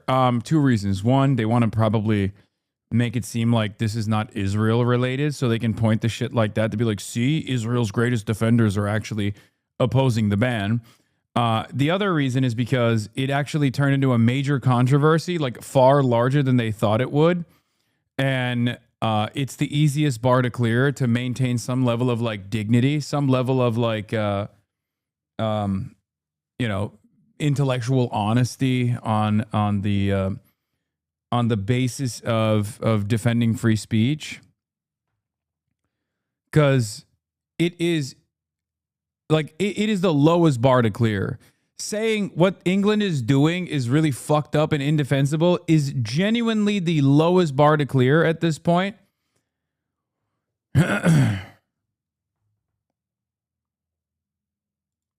Wait, Professor Jong on Welcome Glenn back. Diesel brings me up. What the fuck?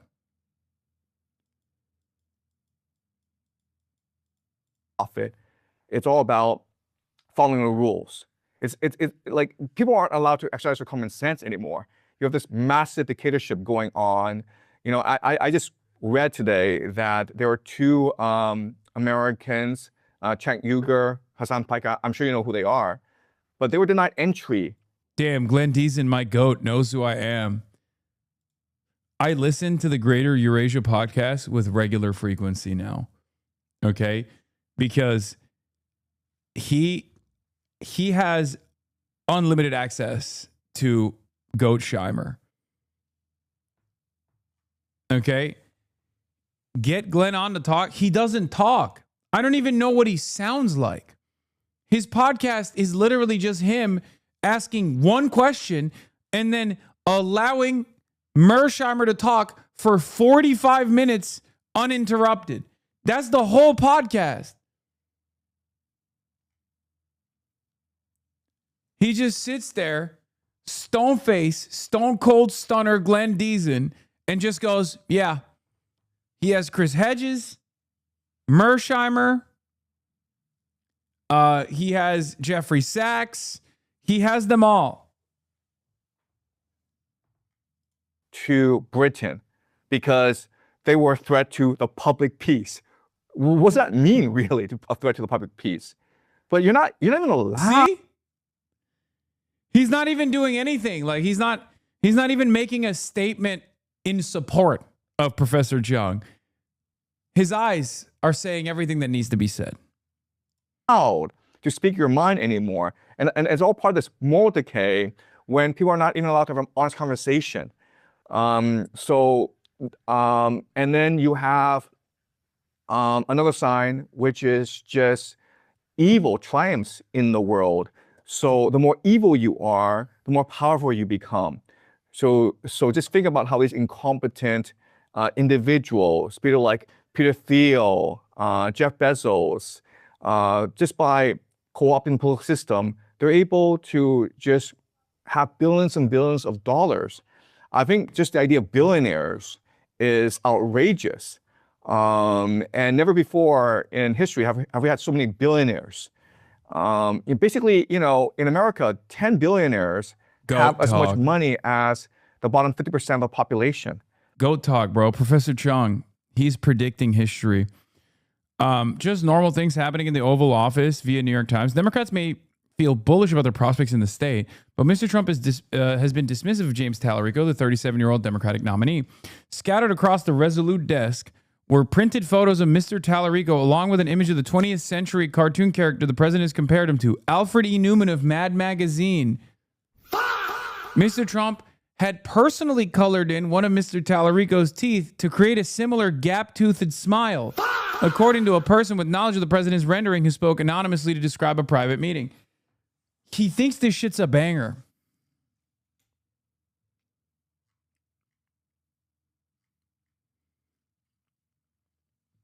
He's losing it. He's actually losing it. No, it's not a joke. No, this one is actually real. Here's the thing. And yet you're already. This is his Democrat moment.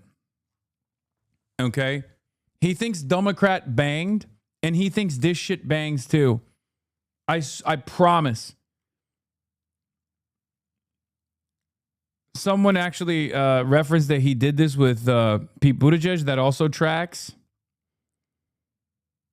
Facing resistance. I mean, President Macron of France this week said there's no justification for the major escalation by Israel in Lebanon. No, How do you respond to that? The escalation is from Hezbollah. We had a ceasefire. They violated it. Look, the way European leaders cater to radical Islamic minorities in their own countries is shameful, because they know the truth. They know that when we act against Iran, that caused death to America, death to Israel, death to everything in between that is not part of their Islamist radical ilk, they know we're protecting them as well. But they don't have the guts to stand up and line up with the right thing that will save our civilization against these barbarians.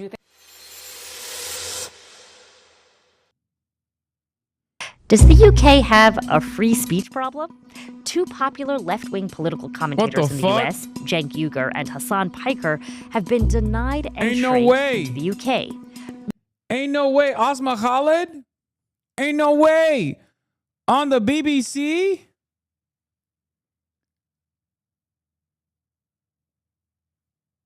That's crazy. Both men say the British government blocked them from entering the country because of their criticism of Israel. On Monday, the British government confirmed that it had denied entry to Uygur and Piker on the grounds that their presence in the UK may not be conducive to the public good. There was no mention of Israel in their statement. But this whole saga is sparking fresh criticism about the limits of free speech in the UK. From the BBC, I'm Asma Khalid in Washington, D.C., and welcome to The Global Story on YouTube. Damn, Asma Khalid, bro. That's big leagues. That's big leagues. Now, on today's show, we're talking about where a government draws the line in deciding what speech is acceptable. So, as you can imagine, this episode does contain language and examples that some folks might find offensive, and I just want to let you all know that here at the outset. Now, coming up, I'm going to speak with one of the people who was supposed to be in a London TV studio this week with Cenk Uygur. And I'll also talk to a legal expert who explains what exactly the laws are around free speech in the UK, which, by the way, does not have a First Amendment. But first, in order to understand the context in this story, you need to know a bit more about who Update for Steyer. Ooh, big drops. 18 minutes ago, big drops came in. The second late mail drop of the day is very strong for Steyer, the type of thing he needs to see to come back, though it's still a small batch. The key test will come tonight when we expect larger updates from larger urban areas. Okay. Okay, Tom Steyer. I mean, this is only 196 votes, right? But it's the percentages that matter. Big dumps. Big old dumpies, dude. Exactly, Hasan Piker and Cenk Uygur are. You might know Hasan Piker as this left-wing guy who hosts these marathon streaming sessions on Twitch, sometimes 7 to 8 hours. The Guardian wrote about you again? He has millions of followers, and in recent months, he has been dividing the Democratic Party.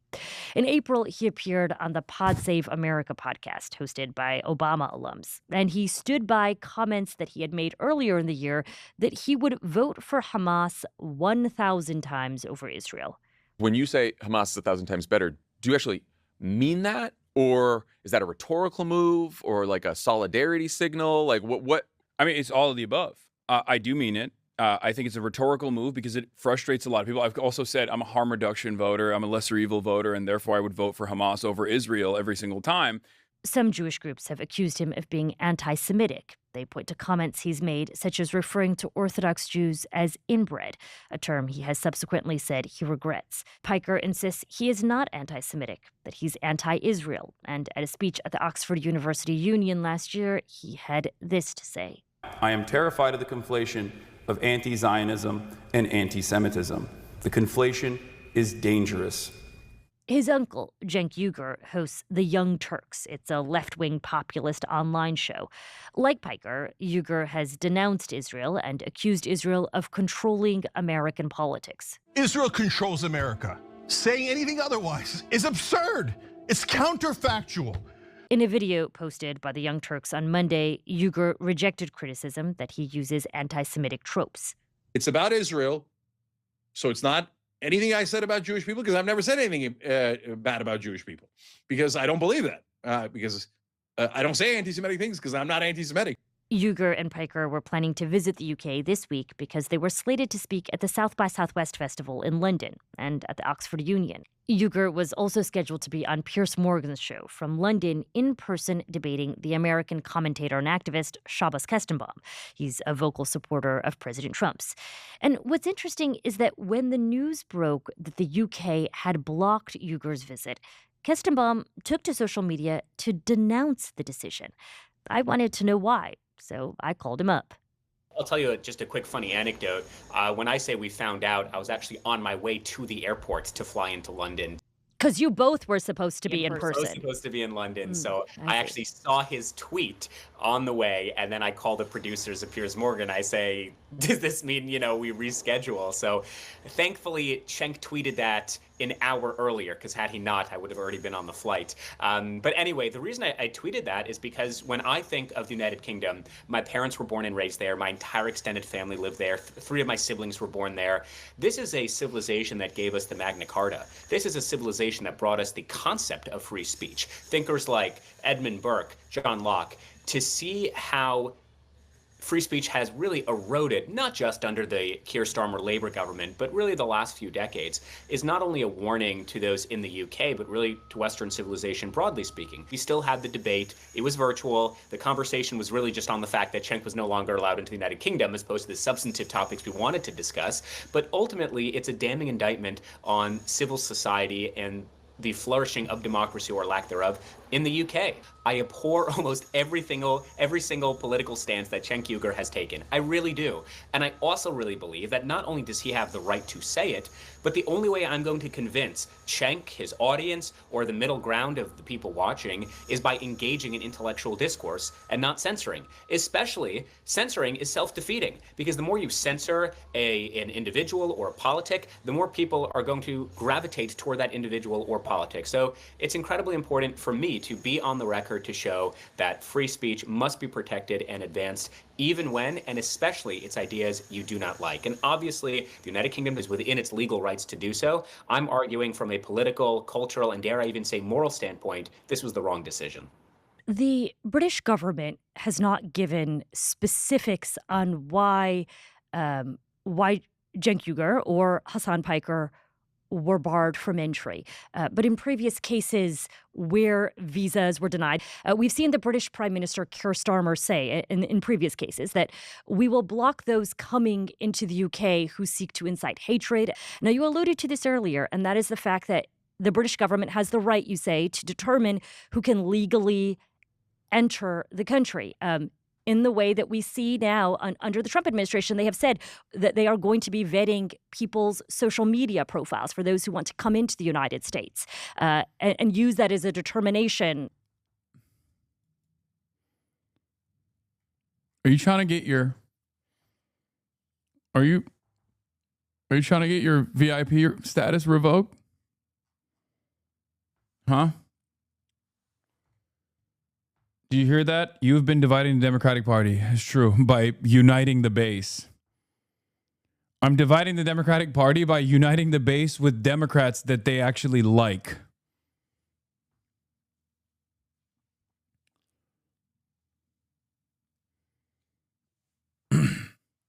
Megaphonics worked tirelessly for years to actually get a VIP status. He finally gets it. And he's abusing it by spamming it.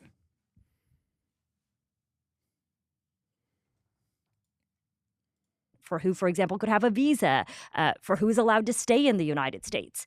And I guess I want to understand from you, given that a number of countries have rules around who they think that they will allow to enter or not enter, what's the specific criticism you have of what the UK government is doing in this moment? My criticism of the UK government is multifaceted. First of all, their dictum or their definition of what's considered a public nuisance is entirely subjective, it's entirely arbitrary, and it's entirely undefined. They don't actually tell people. So on Piers Morgan's show yesterday, Cenk and I were openly speculating. Was it because of Cenk's anti-Israel biases? Probably, but we don't actually know that. Maybe it's because of the odd comments he made about the Muslim grooming gangs. We don't actually know because the British government hasn't spelled any of those things out for us. Our Secretary of State, Marco Rubio, has been entirely consistent. He's on the record in public about it. He says, we are looking through your social media posts to see if you have support for terrorism, for example, because why would we want you, if you're identifying yourself with Hamas, Hezbollah, the Houthis, why would we want you on American institutions of higher learning, which I think is an entirely fair point to say. My critique with the United Kingdom, and this is why I said from the very beginning, from the get-go, they have a legal right to do it. I just disagree with it politically. They don't explain what any of those values are. You can't just say we abhor hate speech. Okay, what is hate speech? You can't say that if you're a threat to the public good. Okay, what's being a threat to the public good? Especially when you allow dozens, if not hundreds, of migrant boats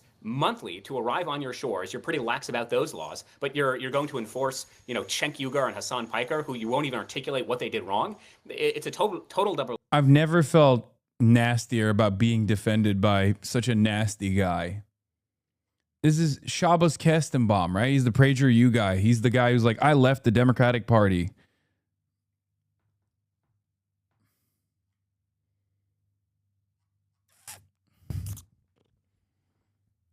Like he's not wrong about the anger that he feels towards the British government's weird attitude here. But also at the same time, he's like, well, they're letting in people from all over the world. What the fuck is that about? Like, okay, man, calm down, dude. Anyway, is it just Shabbos being interviewed or do they move on? That was Shabbos Kestenbaum. And as you heard, clearly he does indeed have strong views about the British government's decision. We wanted to know more about what exactly the UK laws are on free speech and banning people from entering the country. So I called up Joelle Grogan, the legal expert I mentioned earlier. She hosts this BBC podcast called The Law Show. We don't have the details of exactly why they were blocked, but we do know the power that they were blocked under. The Home Office, the Home Secretary, and a lot of immigration officials have a very broad discretionary power. It's really up to them to bar certain people from entry if they believe it's not conducive to the public good. The Home Office for American audiences is like a hybrid between the Department of Justice and the Department of Homeland Security. Okay. And you say they have broad discretion. What are they looking at? They have broad discretionary powers, as all states do. I think this is something we should emphasize, that all states decide who can come in to their country. That's a very important, almost a fundamental power of all states. And they are using a certain power to look at these individuals and say they're not going to be here in a way that is, again, under the technical term, conducive to the public good. Not conducive to the public good. I mean, it feels a bit vague. I mean, it feels, yeah, what does that mean? We can look at the guidance and understand that it's previously been used in the context of terrorism or more frequently in criminality. If they look at an individual and think they're likely to commit a crime, then they can be barred from entry. Now, one very important fact that we need to underline in this is the only reason we know about this is we were told on social media. The two individuals involved told us they were barred. So typically the Home Office doesn't give a list of people who have been barred. They don't say why they've been barred. So we're almost kind of retrospectively constructing reasons as to why they were barred. What's also interesting is this power is very broad and it doesn't really have a right of appeal. So you can't complain that the Home Secretary has told you you cannot enter the country because we are concerned that you would not be conducive to the public good. Once you're barred, you're barred. You mentioned that the British government has said these two men, their entry to the UK would not be conducive to the public good. We've also seen Hasan Piker and Cenk Uygur say that they were barred from entering the country because they criticized the state of Israel. Has the British government responded to that? We haven't seen the British government come out and say, here are exactly the reasons, here's exactly the speech you gave, here's exactly the terms you used. Yeah, they barred the crime family. That's what we were doing. We were doing thought crimes. So I'm glad that they wouldn't let us little thought criminals enter the country, you know? Why wouldn't they mention that you were in the UK last year, or the fact that I delivered a speech in the UK at the same fucking hall that I was supposed to be in Oxford Union, where I specifically did one speech on the dangers of anti-Semitism growing, you know. But I know that in the UK right now, it's an incredibly politically sensitive issue. What's so difficult is the current context in which we've seen attacks on Jewish communities. It's something that has informed so much of what the government are doing.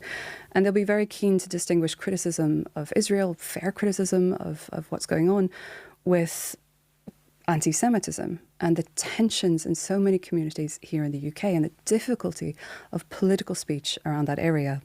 But what we can say in terms of previous decisions of Home Secretaries to ban certain individuals from entry, it's been on the basis that they promoted extremism, that they glorified terrorism, or that they fostered hatred likely to contribute to community discord.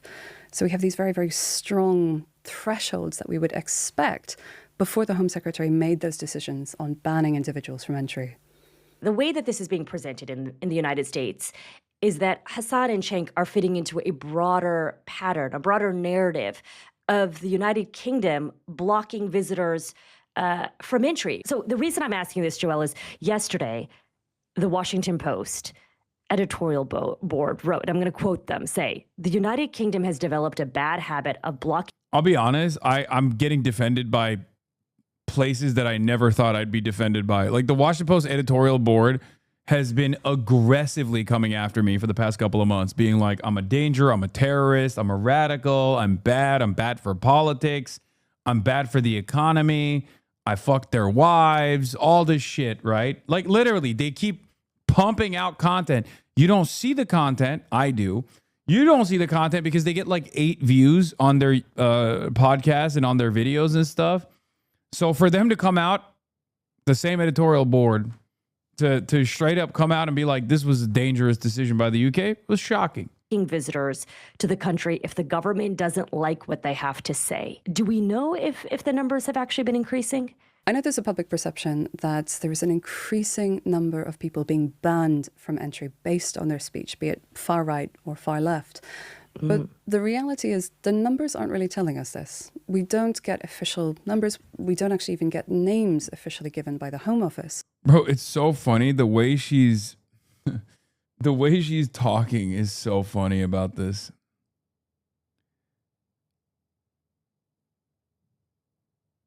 It's like she's talking like a victim. Like she's just like but that's the vibes I got from every British person I talked to, by the way. where they just don't have any, they don't have any mechanism for transparency. It is kind of shocking. Like, I asked a bunch of politicians in the UK, I was like, the fuck is this? Like, what's going on? How do we, you know, how do we get more insight into how this decision was made? And I asked like other British people in politics as well, and they just genuinely were like, nope. It's truly unbelievable. I've never seen anything from like a Western liberal democracy like this. It is kind of against the whole spirit of the enterprise, right? The idea that like this unilateral decision could be structured in such an opaque way where there are more questions than there are answers, and there's no real way to even figure out what the decision-making process looked like.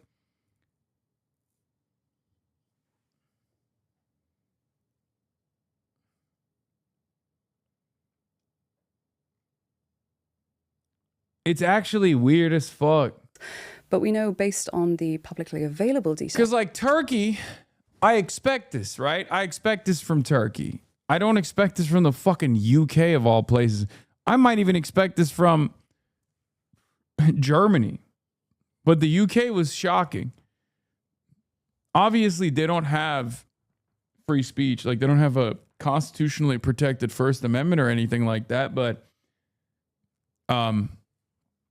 there are definitely appeals that you should be able to make, and there is a broad understanding. There is a broad understanding that the government is supposed to not take decisions like this lightly. Like they have to be valid, right? They have to be very valid. Like you have to be a straight up criminal or coming into the country to incite some kind of violence. That the numbers are quite low in real terms. It might be a few hundred people over the last decade. Joel, you've alluded to the fact that these limitations are not just on the speech of people who are on the left end of the political spectrum. In fact, this whole issue actually first caught my attention last month when ahead of a far-right march in London called Unite the Kingdom. This was a rally that was being organized by the anti-Islam activist Tommy Robinson. We heard that a number of people were barred from entering the United Kingdom. This caught my attention in part because there's this right-wing influencer, Valentina Gomez, who was one of the people who was blocked from entering. She, took to social media, announced this all, and suggested that she was going to hop on a boat and make her way over to the United Kingdom anyhow. I would not recommend that. But a long journey, I was going to say. But I want to understand what the concern was in the British government, why those 11 far-right activists were blocked from entering the country. This really goes to the root of a very core distinction in the law between free expression and the importance in the democracy of freedom of expression, free speech, and hate speech. The idea of agitation is really, really key in the understanding. Is that speech calling for agitation? Is that speech calling for violence, for action against communities? They were concerned that these people would come and call to potentially to violence, to action taken against Muslim communities. All right, I'm bored. Tell me this, were you told why you'd been banned? No, I only know through the reporting on the Times. They said that, that I had criticized the king. I'm sorry, Israel, or same thing. And so that was unacceptable. By the way, I could criticize the British government all I like. I can criticize the king all I like. I can criticize anyone on planet Earth all I like, except Israel. So now you know who rules you. Who rules us? Israel, obviously. Well, I mean, in British history that the gravest offense is insulting the king. No. I've insulted Israel, apparently, now you know who your new king is. That's not the gravest offense in this country. You can insult the king as much as you like in this country. No, I'm saying historically. Of course not today. I'm glad you started where you've started there, because I did want to ask you about something you said. And again, I don't know the reason you've been banned either. We don't have that information from the Home Secretary, but I know what your critics have said about you. So I'll make our conversation in part about Osman transplant. Is this for real? Asmongold revealed he plans to get a hair transplant so we won't look fucked up anymore. I wonder if it'll make me look weird. It'll probably make me look like the way I'm supposed to look, right? I mean, you're still going to look busted as hell, big dog.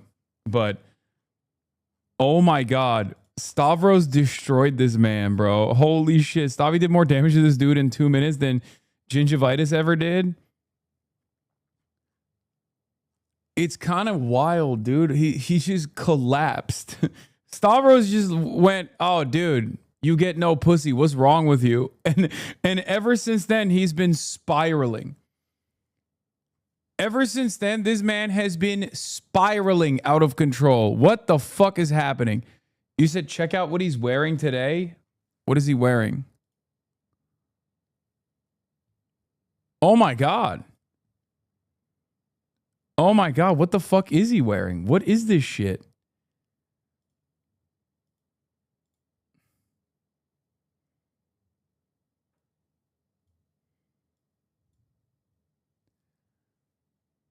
Are we going to bully this guy? Is it a Pride shirt? Is that what it is? Is it for Pride Month? Are we bullying this guy into having a better life? Like, does bullying work? What's going on? He's wearing a new shirt. New shirt alert. Happy Pride. You should watch when he reacts on you covering the elections. I mean, what the fuck does he know about elections? He's an absolute moron. Yeah, I think Hilton's based.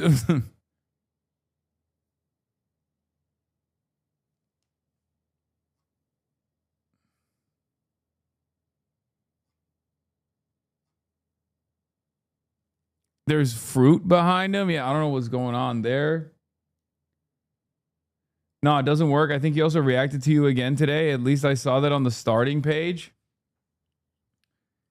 Yeah, do you think that's normal? I mean, do you think that's unique? Sorry. He reacts to me every day, bro. Literally every fucking day. All right, I'm tired of listening to stories about how I'm banned from the UK. I'm going to be honest. Imagine if he was wearing the same exact Gucci shirt you had on. Oh, Marco Rubio. Trump himself will be attending the next NATO meeting in Ankara, Turkey. Bruh. Türkiye, masadayız. Masa biziz. We are the table.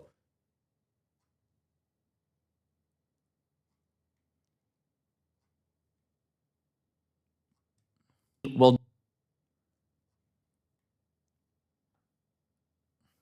you don't think it's funny to listen to people debate endlessly about how evil you or not you are? I just get so bored after a while. I've heard it so many times. I mean, it's not like LBC is going to fucking argue that I'm an evil person. Maybe the callers.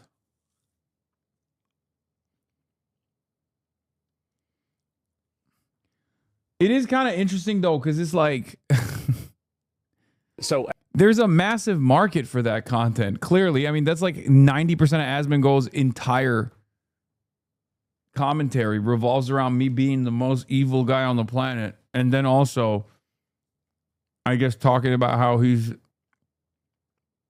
doing gender affirming care, but it's somehow not gay. A hair transplant. We got to really think about getting this done maybe this year. I'm thinking about we do it. So this is another trans person that thinks a man getting a hair transplant is somehow the same as cutting their dick off. Yeah, it's not. The difference is because... Yeah, it's gender affirming care, big dog. That's literally what this is. Also, you're still going to be chopped, but it's fine.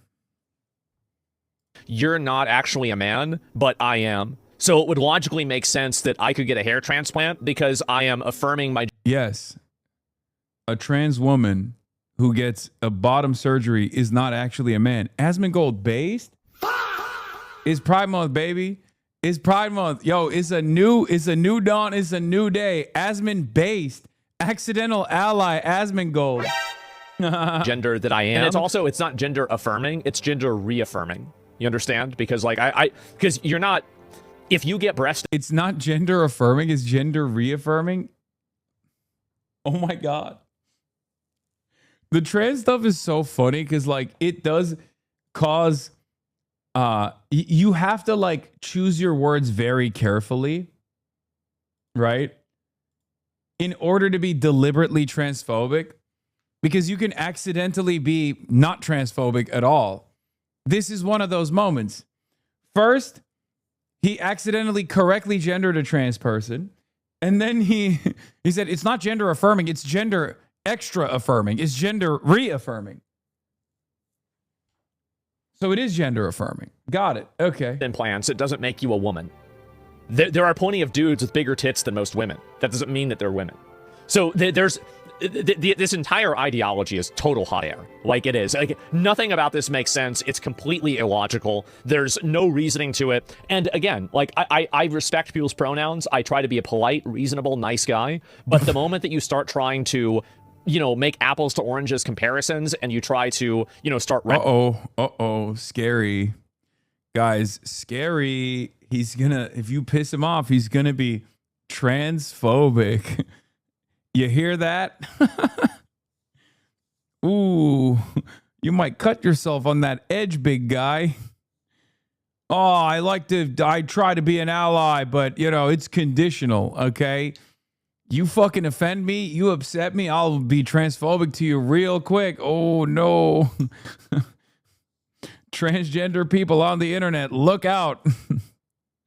Another fucking dipshit reactionary is gonna be transphobic.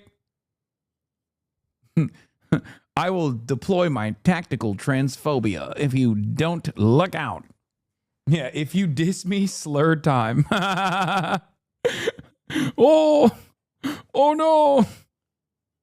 What will we do? Nationalizing this stuff is the time that really, I mean, you've got to, I mean, this is the truth. It's the truth, whether you like it or not. In his 2018 tweet, is clearly pro-trans. Sure, it's disappointing to me so many people have interpreted what I said as being against trans people when that wasn't my intent at all. I could have been more clear, I suppose, but I also think that many on the response I received are overly presumptuous. What is it? Is this him like unlocking transphobia? Initially self-serving Twitter political activism based on a complete misunderstanding of the original post. Was a bit tired, but I'm glad I'm streamed today. Got a lot of the achievements for glory meta. Hopefully, I'll be able to finish tomorrow. Retweet this if you'd rather follow people with pronouns in bio over Twitch assholes. Self-serving Twitter political activism based off a complete misunderstanding of the original post. To me, it's indicative of people who are politically extreme, which is something I try to avoid on Twitter due to how pointless it is. I could have made the same post about Donald Trump obvies. Yeah, this was is that fucking Asmon called? Yeah, he's been around for a bit, dude. He's been around the block. Yeah, no, this is peak woke. Only the best takes. The stream is just watching clips from your stream and making up false narratives. Asmongold blames Hasan for Nithya Raman losing the LA mayor race. That's what you get. Hasan should be blaming himself for this. You had this woman on to be the LA mayor and spent all that time talking about Palestine. It's his fault. You know what's really funny about this, by the way? It goes to show how fucking stupid election Twitter is, or like the shit libs are on Twitter, because they also agree with this assessment from this creature with 0 brain cells. It's not my fault. It's not my fault that, you know, I gave her a test with the answers, basically.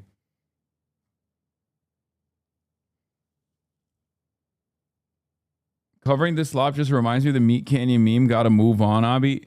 No, he's brilliant, dude.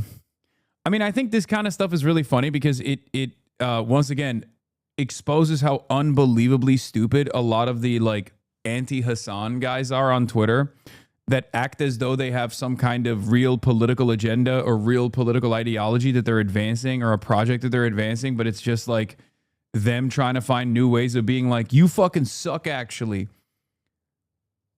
The major candidate, one, I endorsed and went and rallied for two candidates. One was Shoykat Chakrabarti, and the other one was Adam Hamawi. Adam Hamawi won. Shoykat Chakrabarti lost. Obviously, I don't have the same level of fucking motion as Nancy Pelosi, who chose her replacement for this seat after occupying it for 4 decades in San Francisco. I am not a kingmaker. I've never said I was a kingmaker, right? I did not endorse anyone else. I did not endorse Tom Steyer. I did not endorse, well, I did endorse some people with the hopes that they could advance into the general, and they actually did make it to the runoffs, right? A couple candidates like Villegas and Mai Wong, and also Angela Gonzalez-Torres. So they're actually positioned fairly well. We shall see. I'm under no illusion that if I am to advocate for a candidate, they're going to magically win, because I'm not a fucking moron, okay? I understand that the candidates that I'm pushing for are insurgent candidates, and it's very difficult to win insurgency races, especially in places where machine politics are very dominant. It has happened. It happened in Philadelphia. It happened in New York. Hopefully, we're going to recreate the successes in New York soon as well.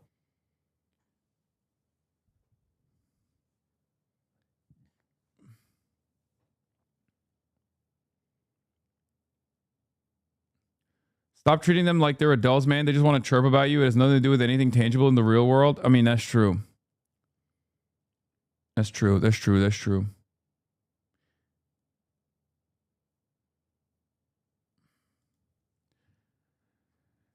California jungle primary, 19%. Everyone gets a puppy.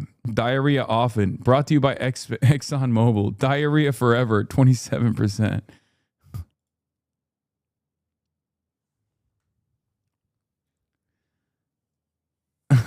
Except everyone gets a puppy, has no experience giving anyone puppies, and there is no concrete reason to believe that anyone would actually get a puppy if he was elected. This guy literally looked at a hypothetical and still chose diarrhea forever, or diarrhea often, by the way. This is a mentality that you need to break out of people, okay? I don't think this person will ever understand. That is incredible. You looked at a hypothetical between everyone gets a puppy and diarrhea forever. It's not satire. You chose in this hypothetical to go with diarrhea often is actually far more preferable to diarrhea forever, or diarrhea forever is actually good. That's incredible. This mindset is genuinely the mindset of a lot of liberals, where they think, no, good things are not possible. Okay, what is this? Of course, the guy who hates Jews hates his dog, always hates everyone, including gay people. Let him cook. There's no limits on hate. It doesn't discriminate. Look at hateful comment, Hasan Piker. What? What is this? Oh, it's because I was saying California liberals want homo-fascism. It's true. If it offends you, that's your problem. I mean, it's true, yes. California liberalism begins and ends at abortion rights being protected and LGBTQ rights being protected. That's it. Wokeness has a limit in California. That is literally the limit. They do not care if homeless people are being melted for biomatter on the side. They do not care if one apartment unit costs $7 million. The cheapest apartment unit could cost $7 million. They do not care if they shoot you in the head for even demanding public transit. None of these things. No economic progress whatsoever. We do not want it.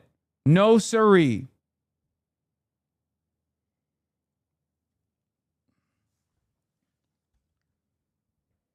Bro really said, if it offends you, suck my dick. Hashtag Pride Month. I mean, true. From the back. If you want to have your mind broken, look up Rueda, who's running against Gottheimer in the general. There's a Groiper running against Gottheimer in the general. He's a fan of a certain tree streamer. Wait, there's an Asmongold fan running against Gottheimer?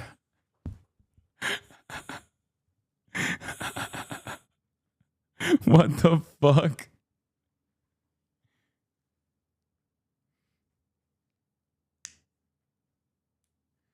Oh, Nick Fuentes?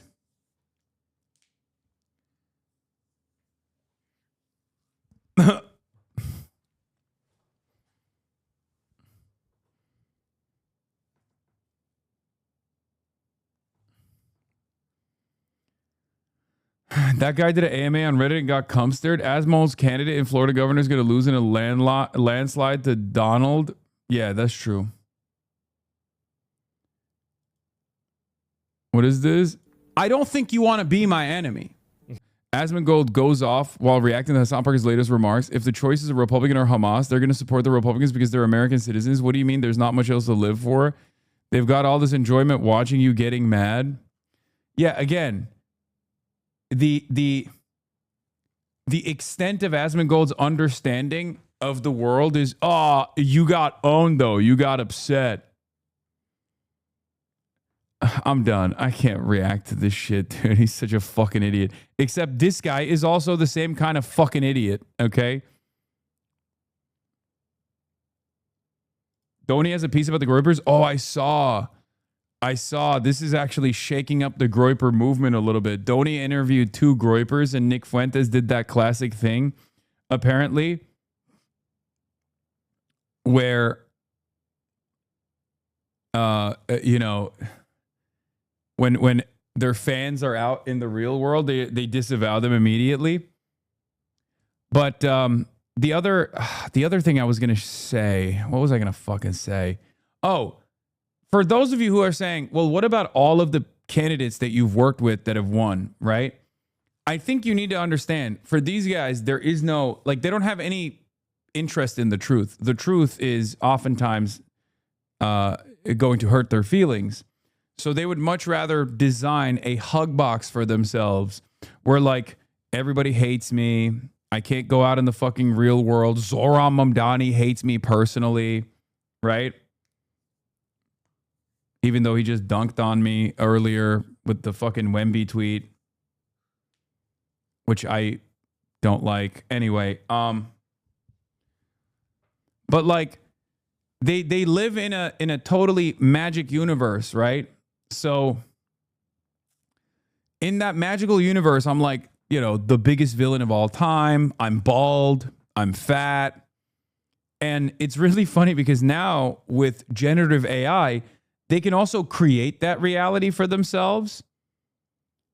And they literally would rather live in that alternative reality than the one that we all have to exist in.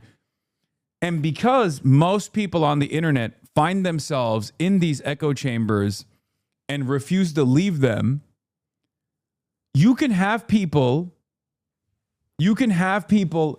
genuinely running around and being like, no, Hasan is a fat, balding loser who, you know, everybody hates, who's lost every fucking election where he's endorsed candidates. And at a certain point, you have to, what is this? Choose your fighters? Dog, I didn't even endorse Tom Steyer.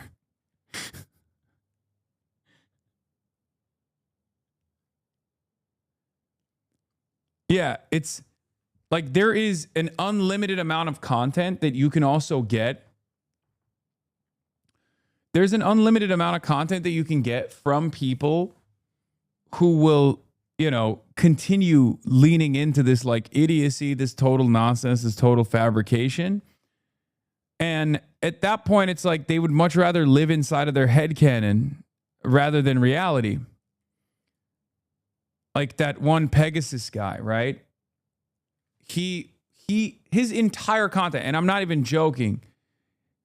Like this one is my favorite. This one, the Pegasus guy is my favorite. There's this like Indian dude, okay, on YouTube, and basically his entire content is just covering how I'm going to be jailed and arrested and prosecuted and my life is over. Like, that's all he does. Look.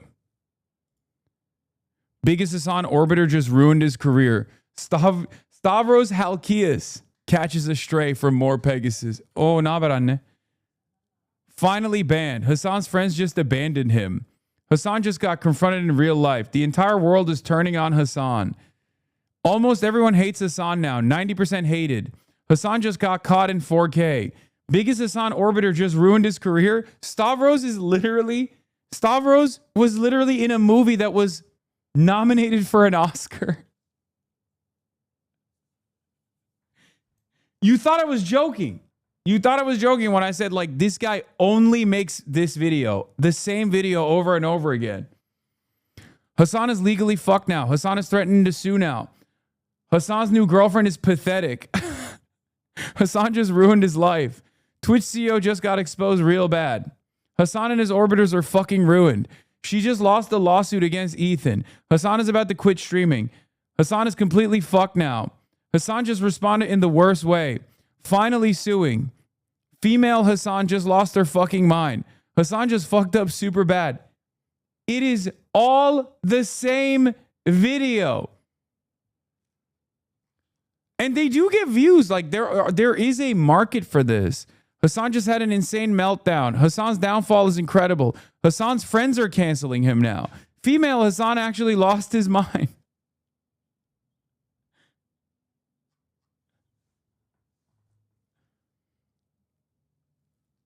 This clip just came across my timeline the other day. All right, let's check it first. What is this? Sleepy explains why More Pegasus is the worst content creator on YouTube right now while reacting to his video on Hasan Piker's UK ban. Things are. Straight up fucking fascism. That's it. Oh, brother, this drama queen. Fascism is here. Oh.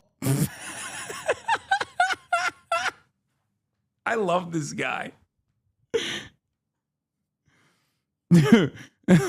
It's so funny because he has nothing redeemable about him, but the pure animus that drives a lot of dudes that look like him, I guess, on the internet, that spend every waking moment on the internet, the animus that they feel towards me is enough. They're like, I don't even want, I will watch the same video over and over again. Is Chop City. Oh my God, it's the rise of fascism. But are you gonna say anything about that? Or are you just gonna repeat what he said in a mocking tone? Are you kidding me? What happened, Hasan? Are you gonna be swinging from the gallows again? It's funny because somehow you survived the first time. You know, Hasan might actually be Kaido from One Piece because I cannot. Wait, is he glazing me? I'm Kaido from One Piece? What the fuck? Yo, that's kind of cool. If you catch me making videos like this to pay my bills, ignore it. You know you can make positive videos. They also go, fairly viral. He's kind of mimicking your expression and facial hair. Okay, that's disrespectful to me. That's messed up. He's watching right now on Discord server probably. I mean, hey, you got noticed by your king, by your god. Explain to you how much I fucking hate this person. This is the worst content creator on YouTube right now. Sure, maybe Ethan Klein is doing more outside of YouTube, with his litigation. Pegasus is a perfect example of a complete fucking retard who's been given a microphone and an agenda to follow. I don't know how you can deny the clear elements of fascism present in the current administration. Either you're unaware, like you're just not looking into it, or like you're willingly sweeping for it, which is insane. Oh, Hasan was not put into concentration camps. Okay, so he was just crying as usual, trying to fearmonger because he's a Fascism. Yeah. Fascism when I'm personally put into concentration camps. Buddy, there are a shit ton of people being put into concentration camps. Some of them look like you, actually. I don't know if this guy lives in America or not. But, the fuck are you talking about? This is ironically one day after I came back from visiting the outside of a concentration camp in New Jersey called Delaney. This dude is an Indian living in Singapore. He's Singaporean.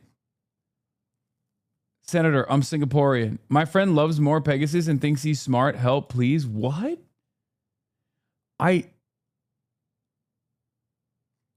It's actually kind of, I'm fascinated by people. I'm fascinated by people who sincerely watch this fucking slop, the garbanzo slop that these guys put out, and they're like, this guy's peak content, dude. Sorry to report, but your chatter, your friend is a fucking dumbass. like your friend might be more redeemable if he was at least like watching Daily Wire or fucking Matt Walsh, because at least like there's something to hold on to there where you could just be like, well, here's why your worldview is wrong. This guy doesn't have anything.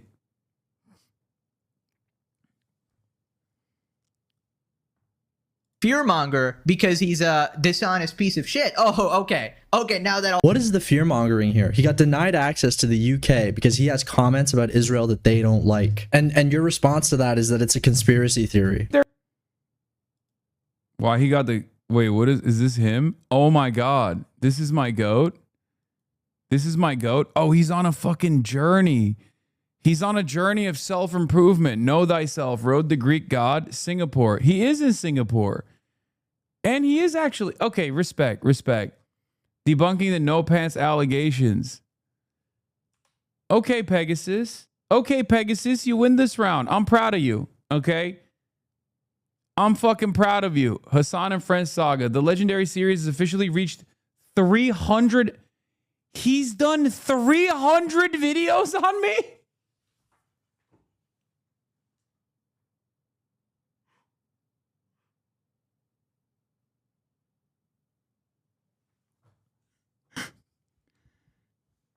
He's done 300 videos. Oh my God.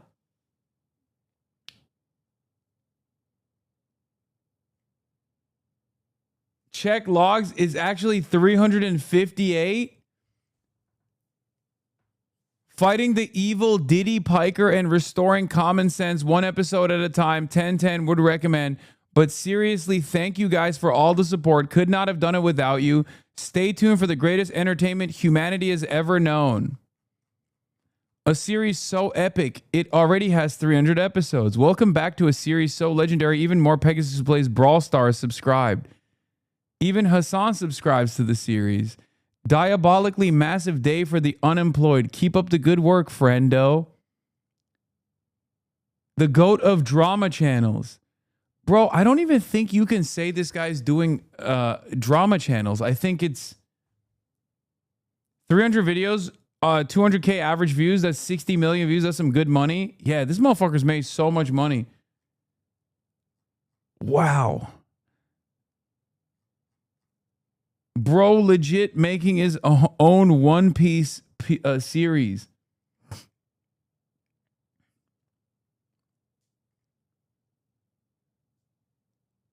At this point, this is a fan stalker. I mean, this is beyond. I mean, this is just when you're... Every video is 40 minutes long. At 358 videos, almost 250 actual hours talking about you. How many hours do you think he puts into editing the videos? He has logged 250 hours of footage just talking about me. If he's putting in like 2 hours per video, let's say, and that's like a conservative guesstimate here, 2 hours of editing per video.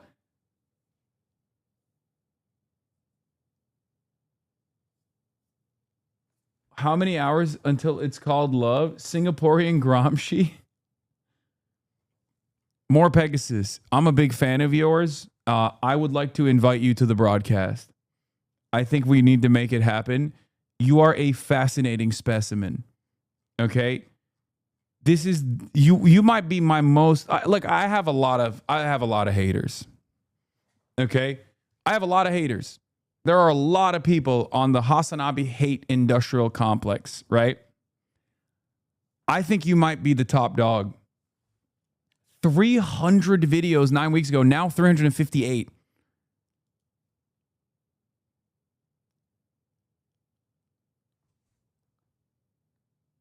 What's his Twitch profile? Because he must have chatted in here a few times. When I visit Singapore, which will eventually happen, okay, we can go and work out together at a gym. This has to be mental illness, right? Like there's no other way to look at it. But I do appreciate you going on a journey of self-improvement. That's very cool. More Pegasus just finished on Hasan. This is another one of those channels, right? This is like another one of those drama channels. Massive Ludwig drama. Hasan just made a huge mistake. This Asmongold drama is getting weird. Stable Ronaldo situation is embarrassing. At least he's more versatile, it seems. Like he actually covers like other shit too. He hates BB No Money. Idiot, it calls them. Pokimane he hates, of course. Who do these guys like?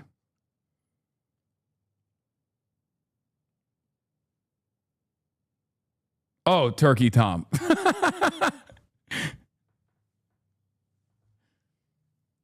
They're all, what, check logs? That's around 1,000 hours of his life, not counting the stalking, about 42 days, which is the answer to everything. I know you suck at math. Thank you.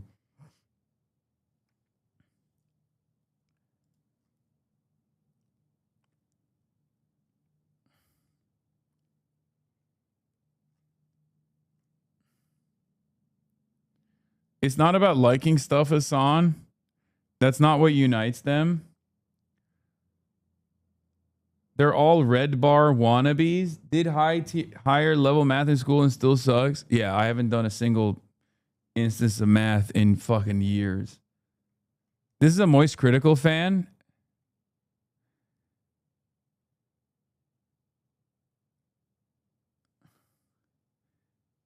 Yeah, this guy only did one video on me, to be fair. Hasan just finished on He Cried. Hasan just got finished on He Cried.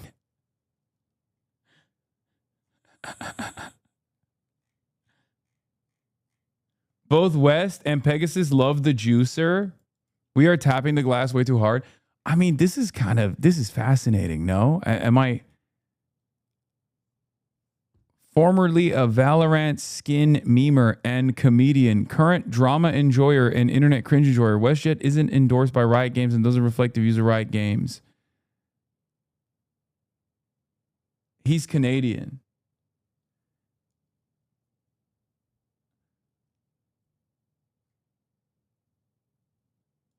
What? Funny story about Pegasus, check logs. I'm not kidding. My 14-year-old was watching that dude until I put a stop to it. I did a 2-hour presentation on how that's slop and fake, how to learn that's accurate info. He's going to put this in a video, just so you know. HasanAbi Wine Mom. He definitely had to he got CND'd by Riot and had to put that out. Probably.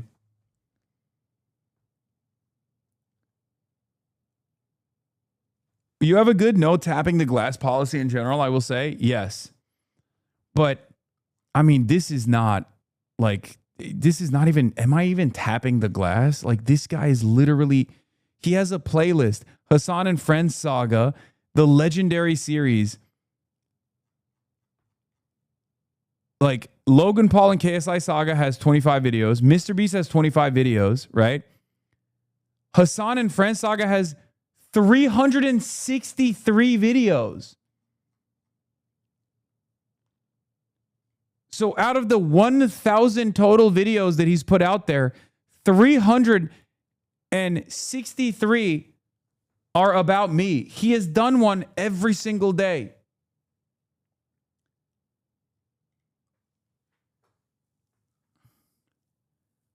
Wow.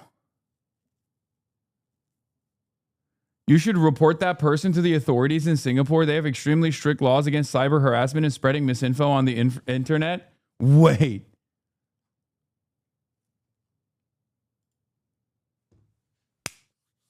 What do you mean? Hold on. His videos do numbers in Tel Aviv. What you are doing right now will feed them for months. You should just have some orbiter make a video about them and then watch that video. I don't have orbiters. Chatter, that's not how this works. I don't do this, drama shit. Maybe he just fuck with you, bro. He does.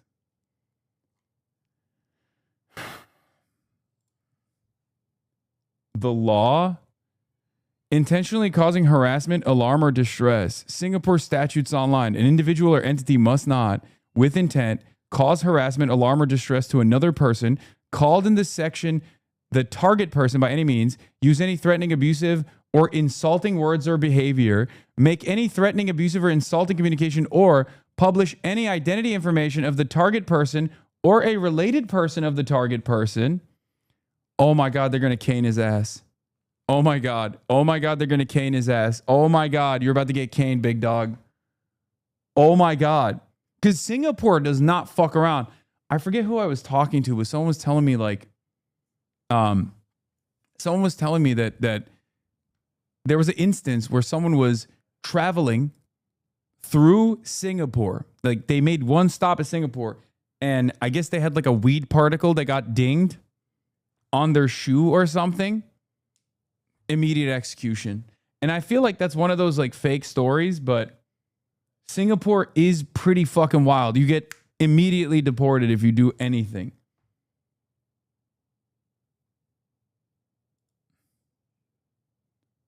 Yes. Oh, Singapore has the highest rate of state-sponsored executions on the planet.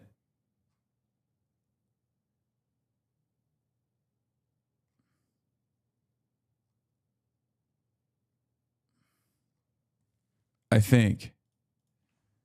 Singapore death penalty rate. Despite the decline, a large percentage of the public are supportive of the use of the death penalty, with more than 80% of Singaporeans believing in it. Wait, don't get the guy killed? I don't think there's a death penalty for this. And also that I would not be in favor of. Are you fucking insane? Yeah, Singapore chewing gum is illegal. That's another one. Hold on. Singapore maintains one of the highest per capita execution rates globally, enforcing capital punishment primarily for drug trafficking and murder. Following the COVID-19 pandemic, executions surged. The country carried out 11 executions in 2022, 5 in 2023, 8 in 2024, and reached a 22-year high of 17 executions in 2025.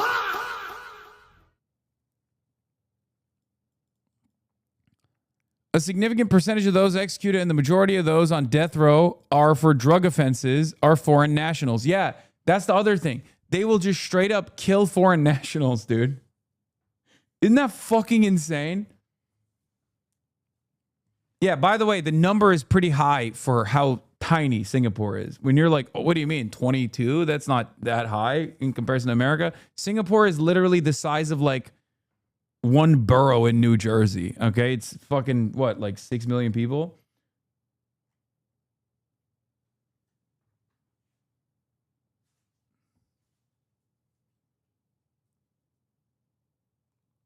The story that is normally referenced was a guy traveling through Singapore carrying a large amount of weed to Amsterdam for personal use on the trip. They killed him on smuggling charges. Oh, okay.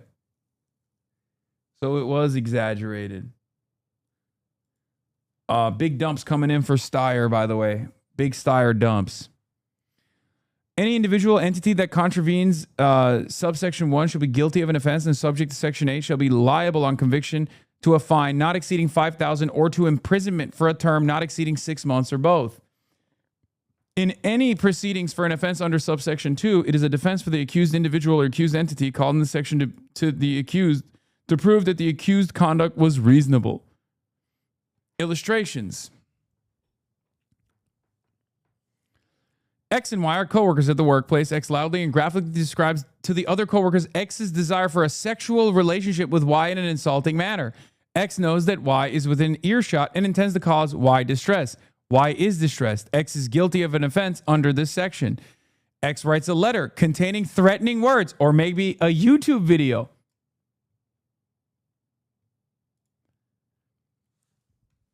Threatening words towards Y, intending to send the letter to Y to cause him or her alarm. X decides not to send the letter and throws it away. Y finds the letter and is alarmed. X is not guilty of an offense under this section, as he or she had no reason to believe that the letter would be seen by Y. Well, to the Singaporean authorities, I would like to report, I am very scared. I feel very threatened that this person has made 358 videos on me. This is alarming. 363, sorry. It's alarming. It's very scary. I was intending to visit Singapore soon, and now I don't even know if I could do that. It's truly a terrifying prospect for me. It seems kind of obsessive. It seems kind of like cyber stalking. Not entirely certain if there's a statute for cyber stalking in general. Public threats, long-term harassment, daily videos that he's monetizing. I hope someone in the Singaporean authorities could potentially look into this. I'm glad that there is a Protection from Harassment Act of 2014.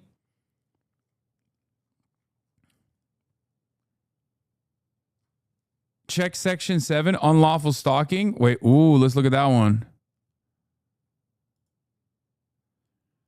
An individual or entity must not unlawfully stalk another person. Subject to subsection 7, an individual or entity called in the section to accused unlawfully stalks another person, involves acts or omissions associated with stalking, causes harassment, alarm, or distress to the victim. The accused intends to cause harassment, alarm, or distress to the victim, or knows or ought reasonably to know is likely to cause harassment, alarm, or distress to the victim. Well, it kind of feels like he does know that, right? Because when you look at his Instagram page, he's actually celebrating it.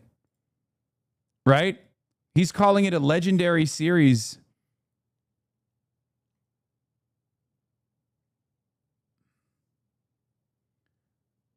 Check his chat logs. His name is Pegasus is okay. I mean, I think it's alarming, but he's never chatted in this channel. He's never followed me.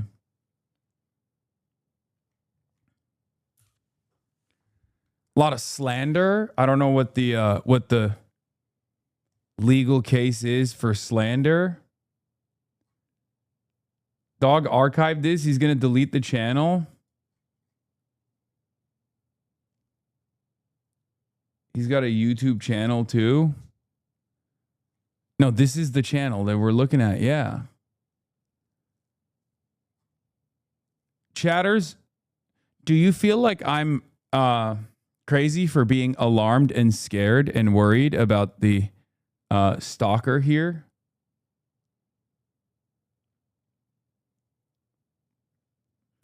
I am Singaporean. You are safe to visit Singapore. Do not worry.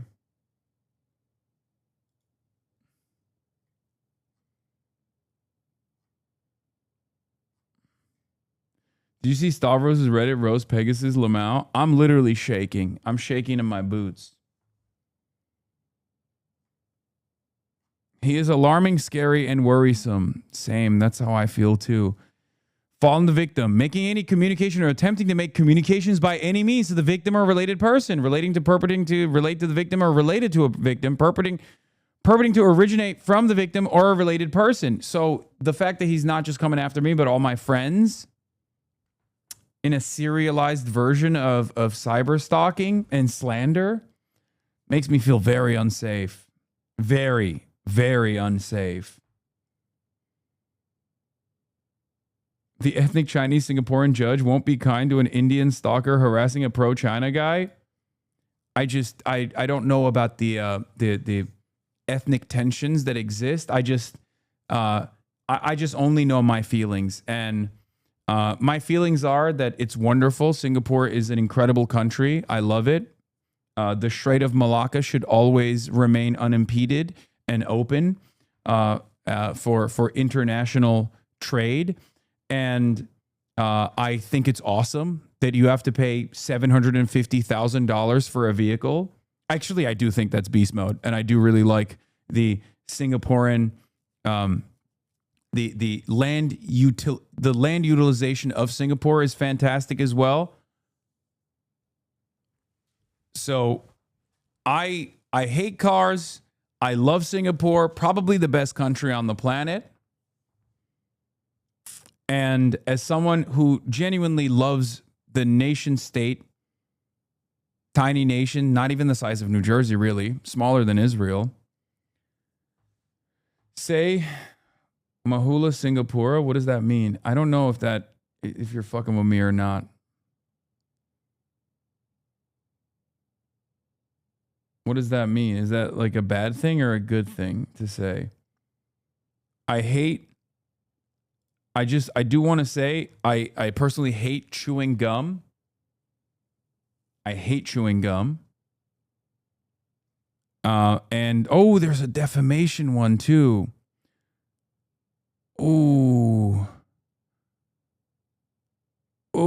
There's even unintentional defamation.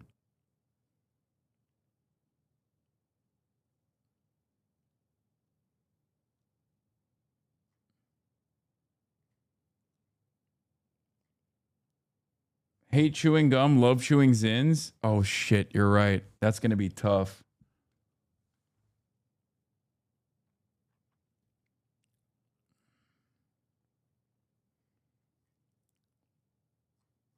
Anyway, this kind of stuff is good to know.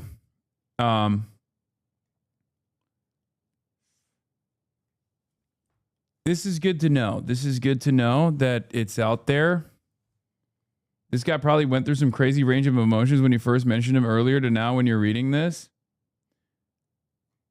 To the Singaporeans in the chat, reach out to me.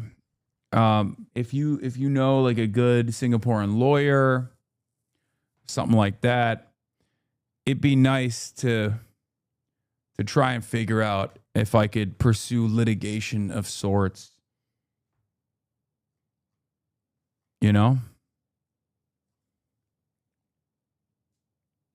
I mean, after all, he's made probably,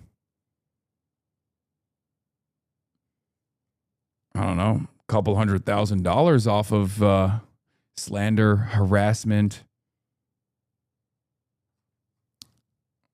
Maybe we can get some of that back. Maybe we can recover some of that. Bro, Singapore is one city and they killed 17 people in a year via their justice system? Yes. You are giving him content for 7 years, my guy? I kind of feel like I'm not giving him content here. I kind of feel like this might be.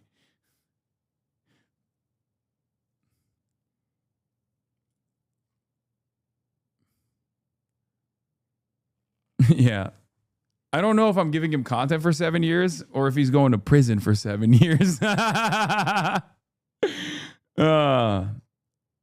Unless he films the process of him getting caned.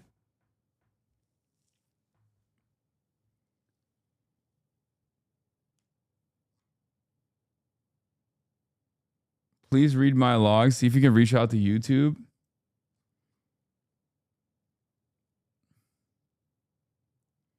See this on tomorrow's episode? Yeah. Video 9 is about me. I'd like to join the lawsuit. Thank you. Okay, you got one video, big dog. I got 368.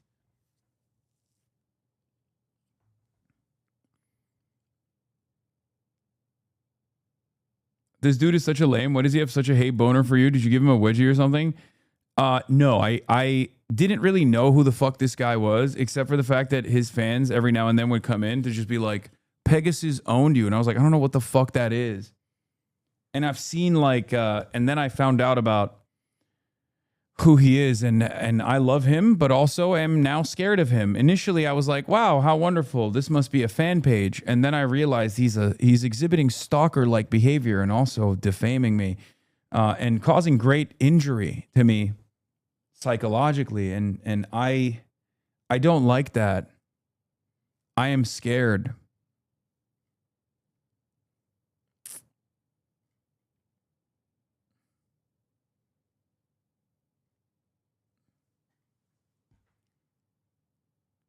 Even a single instance of defamation is unacceptable and puts you in fear. True. We'll be following up on this later. Okay, it's good to know.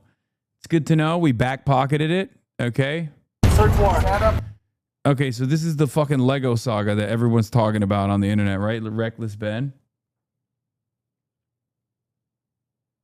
Bro, Singapore about to break the whole ass cane off in his ass.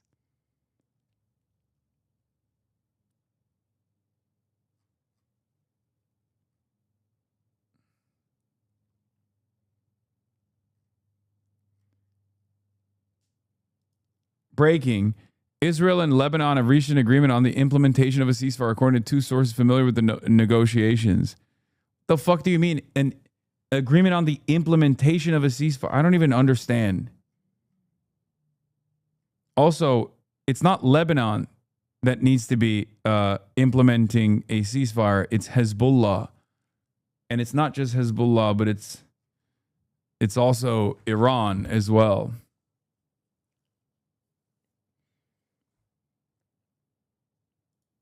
Okay, Drop Site is also reporting on it.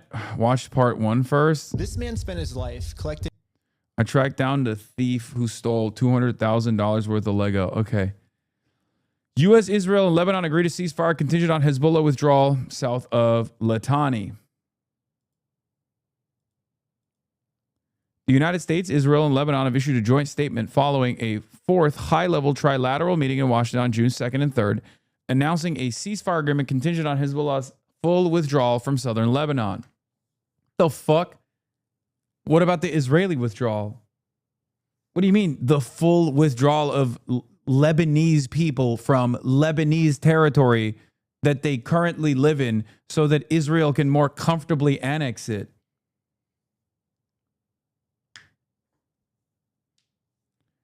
The ceasefire conditions: complete cessation of Hezbollah fire, evacuation of all Hezbollah operatives from the South Litani sector, creation of pilot zones where the Lebanese armed forces take exclusive control, including all non-state actors. On Iran, all parties condemned Iran's attacks on countries in the region and ongoing activities that undermine stability throughout the Middle East, whether through support for proxies or all other. Okay, so this is not about Hezbollah at all. This is just the Lebanese government. This is the United States, the Lebanese government that's not a real government at all, and the Israeli government agreeing on a ceasefire, but the party involved in the other side is not a part of the ceasefire, which is Hezbollah or Iran. Yeah, U.S., Israel, and the Lebanese government are just the U.S. government said 3 times. We just signed our own ceasefire negotiation. We wrote it and then we signed off on all 3 of the sides. On sovereignty, all parties rejected any attempt by any state or non-state actor to hold Lebanon's future hostage, except for Israel. The U.S. committed to supporting the Lebanese armed forces to assert control throughout Lebanese territory. Wait, does that mean the United States is going to commit to the Lebanese armed forces fighting back against the Israeli forces? Next steps. Both political and security tracks will reconvene the week of June 22nd with the aim of reaching a comprehensive agreement. Source, U.S. State Department.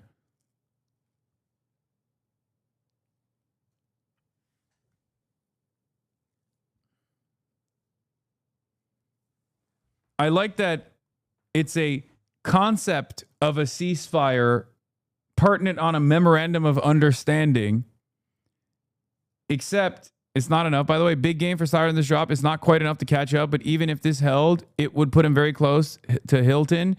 He needs later mail to keep moving this way. At any rate, we have a race on our hands, and a call today or tomorrow is pretty much impossible. God damn. Tom Steyer with 22,000 votes. Big drops. Call up the Steyer mules. Call up the Steyer Mules. New LA dumps too. Oh, what's Nithya up to now? Latest round of ballots in LA County led Nithya Raman to gain 3,000 votes on Spencer Pratt in a single batch. Raman took 31% of the 28,000 ballots. Pratt took 21%. Bass took 38%. Stop the count.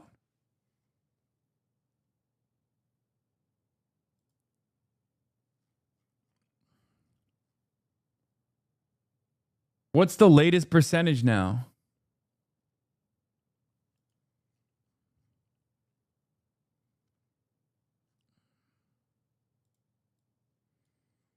If you're in line, stay in line. Hilton is in the lead. It's not even close.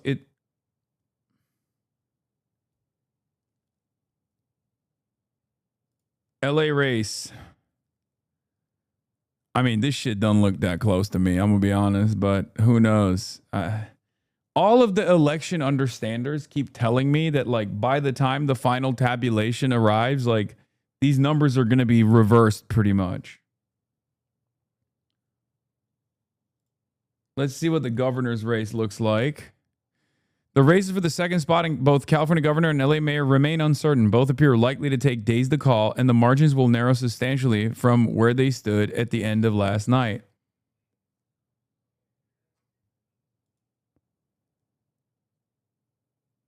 Steve Hilton at 1.4 million at 27%. Tom Steyer catching up with 1 million votes. Still 400,000 to make up.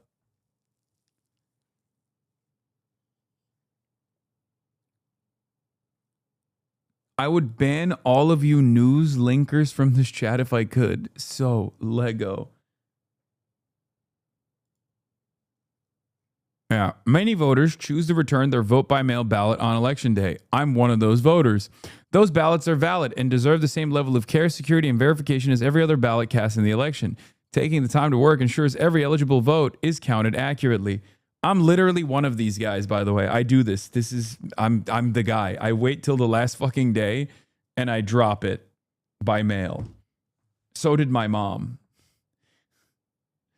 It's because the time that a person votes is very correlated with their partisan choice. The more left-wing someone is, the later they tend to vote. This is borne out with the late count. That's why I voted in person on E-Day.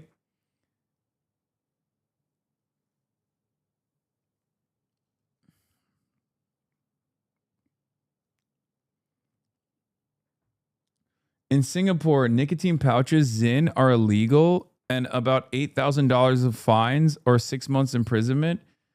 I mean, I'll go to prison. If I visit Singapore and they're like, you have to go to prison if you want to do Zins, I'll go to prison. Fuck it. I'd rather go to Singaporean prison than American prison, honestly. This is probably better food. Like, I'm going to prison regardless, right? At this point, so I might as well choose which prison I go to. Think. American government is about to fucking throw my ass in jail. I fly out to Singapore. I'm like, look at this, sir. Huh? A little cane to the ass? Huh? A little cane to the ass? Look, I'm dumping it on the ground. Boom. As soon as it fucking touches the ground, I'm in prison for 6 months.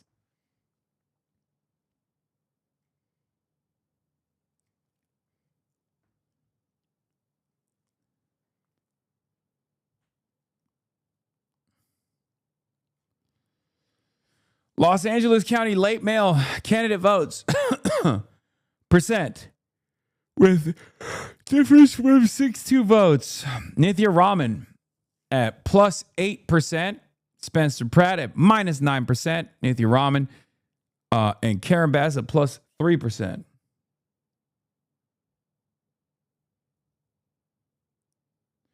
Yeah, that way I can hang out with more Pegasus. Have you noticed the face on this emote before? Yes, I have. Zinbert is me.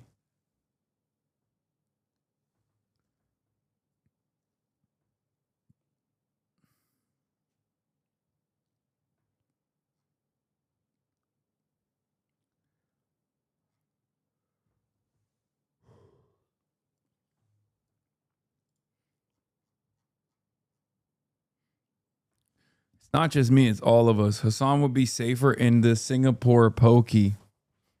True. And me and more Pegasus could lift after I get his ass arrested for 7 years on cyber stalking and defamation. And then we can go and weightlift in the yard together.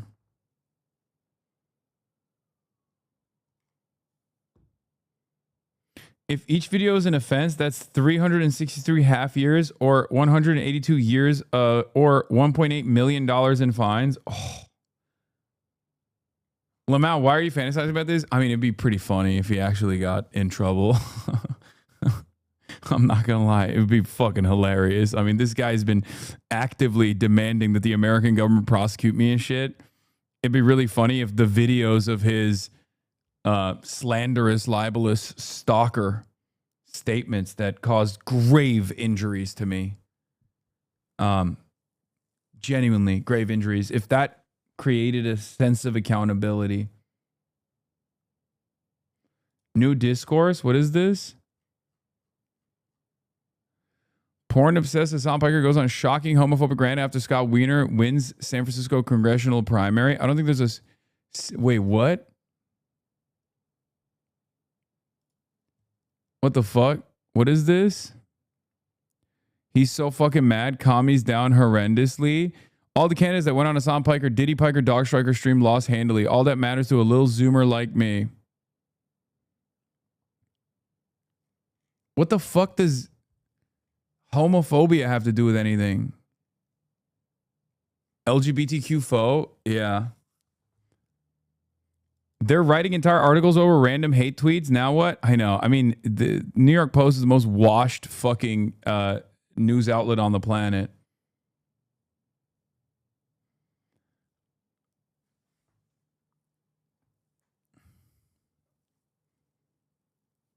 I am a notorious homophobe. It's true. On Pride Month, too. That's fucked up.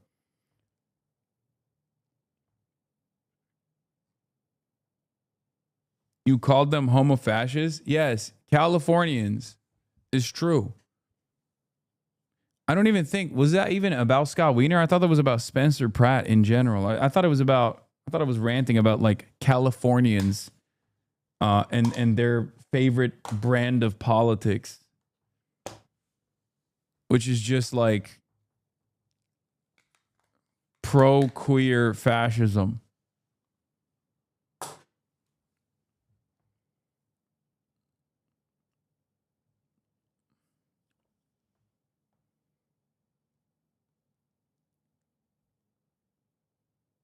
Republicans only care about homophobia when Hasan does it.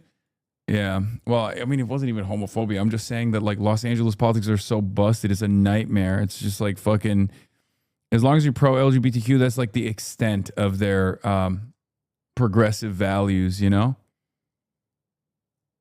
Pro LGBTQ and protection of abortions. And then that's it. And then the rest is just like melting the homeless. NBC called it. Oh, Angela Gonzalez Torres is advancing officially to the general. Hell yeah. I mean, that was a given.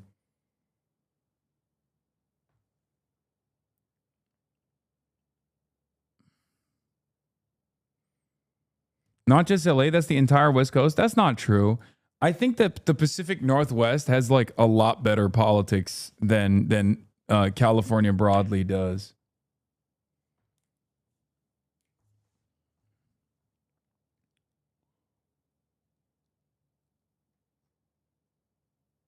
Portland, stand up.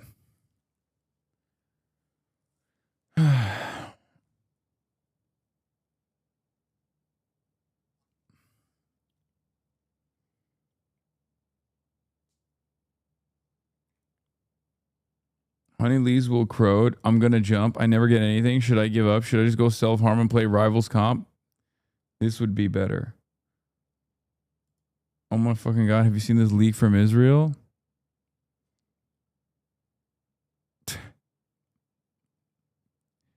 Akainu is Netanyahu. You low-key right.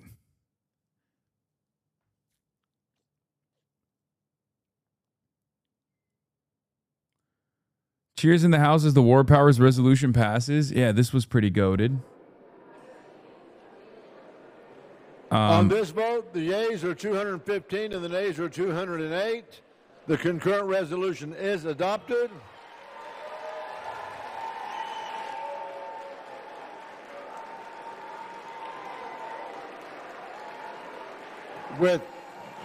Without objection, the motion to reconsider is laid on the table.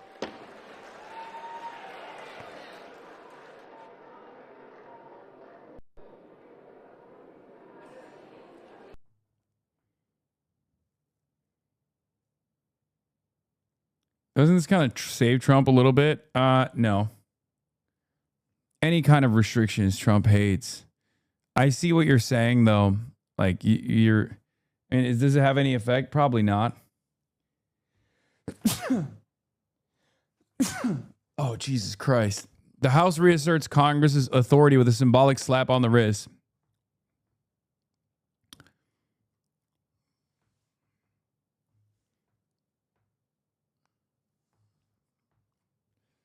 Makes him look weak. All right, dude. Let's watch this fucking Lego vid. Yeah. Largely symbolic because President Trump could just veto it, and then you need a 2/3 majority to have a veto-proof majority to force Trump. But even then, I mean, it's probably not going to get there. Breaking. President Trump suffered a rare defeat in the House after Democrats and a handful of Republicans voted to sharply curb his war powers in Iran. Lawmakers voted 215 to 208 to withdraw troops from using military force against Iran, absent congressional authorization. All Democrats present the backed measure, joined by Reps Thomas Massie, Warren Davidson, Brian Fitzpatrick, and Tom Barrett, the only Republicans to break with the president. The vote is largely symbolic for now. Trump is expected to veto the resolution, and supporters do not have the votes needed to override it.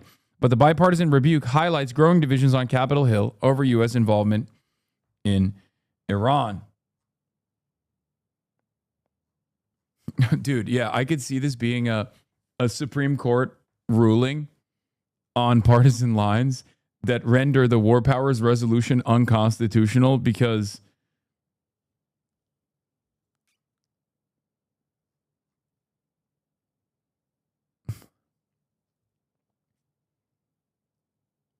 actually, I don't even know. Does this have to be signed? I mean, I guess they do, yeah. Trump is expected to veto the resolution.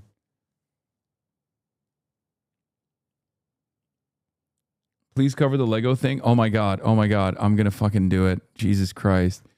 Patreon CEO said they rejected a Bricks and Minifigs request to remove YouTuber Reckless Ben's account. We have, in fact, unfortunately determined that Bricks and Minifigs can stuff it. We're keeping Ben's page up. Jesus Christ, dude. The Bricks and Minifigs saga is crazy. Moist critical. What's now known as the world's largest Lego Star Wars collection ever. It's estimated to be worth around $200,000. And then the entire thing got stolen, and the police are actively working with the thieves to cover the entire thing up. But the craziest part is that the collector doesn't even know that his collection's been stolen. Yeah, the collector's son, Brian, well, he reached out to me because he has no clue how to break this news to his dad. At this point, my father had a health episode. We can't bring any stress to him. The reason he's reaching out to me is because the police are covering this entire thing up. And at this moment, I promised Brian that I would not end this video until I get his entire world record Star Wars collection back. But anyways, the thief of this collection is actually a corporation called Bricks and Minifigs. YouTube fucked with this video. Wait, the story is super crazy. You said the second video is better to watch. Bam kept on copyright claiming the video, so he had to blur. What the fuck? No, you got to watch the first. Bro, it's 2 hours.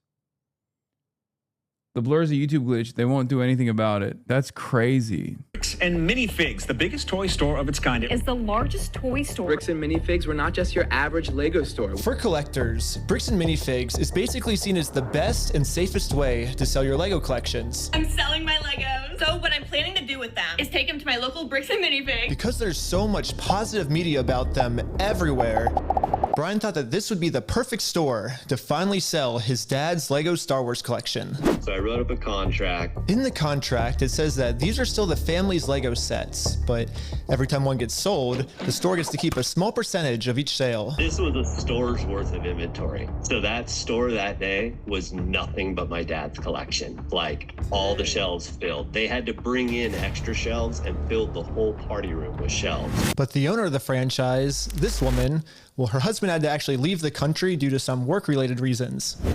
My husband and I were planning on moving out of the country. I reached out to corporate to let them know, hey, this is something that's coming up in the next like 4 to 5 months. She told the Bricks and Minifigs head corporation that she was planning on selling the store, so the corporation actually was able to find a buyer to buy it from her. They let me know that they had somebody who was interested in purchasing a franchise in the area. He was going to be in town and he was going to stop by and just take a look at it. It wasn't until Brandon got there that he informed me that they were terminating my franchise agreement. We were getting threats from Brandon and from corporate that if we didn't leave the store immediately, the police were going to be called. Okay, the second video apparently has a summary of the first in it. So maybe we just do the second video. I was just watching, it's so funny checking up on my political commentator streamer and he's watching the Lego drama. I mean, this is like beyond. This is beyond just Lego drama. This is like cops. Step outside, everybody. Don't move. This is the story of how I got swatted, all because of Legos. The whole thing started with me investigating a Lego company called Bricks and Minifigs. The company sent 2 guys to steal the world's largest Star Wars Lego collection worth around $200,000. And for some reason, the police are helping them get away with it. The family reached out to me saying that I'm their last hope to get them their life savings back. The video I made exposing them was actually insane. Check it out if you haven't seen it yet. But we ended up taking them to court and we actually won. When I went back to the store to collect my money, they literally shut down the entire store just to avoid paying us. Damn, Reckless Ben is shredded, bro. Jesus Christ. Dang it. My man is fucking peeled, dog. So I personally gave them an official closing ceremony and it went extremely viral. And now the entire world has seen how corrupt this Bricks and Minifigs company is. We didn't get the Legos back, but I mean, we shut down an entire business. We still had to get the Legos back. Yeah, I made a promise to this family that I was not gonna stop on my journey until we get them their entire Lego collection back.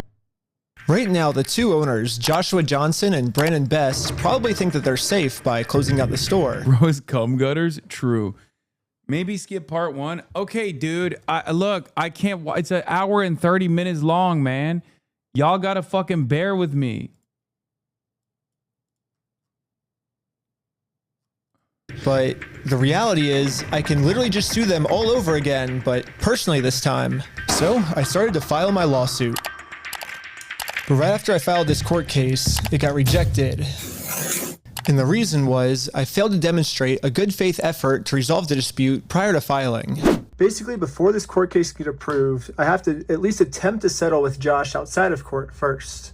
I tried calling Josh, but I'm blocked. I'm sorry. Man. So my only option left is to travel to his house to have this conversation in person. Basically, if Josh wants to save the day, I got him a trophy that says, Joshua Johnson saved the day. And we'll give him this trophy, but he has to give the Legos back first. So we started driving to Josh's house to have this good faith conversation the court requires us to have. We're in Josh's neighborhood. Oh my gosh. But when we showed up, Josh was already outside talking on the phone to someone. Oh my gosh, okay, Josh is outside on the phone. It's crazy. Wait, do I interrupt his phone call or do we just like wait? Interrupt his phone call? No, probably not.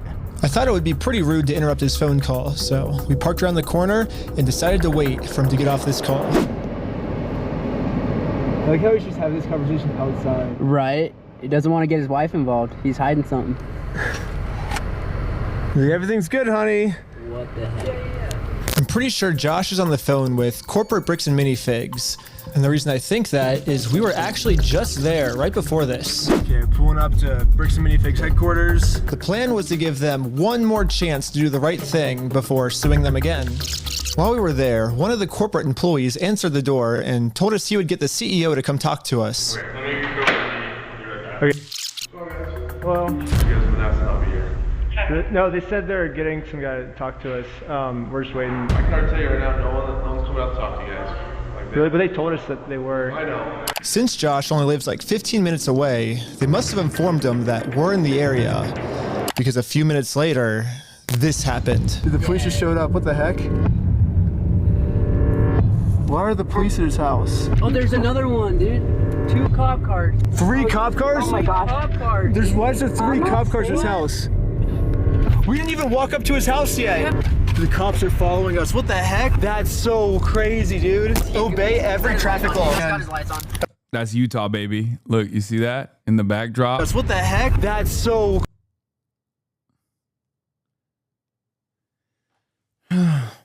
Why the fuck?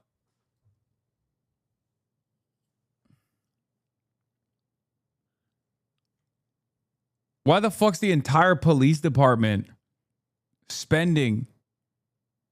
Is it Colorado? It's not Utah, it's Colorado? I thought it was Utah. Just watch Charlie's summary. I'm gonna fucking Brian kill me, dude. Holy shit. Oh my God, you guys are fucking unbearable. Okay, dude, give me the fucking Charlie summary. I can't. Oh my God. Oh my fucking God. This is the most unbearable chat has been. Okay? This is the most unbearable you guys have been. I swear to fucking God. You wanted me to do fun shit, but it's impossible for me to fucking have fun. Charlie made 3 minutes, 3 videos, 90 minutes total. Crazy, dude. Obey every traffic law. He's got his lights on. Oh, shoot. He's pulling us over. My name's Officer. This is American Police. The reason I stopped you is the stop sign. You didn't stop that. I didn't? No. I thought I stopped. Yeah, you definitely stopped. So you said you ran a stop sign? Huh? You said you ran a stop sign? I didn't see what happened. Yeah, I was like, because we definitely stopped at the stop sign. Stopped. Yeah. I was so sure that we stopped at the stop sign that I actually requested all the police footage of this. And as you can see, we didn't even do a rolling stop. We fully stopped at the stop sign. So this is an illegal traffic stop. So who's Ben? Me. Ben. How's Utah? It's good. Like it? Okay, it's pretty. What the fuck? They're talking about him. They're calling him out. He's not even driving the car. That's fucking nuts. Obvious that the police know why we're here, so I just explained to them the entire situation. This old man spent his entire life collecting the world's largest Star Wars Lego collection set. The only problem is it's a crazy story, and the police officer did not believe me. $200,000. $200,000. It sounds crazy. Yeah. When the officer went back to his car, this is the message that he radioed in. Hey, can you get the contact for Reckless Ben? He said he didn't have his ID, but he's just straight lying to me about everything else, so. Since the cops don't believe my story, they trespassed me from the property. Everybody today is being trespassed from that property. Okay. Yeah, we were forced to go home without having this good faith conversation the court requires us to have. Yeah, what do we do now, dude? Like, we didn't even, get to talk to him, and we're in trespass. So, dude. The one thing I didn't understand was how the heck did they know we were coming? I was hiding in the back seat the entire time, and the car's windows were extremely tinted. These windows are so tinted, you can't see anything. But as I was outside inspecting our car tint, the same police showed up to our house. Oh no, we're getting pulled over again? And it was weird. He wouldn't tell us why he was here. Like I said, we've already talked about it. Yeah, well, thanks for being so cool about everything. Yeah. They're like after us, dude. Anyways, since Josh clearly doesn't want to have this good faith conversation with me, I took his trophy and destroyed it. Yeah. Wait, guys, let's throw it off that thing. Just like in the previous video, I tried to give Josh the benefit of the doubt, the easy way. But again, Josh does not want to do the easy way. The only option left is to go the hard way. But before going the hard way, I actually remembered that there's another owner of the store named Brandon Best. Brandon is the guy in the security camera footage that illegally kicked the first owner out of the store so he could steal all their Legos. I tried calling him, but I am also blocked. I'm sorry. The only option left is to show up to his house. Hello. Hey, how's it going? Hello? Hey, well, I was wondering if you'd be down to pay us for the lawsuit that we won.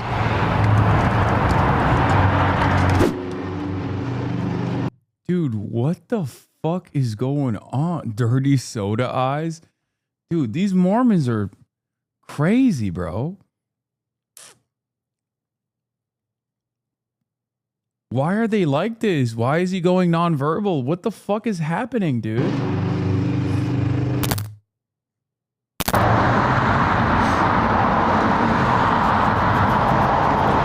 I mean, to be fair, he did show up to his house. That is pretty fucking insane. But also, he lost a goddamn lawsuit. How is he supposed to extract the money? It kind of seems like Brandon doesn't want to have this good faith conversation to resolve this problem outside of court. And I gave him plenty of time to speak. I guess if you don't want to talk, I'll just talk. So you guys told us to take you to court. We went to court and we won. We know you closed down the store to avoid paying us, so we could just sue you guys personally and do the whole thing again. We would obviously win again, but then the police showed up, and again, for some reason, they are really trying to protect these criminals. He didn't steal anything. He inherited the store from somebody. No, he stole $200,000 How with do you know this? Because I've been spending the last 3 months in the case, and I won in court. He inherited the store. Uh-huh. He's being blamed for everything that the previous owner did, and he's trying Well, to that's a lie. So we. Okay, hold on. I'm still Okay, talking. I'm sorry. He's still trying to clean up the mess from the previous owner, and now he's catching blame for it, and he's just trying to clean up the mess from the previous owner. No, him saying that it's the previous owner, that's a lie, and we already proved this in court. If Okay. you come back and step foot on this property, you're gonna go to jail. The police gave me a formal trespass notice, which I took a picture of it and sent it to the court as proof I tried to have this good faith conversation, but Brandon didn't want to have it with me. And it turns out this was good enough. My court case with Brandon Best got accepted. But my court case with Josh is still going to be rejected until I find a way to have... I don't get it. Do they not, like... Are they incapable of buying the judges? Like, they bought the cops. Are the judges not Mormon? This good faith conversation with him. So I decided to see if I could find Josh online, to see if I could look up any more information about him. Guys. Yeah, they all look the same. No. Joshua Johnson. Yeah, Joshua Johnson. Oh, he's suing them in Oregon. Oh, okay, he's cooked. Lower their tax liabilities and minimize their exposure to lawsuits. That's hella ironic. Are you kidding me, dude? That's what he's known for, is reducing people's exposure to lawsuits. After some more research, we found out that both Josh and Brandon are super hardcore Mormon, which was actually extremely surprising to me, because if Josh and Brandon are truly Mormons, they believe that stealing is wrong, and if they steal, they're gonna go to hell. Or I guess in Mormonism they call it the outer darkness. But still, Brandon and Josh probably actually believe that this is gonna be eternity for them. I mean, Josh even swore to me on his Mormon God in the last video that he would give us the Legos back. I promise you, I swear to God.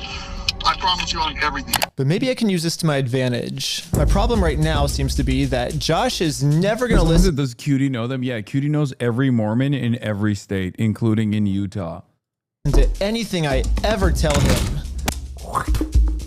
But if someone from his church heard this audio, maybe he would listen to them. So after finding exactly what church these guys go to, we went to it and showed one of the Mormons there this audio clip. And the Mormon thought that the best thing to do was... Wait, just a random Mormon?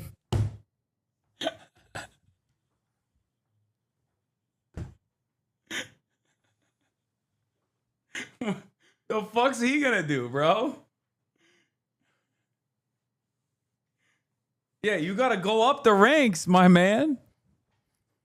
Just bribe them with dirty soda. To have a talk with Josh to save him from going to this outer darkness. Okay, good luck.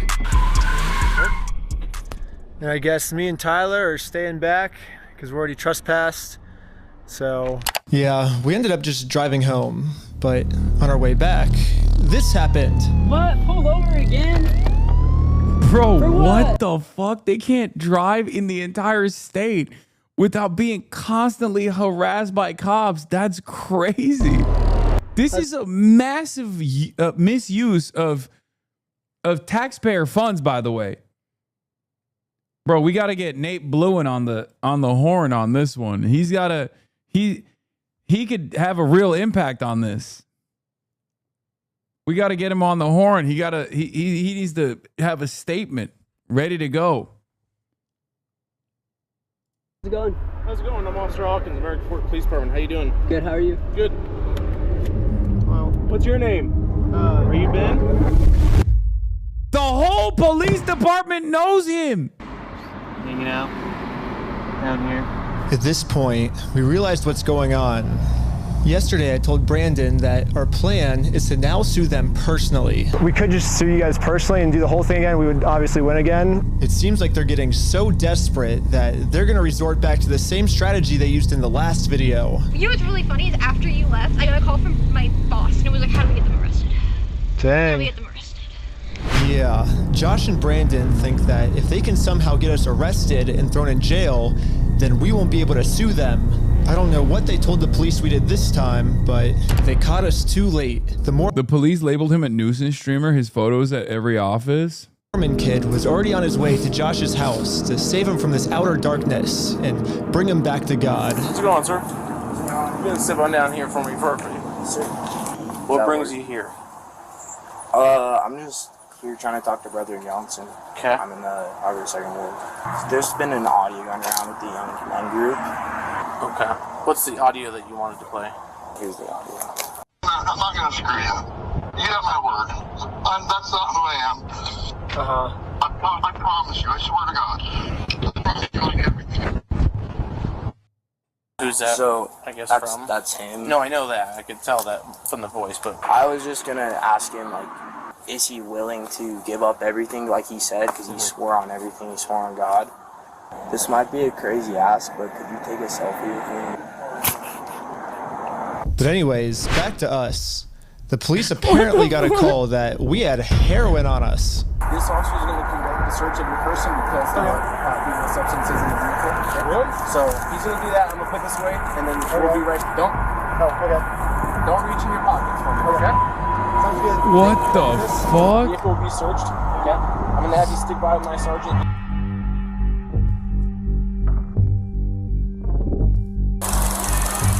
After 2 hours of searching the car, obviously they found no drugs. Oh, they're doing that on purpose. They know this shit is a time waste. Dude, they know this shit's a massive time waste. They're just fucking with the... Oh, God. Is this legal? I think not. I don't think they have they don't have probable cause. So, you didn't find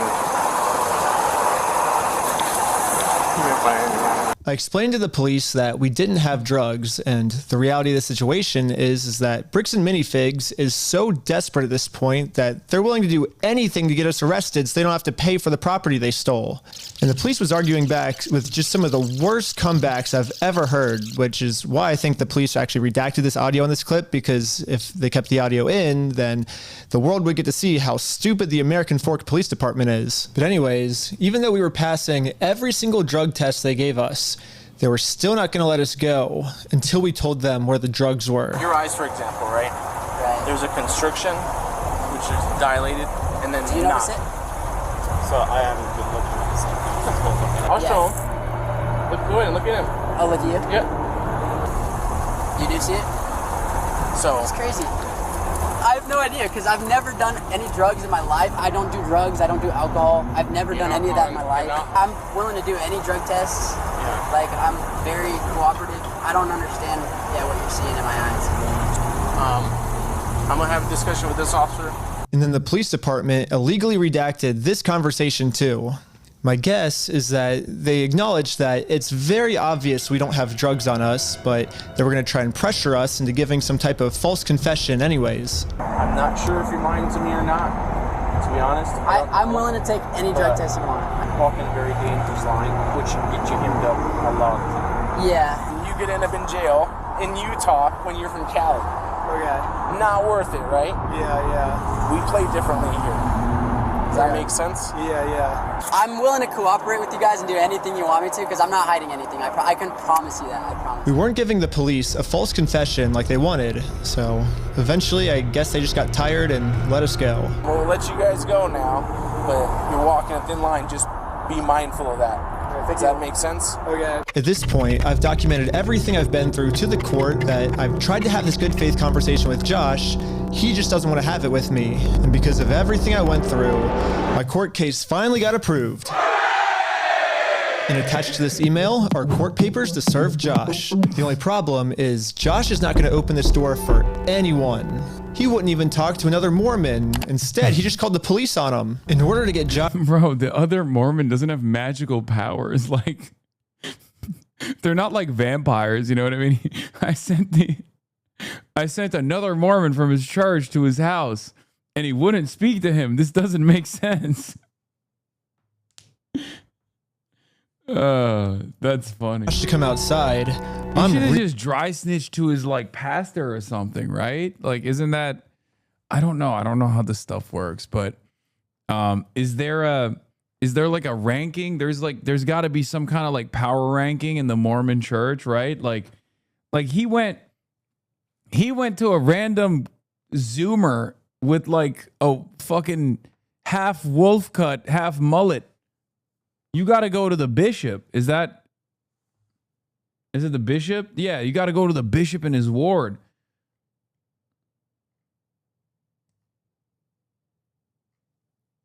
Rank competitive Mormonism. It's whoever has the most wives, you have to go to the wife guy. I don't think that's how it works. Really, you're gonna have to get creative.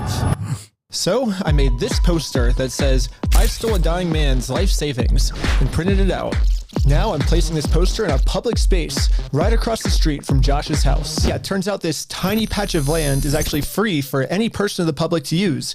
And since we have the freedom of speech, I am breaking no laws by doing this. So when Josh walks outside to take down this sign, I have a process server to serve him his court papers. But almost immediately, my sign got blocked. Oh no, he's blocking our sign.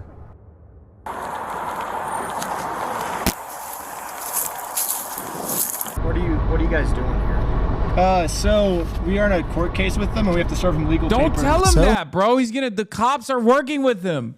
God damn it. Don't tell him of your plans.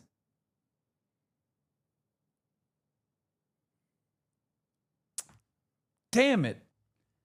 Bro, this guy has to stop talking to the cops, by the way. I feel like yeah, the cops are working with the guy. You got to stop trusting these motherfuckers, man. What the hell? I explained to the cops the entire situation. I'm not going on his property. Right, no, that's fine. Yeah. That's fine. The police realized that we're not breaking any laws, and they've been called here for a false reason, so they decided to leave. Awesome, thank you. This is going so much better than yesterday. So now it's time to serve Josh these court papers. And then we got the police called on us again. Hello. This man stole basically his family's life savings. So we're just here to serve him his court papers. Again, I explained to this police officer the entire situation. I wish we could just send him an email or a phone call, but yeah, the court requires us to come in person for some reason, so. Again, the cops realized that we are doing nothing illegal and decided to leave. Now it's time to serve Josh his court papers. But we got the police called on us again. Hello. Yep, can I see those papers? Yeah. So this is what you're trying to serve him with? Yes. That's required by the court. Again, the police agree that we are not breaking the law. They've been called out here for a false reason.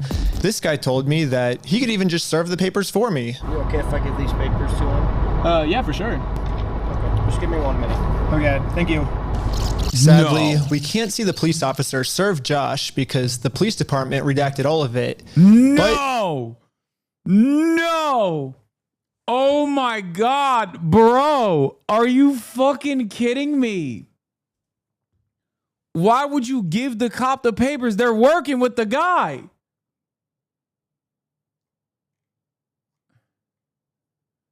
This man's level of trust for law enforcement is maxed out. Okay? I don't know what kind of a quality this is, but the level of trust that he has shown members of law enforcement, while those very same members of law enforcement have actively tried to stop him for the last, month? What the fuck? Redacted body cam film. Wait, they found the... All right. She's been trespassed. Hold on. Officer Somebot is back.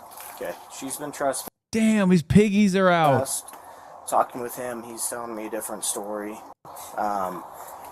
Again, I don't know all the specifics of your case. He is very adamant that he wants to serve you with papers. Okay. That's fake. That's illegal. You can't pretend to be a process server. So you can't. That's illegal. Wait, what?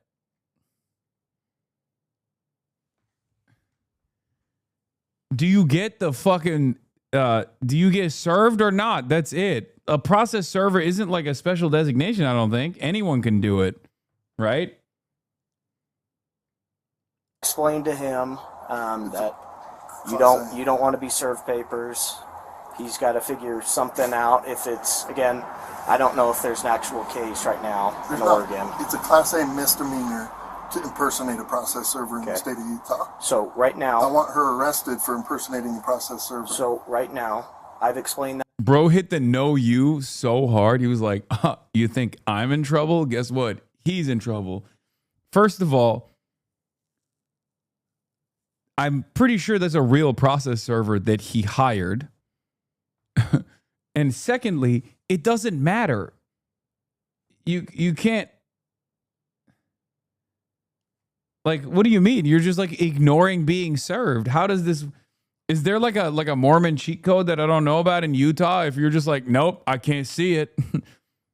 You got paperwork? Well, sorry, officer. I don't see it. It's invisible to me.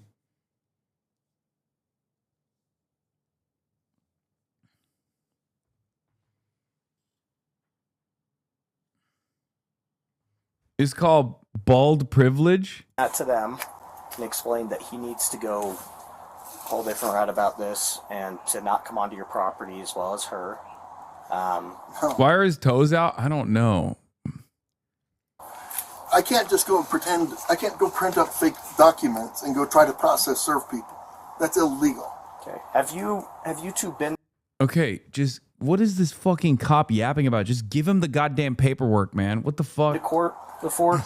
No, he can't. No, he's a YouTuber. Okay, you've never been to court with him.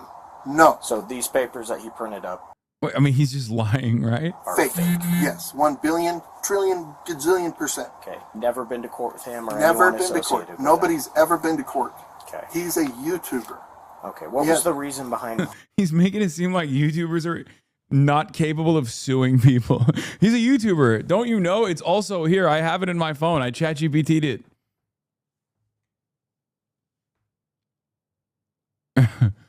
YouTubers are not allowed to start lawsuits against people, specifically bald people from Utah. Everybody knows this.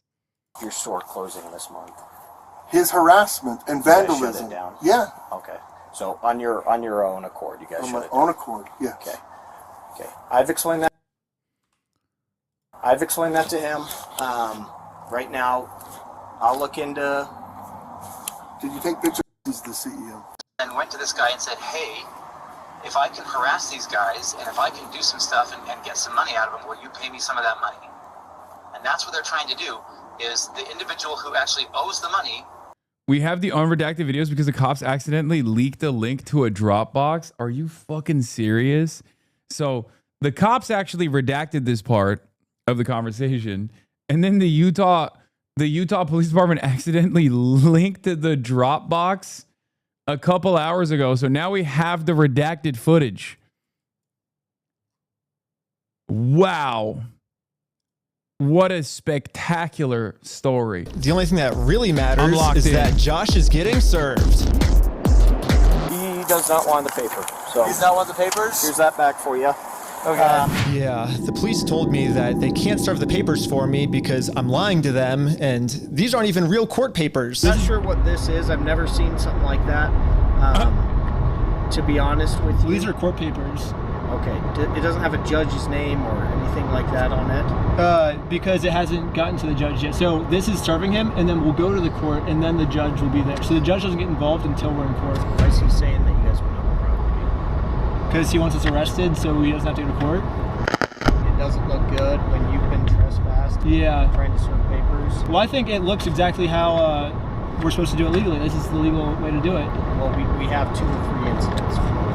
Yeah, well, first, so they're incidents because he's lying to you guys. He's making them incidents. We came to do a good faith conversation, which is required by the courts before you can get a court case approved. So we did that. He called the cops on us. He lied to you guys saying that we had heroin on us, and we did a 3-hour search of the car yesterday. We found no heroin in the car. He's going to make up any lie he can to get us arrested. We are doing things the legal way, the correct way. The reason he's hiding in his house is because he's the criminal. If something doesn't look good, it doesn't look good for him, not for us. Go through the legal process, find an actual process server. She is an actual process server. And what is your guys' relationship? I just met her today. Well, maybe just have someone not affiliated with you. That's her. How would that... What is... Oh, my God, dude. This is a fun time to remind everyone in this community that might not know that there is a literal IQ, maximum IQ that you can have to be a cop, okay? If you're too smart, they don't want you. They don't want you in the motherfucking police force. And now we know why, okay? There's an IQ cap for police officers. This is the reason. It's crazy. He's like, well, dude, find someone not affiliated. This is the person not affiliated. This is a process server. Find a new process server? The fuck are you saying? Yeah, we have no relationship. That's why she's here. Yeah, that's why she's here. We have no relationship, and that is she is the exact person that you were describing. I always thought that the police were supposed to remain unbiased, and if they were going to take a side, they definitely shouldn't take the side of the criminal. But I guess I was wrong. However, I'm not doing anything illegal. I'm literally just following the instructions of the court, so the police can't stop me. Okay, have a good race your day. Okay, see ya. This is actually real democracy in Utah. In most states, small shop owners can't afford this level of police corruption. It's reserved for major corporations. Okay, so here's the thing. I don't know if he... literally all of this would have been solved if he just submitted an affidavit to the court saying that he tried to have a good faith conversation with him, then that is no longer required. No, he did. He did do that. And then he did actually send an affidavit to the court. And then I think that's the reason why they started the court case, right? So I guess does he send another affidavit saying he actively tried to serve him and he's like avoiding him or something? Now that the police are finally leaving, it's time to game plan how to serve Josh. But then, you guessed it, we got the police called on us again. Yo, they said the jacked cop. By the way, Utah Police Department, I mean, the Utah cops are in kind of good shape. They're all still like very thumb coded. Obviously, you have to be. But they sent in the mega cop. Like, this is the tank. Oh, sure. This is the 4th generation chud. The boss hog. Paper? The serving paper? Yeah. Here you go. Well, Do they think it's a false case? What the heck? Thank you for holding. How can I help you? Trying to speak with someone to verify if a case is, just verify if a case is real. Yeah, looks like a Oh my God. Oh my God. Oh my God, I was wrong. Tier 4 Alpha Chud actually did the job. I don't even know how you can verify whether or not a court case is real or not. But okay, thank you for your help. That's all. Thank you. I think this phone call was the breaking point for the police. Oh, he's rubbing his chin. The police couldn't handle the fact that I was right and they were wrong. Hello. all right, okay. I haven't watched this video, so I can't possibly spoil it. But I'm willing to bet that they're not just going to go, hey, you were right. We and our Mormon friend here was wrong. We're just going to go serve him the paperwork. I don't think this is how the story is going to end. Okay?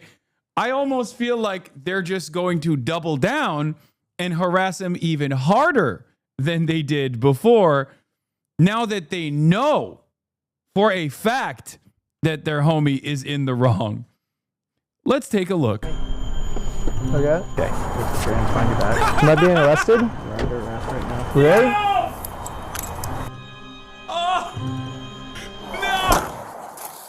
Ben got arrested. No! Like, they didn't say anything. Straight up arrested him? Oh, come on, dude. Of course they arrested him. That is crazy. And they were putting him in handcuffs. They just said, you're being arrested. I was confused on what I was being arrested for. I mean, the same police officers that arrested me gave me permission to do exactly what I was doing. You can film from the sidewalk wherever it's public, right? But you can't go on that property. If you do, you'll be charged, okay? Okay, yeah, for sure. I got arrested for just doing what the police told me to do. What's even more confusing is the police are supposed to be the good guys. Why are they arresting an innocent person to protect an evil criminal? Well, back when I was still waiting in the car to serve... Why would they do such a thing? Josh, I got a phone call, and this call was from Brian, the collector's son who got all their stuff stolen. And he has a theory of what might be going on here. Yeah, the cops down there are definitely all in with the Mormon community, and being the bricks and minifigs is part of that and worth millions. I would not doubt that they have donated hefty sums to the Mormon church, of which all the cops are probably a part of. Yeah, Brandon Best, Joshua Johnson, and Eamon, the CEO, are all super Mormon. Like, the CEO even went to the Mormon University. And when I looked up all the police officers who were treating me unfairly, they were all Mormon too. And they take care of their own, man. They are like a huge clan that takes care of each other. And instead of trying to get rid of the few bad people who are making Mormonism look bad, they're for some reason choosing to protect these criminals.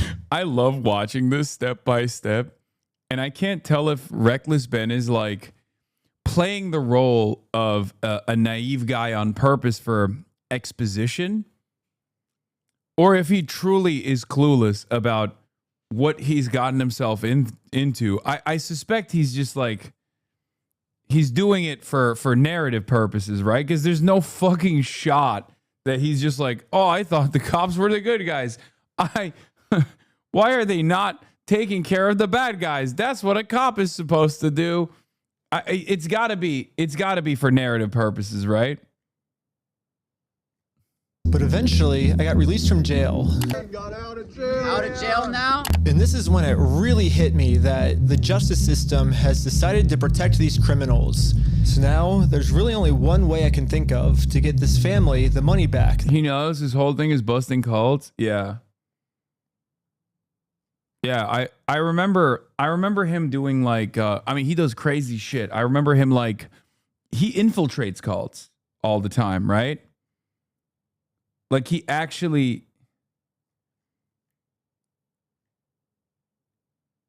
like goes into the cults personally. That got stolen from them, which is a GoFundMe. Yeah, it is a pretty anticlimactic ending, but at least I'm confident that I'm not going to get in trouble for this. Now that our GoFundMe is live, it's time to promote it, to start getting donations. We printed out the GoFundMe's picture to hang it up so we could get a nice Instagram video to post to social media. But before the group could even hang the picture up, the police came. What you guys up to? We're starting a GoFundMe. Yeah. What we're doing is we're going to get a bunch of publicity to get basically publicity. Publicity. All this money back for this family. Yeah. You know, we're not going to do the lawsuit anymore. We're just going to do this GoFundMe. We've already got it started. It can run into some defamation stuff. Again, the police were thinking of any technicality they could think of to protect their Mormon friend. Look at your stalking code. See if it's that. If it's not, we're going to look at disorderly. If it's not disorderly, then we're going to look at the city ordinance. Dog, that's crazy. Can you imagine having this much care and consideration for like an actual stalking case? Because there's like millions of people, average women on the internet, have to deal with like real ass fucking stalkers, both in their physical space and certainly on the internet. Can you imagine a cop offering just a fraction of this care and or consideration to a real ass, real life stalking case? Oh my God. Nope. The only way that they use this statute is to fucking take care of YouTubers who are, you know, trying to actively fundraise for a victim of theft. And not just regular theft. It's like grand larceny too, because it's $200,000. That's a lot of fucking money. That's not like a little bit of money, dude. But after going through every law they could think of, it turns out that hanging this sign on a fence and then taking a picture of it for Instagram is not illegal. In fact, what the group is doing is actually protected under the First Amendment, freedom of speech. So one of the police officers let the group know that they were okay to keep doing this. Right now, I don't think you guys break the law. But this other police officer wasn't able to accept this reality. We're going to take it down. And then for the rest of this footage, the police redacted all of the audio. So I called up the police station to find out why. All the redactions are done pursuant to the Utah State Code. We don't redact things just because we feel like it or, you know, just because something looks funny. Everything is redacted pursuant to Utah State Code. And other than that, I can't really delve into any more detail. But the police made a mistake. They accidentally forgot to mute this police officer's audio. So when you sync the two clips together, I can actually hear what they're saying here. No. Is it an occasional crime? Is it disorderly conduct? Why? Is he upset about it? I mean, I guess, but that's not. Yeah, this police officer is right. Just because this might make Josh upset does not make this poster illegal. So I decided to let the police department know that some of the redactions they made aren't exactly what they're claiming they are. I think you guys might have accidentally forgot to redact another clip that was... No wonder they accidentally dumped all of their redacted files. These guys are so incompetent, dude. It's awesome. Oh my God, it's so funny. Yep, caught 4K. Blasted. Holy shit. Okay, chatters, you were right. This story is fucking awesome. Okay. Will was trying to get me to watch this story too. I've been avoiding watching this for the past couple of days, but god damn, this is a great story. It's got everything in it. It's got police corruption, police brutality, misuse of taxpayer funds. Holy shit. This is what we're gonna do to more Pegasus, by the way. I gotta hire Reckless Ben to go to Singapore. It's got Legos, but this one's not. This one's not as Lego heavy as the previous one.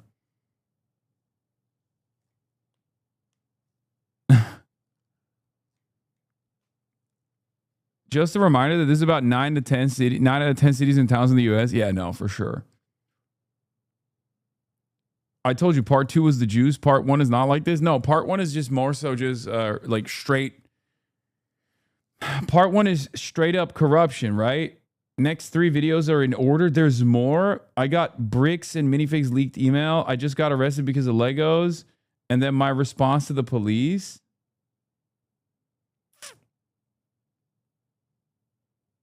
The same time, and when I synced the two clips together, I was able to see what they were saying, like what the redaction was. And he was talking about how what we're doing actually isn't illegal. Thing is, Chuds will watch this and still support cops and Trump. Yes. In their mind, if they're not Mormon chuds, they look at this and go, oh, it's just a couple bad apples in one specific police department, or because they're Mormon. And then the Mormon chuds that watch this, that will be like, oh, this is really frustrating, will probably still say, oh, it's just a couple bad apples. I know all the fucking retorts. I know how people engage in this kind of thing with cognitive dissonance. Everything is another everything is another opportunity to restate their priors, their previous biases that they've generated over multiple decades of living and loving cops.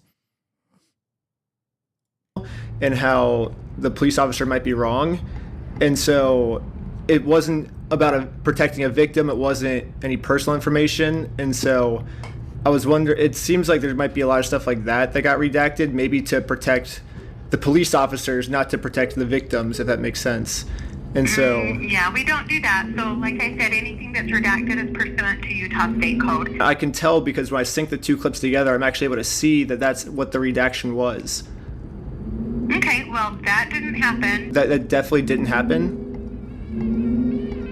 No, I don't do that, Ben. I follow the Utah State Code, like I just said. Okay. Well. Why did she say his name?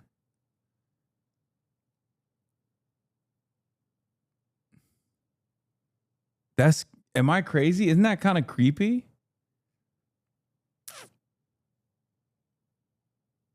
I know where you live, Ben. I don't do that, Ben.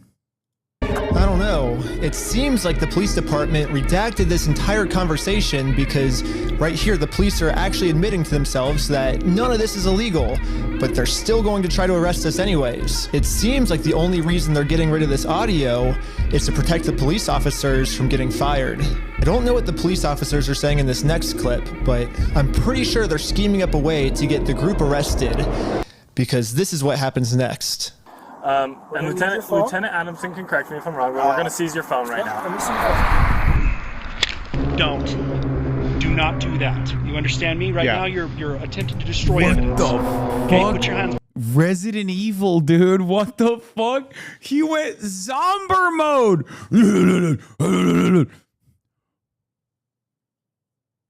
Oh my God. First of all, you never have to do that. That's crazy.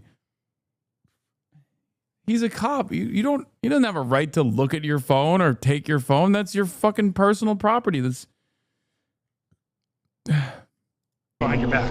I was just locking my phone. Okay, I'm going to switch over to the police officer's body cam POV so we can dissect what just happened. First, the police officer asks if he can confiscate Sheldon's phone, so Sheldon says, okay, and reaches in his pocket to give it to him. Wait. But at this point, Sheldon sees that his phone is unlocked. Wait. The American Fork Police Department did a 26-minute YouTube video on this? Like...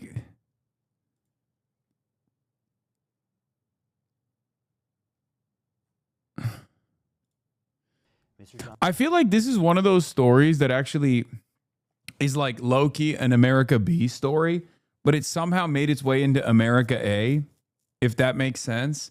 Because like it's similar to the Afro Man story, right? Like the Afro Man raid is like definitely an America B type story, but then it goes so viral that it breaks through and America A gets to experience it as well.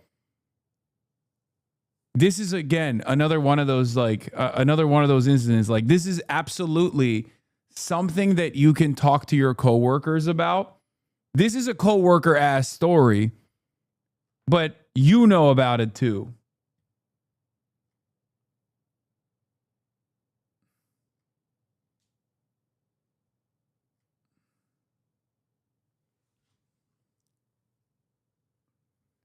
God, if we could get Reckless Ben to do like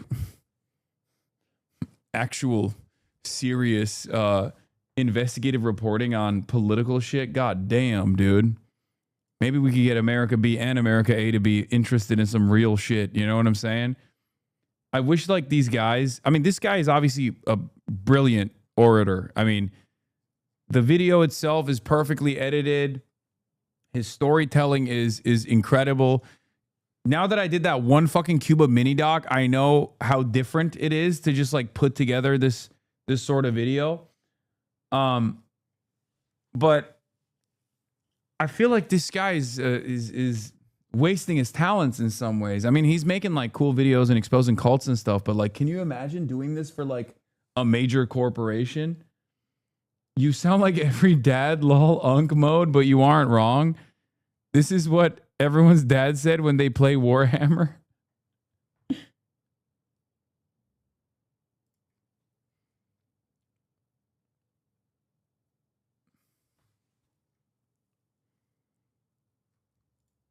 And at this moment, he decided that before giving it to the police officer, he was going to lock his phone, which is totally legal. There's no search warrant, so Sheldon is legally allowed to lock his phone. But as the police officer saw Sheldon's thumb moving towards that lock button, he snatched it out of his hands. And now the police officer's claiming that because he tried to lock his phone, he's destroying evidence. Silence. Yeah, I was giving it to you. Stop talking. I was giving it to you. Okay. It's on my money. Look, it's on my wallet. I was turning it off. But right now, this phone is being seized as part of this investigation, and you're being arrested. Okay, let's put him in the back of the car. And again, the police decided to break the law, arrest Sheldon, all to protect an evil criminal.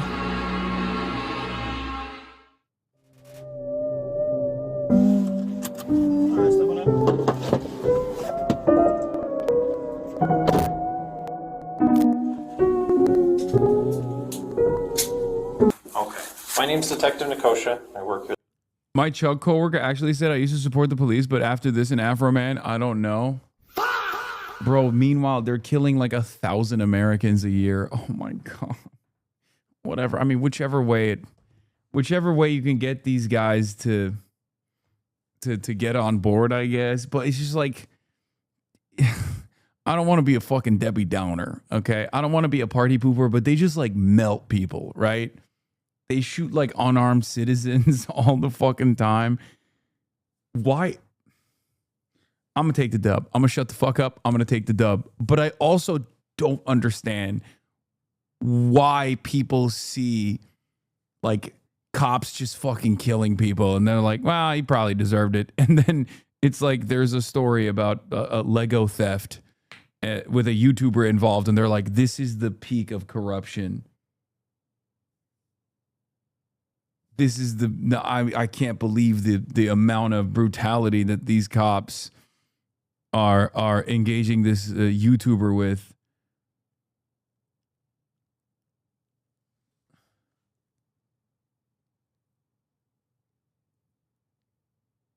As man said, it's a good thing BLM happened. Otherwise, we wouldn't have body cam. The cognitive dissonance is unreal. Oh my God.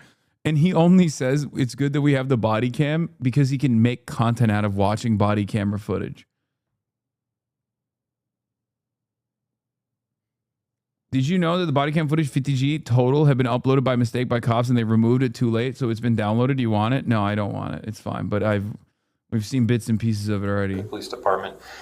I did willingly hand over my phone, but when I handed him my phone, my wallet popped up. So I said, hold up, let me hit my power button. And I have it recorded as well. That's all I went and did. That's not obstruction of evidence. And then I let him have the phone. I wasn't trying to delete anything. In fact, it is actually impossible to delete something from an iPhone from a locked screen by hitting the power button. So in no context could I have been trying to erase something by hitting one button on my phone. Now I'm sure you have a phone as well. When you hit the power button, that doesn't delete anything, does it? I imagine it wouldn't, yeah. Yeah, so that's all I did. So I don't know how that's obstruction of evidence. Who's interrogating who here? What the fuck? The cop's sitting there like a little baby. Evidence, but that is what it is. Now that Sheldon is in jail, just for promoting our GoFundMe, we started doubting if we'll ever even be able to get Brian. Is that the process server? Is she just a part of the crew now? He just hired her for the day and now she's just chilling. She's along for the ride. She's along for the journey. And his money back for his dad's Lego collection. It's crazy that out of all the powerful organizations I've gone up against, the one company I'm not able to beat is a Lego company. I literally couldn't have imagined a worse ending for this video. But I had no clue that it was about to get way worse. It's one of the plot holes in this story. Oh, so I'm not the only one who noticed it. Okay. There's a plot hole in this story. It kind of feels like he knew this girl. Maybe he was lying to the cops.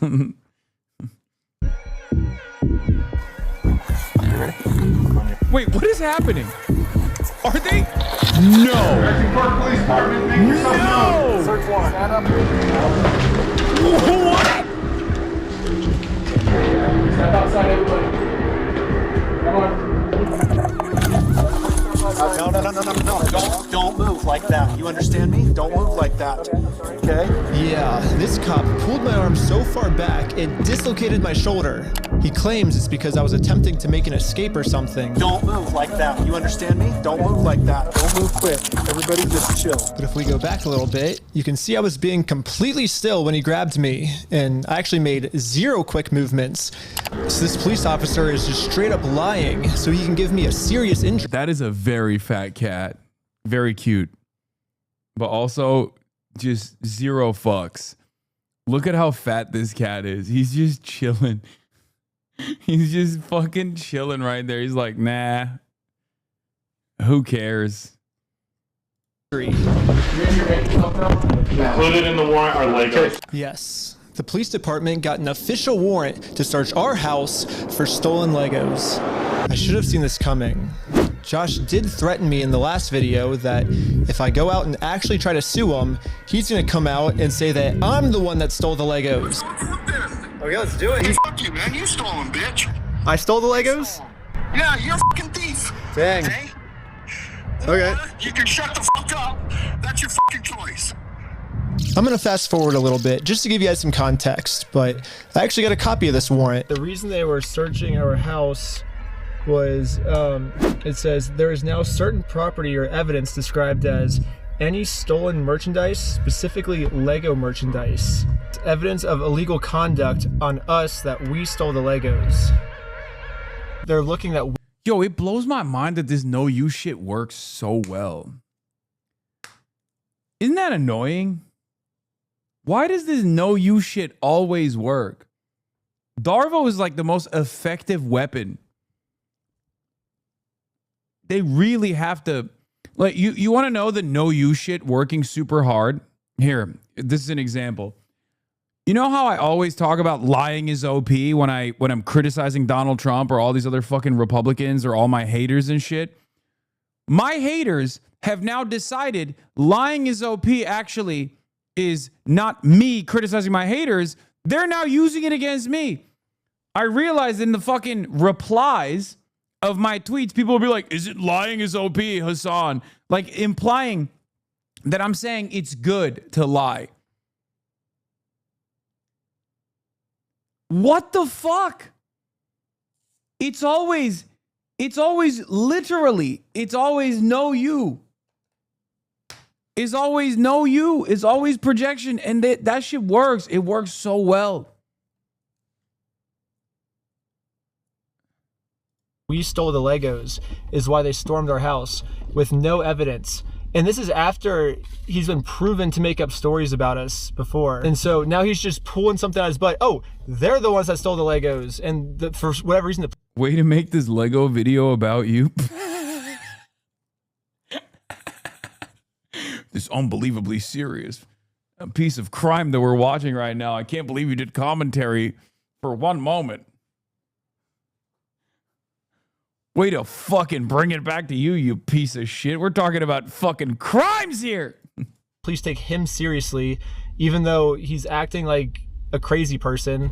Anyways, the cops probably felt pretty stupid when they searched our entire house and didn't find any stolen Legos. Again, the police illegally redacted this conversation to avoid them looking stupid, but I'm pretty sure that's what they were talking about. But instead of doing what any rational police officer would do and let us go, they're sticking to their story that we're the thieves. Yeah, that's not surprising. And I've got a feeling I'm falling. Show me the rail, jump right through. I used to travel, sing along, we can't do.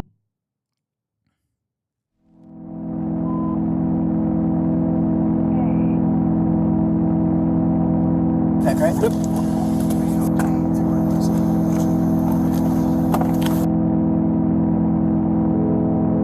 Yes. Now the entire group, we are all on our way to jail.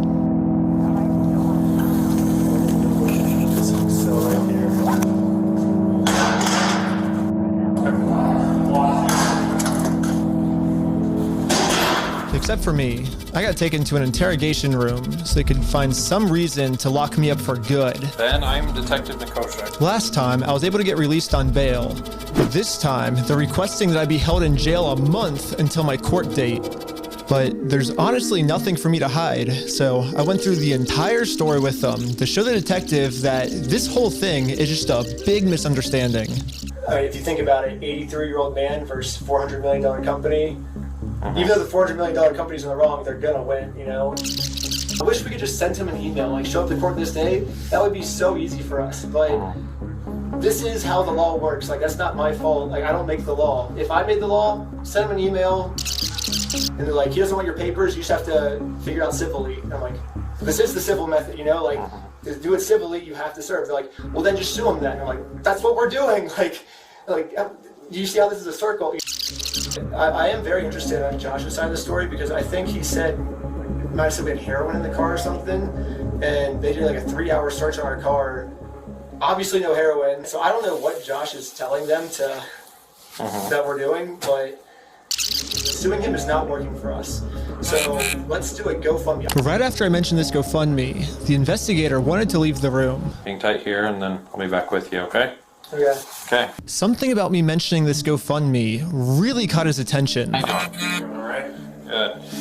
Well, I'd just like to know more about this, like, GoFundMe. Like I said, I have no idea what's going on. Yeah, we were just trying to get, so basically what ended up happening is Ben got arrested, which we were pretty blown away he got arrested, but I'm like, all right, I'll take over now. Like, I don't want you to get in any more trouble. And he's like, yeah, I can't get in any more trouble. Like if you take over, like that, you know, that was my decision. Yeah, so I mean, I don't know. What other questions? Why is he talking to Cause No Lawyer? I think a big part of their content is just like constantly yapping to cops. I don't know. I like, it has to be content, right? Like, they know better. I assume they know better. I know, like, the easy answer is, oh, they're white boys. They don't know any better, but like, they probably do. They're just making content, right? Do you, like, I guess have, because there's not really, I guess, much else to say in the situation, to be honest. That's just the whole thing that just happened. I mean, I'm honestly, like, kind of shocked to be arrested at this point for that. Yeah, this is definitely a very strange thing to be getting interrogated about, especially considering from my angle and the evidence I've seen, the overwhelming evidence that they just blatantly stole from this guy. It's like us trying to then do a GoFundMe to get him his money back, and I'm the one, you know, getting put in cuffs. What is this? I bet Dave Rubin knew the article was about to come out. Dave Rubin definitely tipped off about the HasanAbi nasty thing. Probably.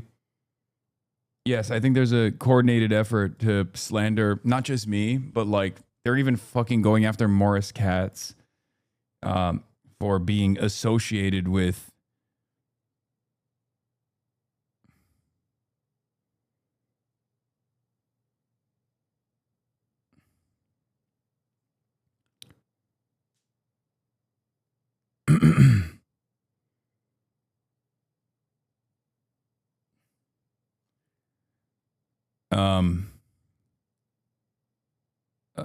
being associated with like anti-Zionist candidates are all under attack right now. Sorry. Who are you texting? Oh, my the article influencer rails at disgusting ban was on the paper version of the Times as well in the UK. Times UK. I guess the detective didn't get what he was looking for, so he decided to interview the rest of the group. It sounded like a great project to me. I was like, okay, like it's for a good cause. How are you doing? And for some reason, he was trying to get all of them to admit that the GoFundMe was my idea. Hello. Obviously, Ben was behind the GoFundMe idea. They're so as well, sneaky. right? They're so sneaky. That's so funny. Come on, obviously, right? Come on. I don't know whose idea that was, because I kind of just started, I think they... But he was supportive of it as his channel, right? He said, oh yeah, let's do this for the channel. From my understanding. Was that kind of your ideas to do this video with the GoFundMe and all that? But I wasn't afraid to admit that I actually made the GoFundMe for Brian because a GoFundMe is a safe, legal way to raise money for a family if they got all their stuff stolen. I should be risking nothing by admitting this. Basically, the police told me, do not take this man to court or else you'll get arrested. And so I was like, just thinking, and we're like, let's do a GoFundMe, you know? and that was their solution.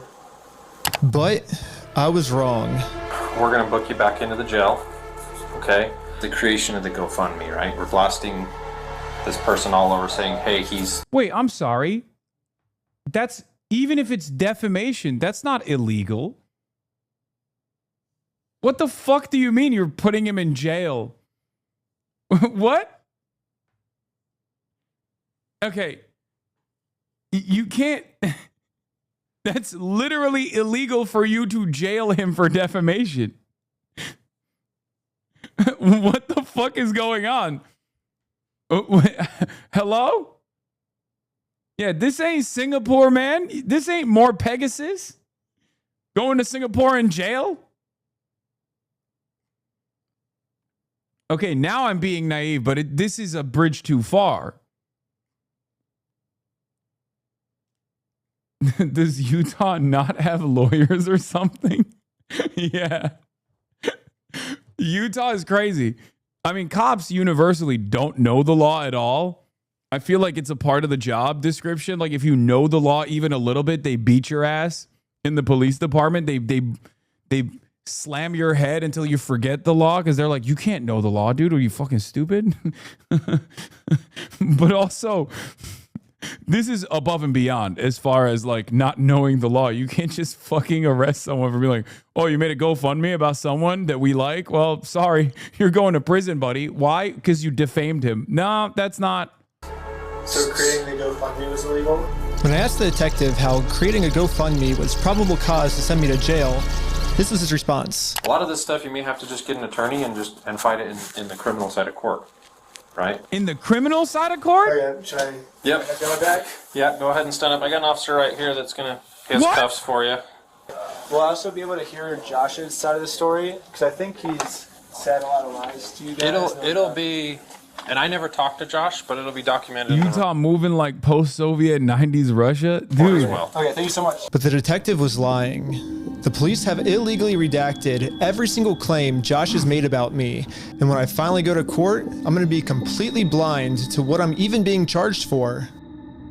The worst part is that the police officers took away my bail. So now I have to wait a month in jail.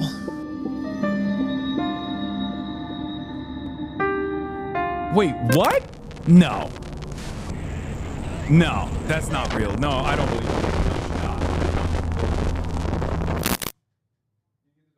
However, I ended up getting extremely lucky. When a judge ended up reviewing this arrest, they thought the whole thing was so stupid and ended up releasing me on bail. So now... Wait, releasing you on bail?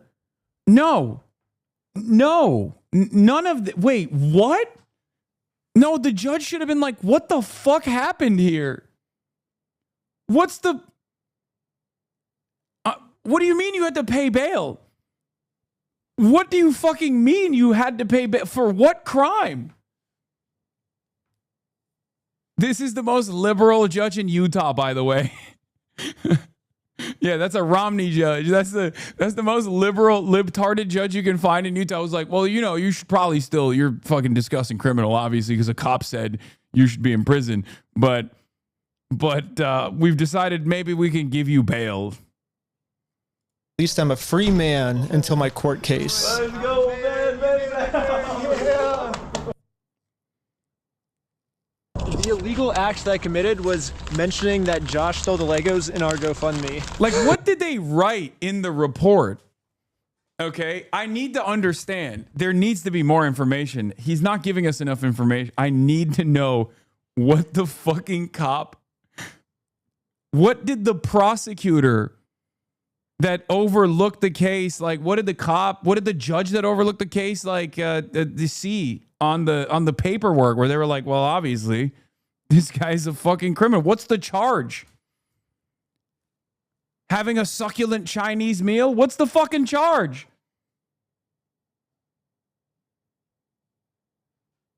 The last 10 minutes for the charges? What? Pull over again? Unless you're free to leave.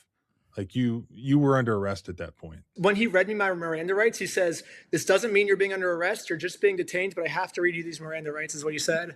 So the police officers claim... Oh, they hit him with a stalking. Oh, they were reaching towards stalking and harassment, yet no credible evidence of him threatening violence. Okay, yeah, that makes sense. I mean, it's a lie, but at least it's something.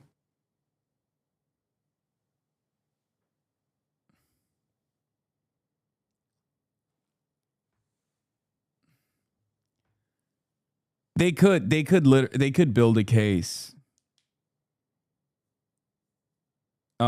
They could build a case for stalking. Not certain that they would win, but they could at least build a case.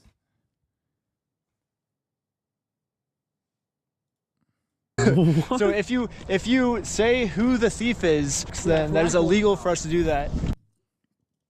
Now, I just have to wait for court. And honestly, I'm not excited.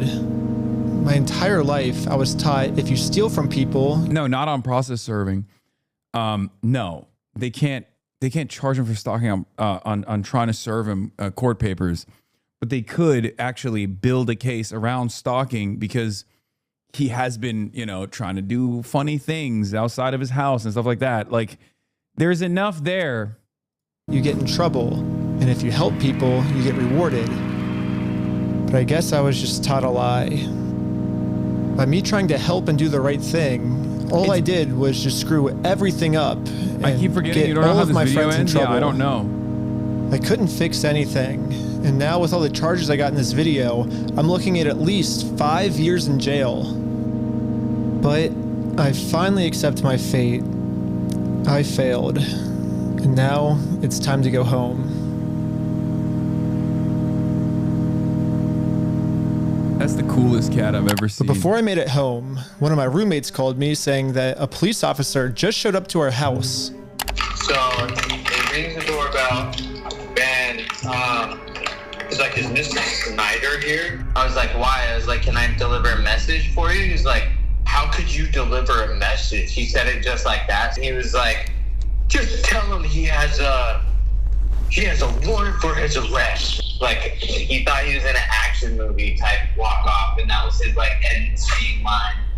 If I had to guess, I'd say that Bricks and Minifigs has seen that I am a free man, and they can't have me actively working on my lawsuit against them. And considering how many lies Bricks and Minifigs has made about me in this video... Fuck you, man. You stolen, bitch. I stole the Legos? American Park Police Department, make yourself known. That was insane. Put it in the warrant. I can only imagine of what I'm being accused of doing now. So immediately, I called the Utah Police Department to see what my warrant was for. Someone showed up at my house today saying that there was a warrant out for my arrest.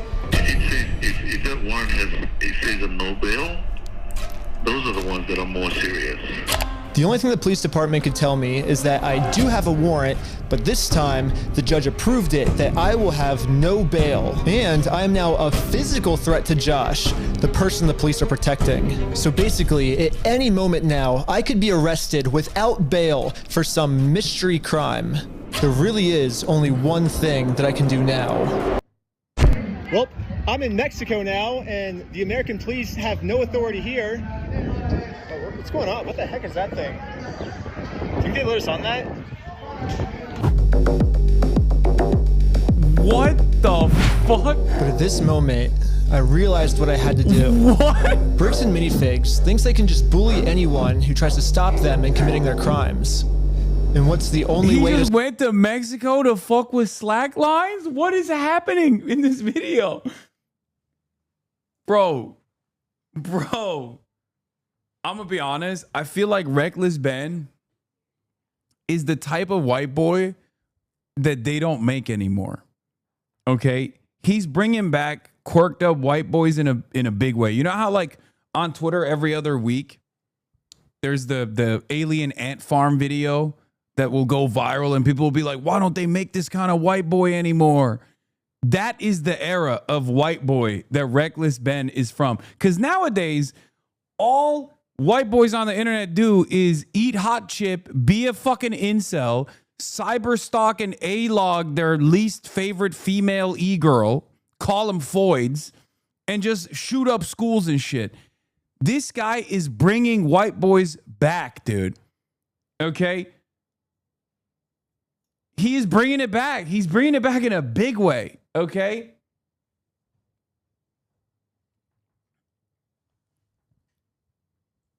This is peak like 90s, early 2000s white boys. Respect the reckless Ben. Stop a bully, to stand up to him. If me posting this picture online once got the city this upset where they had to arrest me, just think about how upset they'd be if thousands of people started wearing it. Which is why the picture that got me arrested, I'm putting that picture on a shirt. And you can buy this merch at WeStealFromOldPeople.com. So go right now. It's gonna be sick. And yeah, all of the law enforcement that's protecting bricks and minifigs is gonna be pissed. But there's nothing they can do because I'm in Mexico. Anyways, part 3 is now live on my Patreon at patreon.com/recklessben. Also on Patreon, you'll find tons of behind the scenes content, plus the movie I made that all the streaming services rejected once they saw how gnarly it was. And all of the money I make goes directly towards trying to fight bricks and minifigs so they stop doing bad things to people. Also, that's crazy. Make sure to donate to the GoFundMe we set up for Brian. I'm not really sure if I'm allowed to promote this. I mean, I got arrested just for creating this thing, but... All right, so he has a response to the police. The American Fork Police Department has responded to the video I made about them. I am the Chief of Police for the American Fork Police Department. I'd like to address the members of our American Fork and Cedar Hills community regarding some videos currently... The next 2 videos are in order. The American Fork Police Department we just watched has responded this, bro. to the video I made about them. Yeah, you literally are linking me the videos, the video I just got done watching, and then the video that I'm about to watch. Man, chatters. Calm down, okay?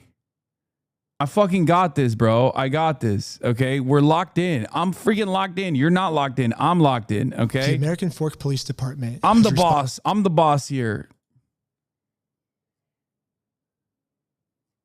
Responded to the video I made about them. I am the Chief of Police for the American Fork Police Department. Why is he talking like that? What the fuck is wrong with him? I'd like to address the members of our American Fork and Cedar Hills community regarding some videos currently circulating on social media. So now I will offer a response to their response. There's a lot of new information in this response that I've been wanting to get for a long time, so we'll go over that first. One of the main questions in my video was, why did I get swatted for stealing the Legos when this wasn't a mystery to the police officers and they knew that I didn't steal the Legos, that Josh stole the Legos. He basically stole a $200,000 collection of Star Wars Legos. But still, why did they raid my house for stealing the Legos when there's an overwhelming amount of evidence that Josh stole the Legos? When I requested the body cam footage of this to try to find the answers myself, they redacted everything, and they claimed it was to protect the victims. However, one of my friends set up a GoPro as we were getting swatted, and we caught the entire conversation on camera. Included in the warrant are Legos. For 3 months, the police department's answer has been, this redaction is... Yes, I saw the Patreon thing. I saw the Patreon thing. I know. Important because it protects Josh, the victim of this case. However, we can clearly see that the police are looking for Legos and they saw no Legos.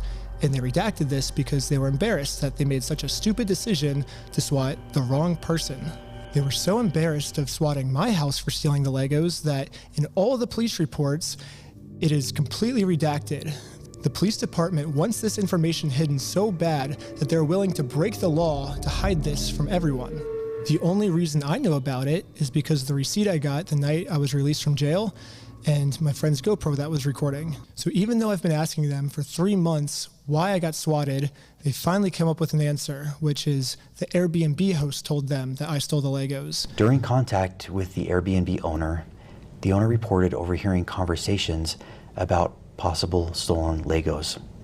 Specifically, officers wrote in the search warrant affidavit, the homeowner also disclosed that he could hear multiple individuals inside the residence speaking about possibly stolen... Dude, the white background, everything is so strange. I feel like these guys can't articulate a good position if their lives depended on it. In the redacted footage, the homeowner is actually a friend of the police force. It's insane. Lego toys they had taken. Based on that information, Officers added a request within the search warrant affidavit seeking authorization to also search for and seize possible stolen property, including Lego merchandise. 4th District Judge Roger W. Griffin reviewed and approved the search warrant. I always like giving people the benefit of the doubt, and I will take the police officer's word on this, but something fishy is going on here, and everything can just be cleared up if you unredact the audio and let everyone see the truth. Also, after we got raided and the police officers found no Legos, all of this footage has been redacted too. And my guess is if the police unredact this footage, we will find out the answers once and for all. While we were getting swatted, one of the police officers decided to injure me for absolutely no reason. He claims it's because I was trying to make a fast movement. Don't move like that. You understand me? Don't move like that. Don't move quick. Everybody just chill. But when we replay the footage, you can clearly see I was not making any fast movements. However, the police department has an answer to this. During Snyder's detention, Lieutenant Adamson took hold of Snyder's right arm. Lieutenant Adamson later reported that he felt Snyder tense his arm, at which point Adamson moved Snyder's right arm behind his back to place him into custody. The police department has made it clear I did not, in fact, make any quick movements like the police officer claims I did, so the police officer was lying, but not fully, because I did tense my arm. However, he lunges at me extremely fast before he even touches me, so how could he even know that I was tensing my arm before he even grabs me? That doesn't make any sense. There's only one solution. This police officer has psychic powers, and he could tell that my arm was tensing up before grabbing me. However, this makes no sense because if the police officer did truly have psychic powers, he would have known that we were not the thieves, Josh and Brandon were the thieves. So this can't be the case either. I'm trying to have an open mind with these different possibilities of what this could be, but literally the only outcome left is that this police officer injured me for no reason. However, the police have another response to this of why I must be lying. In the X-ray image displayed by Mr. Snyder in that video, a small L is visible in the upper right-hand corner of the X-ray. The L indicates the image is that of the left shoulder. The video shows Lieutenant Adamson handling Snyder's right arm during the arrest. Yes, the stock footage. Yeah, that's why I said, Brunson's knee exploded. Pray for New York City. I heard Will is losing his goddamn mind. I know. I haven't seen it yet. But I haven't seen the footage. Does anyone have the footage?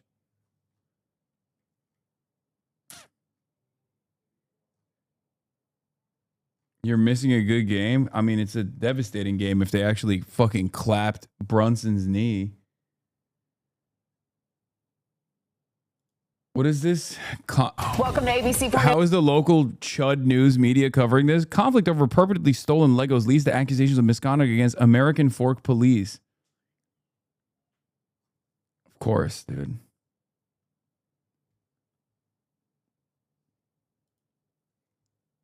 Uh-oh. Jalen Brunson heads to the bench with an apparent injury. He is one that never wants to come out, but he needs to come out, and not a good sign when he asked to come out.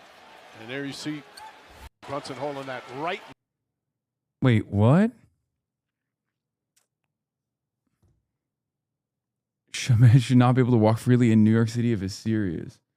Teammate pushed a spur into him on a rebound. Come out, but he needs to come out, and not a good sign when he asked to come out. And there you see Brunson. Wait, what? How?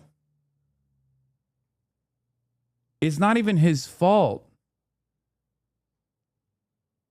Are the news just skimming content off streamers and YouTubers now when it gets enough notice? Pretty much. That's just the state of affairs now. I mean, that literally is not even his fault. Like that's not even the fucking Spurs fault there. Come out. He gets pushed off the rebound and his head makes contact with his right knee right here. Needs to come out. Look. And not a good sign when he asked to come out. And there you see. Or not his head, but like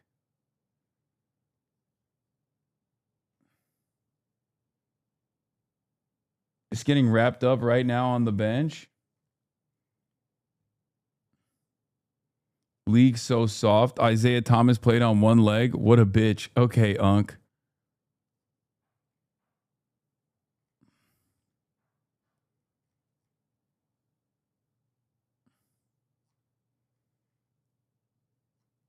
Okay, hopefully it's fine.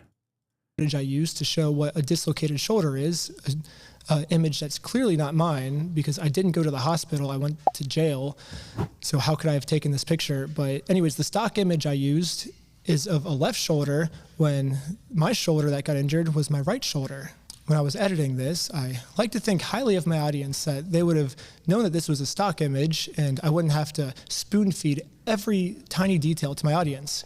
But now I realize that there's another portion of my audience called the American Fork Police Department that maybe I do have to spoon feed every single piece of information to. So I'm going to use this as constructive criticism, and in every single episode going forward now that I know that the American Fork Police Department's watching, I will be forced to spoon feed every single detail. As a professional slackliner, dislocating my shoulder is almost a monthly thing for me. The whole weight of my arm is just on this bone. Boon. 3 days before I got arrested, I had a really bad ski accident where I had a really bad dislocation of my shoulder, and any movement at all would have dislocated it. So I will say here, I don't think that the police officer was purposely trying to injure me. I think to a normal person, this would have been fine. But for me in particular, this was not good, but it was still unjustified. And the police officer was just making up an excuse, and now they're making up an excuse to defend it. Another thing I find shocking is the chief of police, even after reviewing the dash cam footage, says that we ran a stop sign. Richardson initiated a traffic stop on the vehicle for failing to stop before the stop line at a stop sign and failing to stop completely at that stop sign. The chief of police looked at this video and said, "We ran a stop sign." And now he's using that to say, this was a legal traffic stop. The police officers did nothing wrong. At this point, we thought the best thing to do was to take Josh to court so he can be legally accountable for the crimes he committed.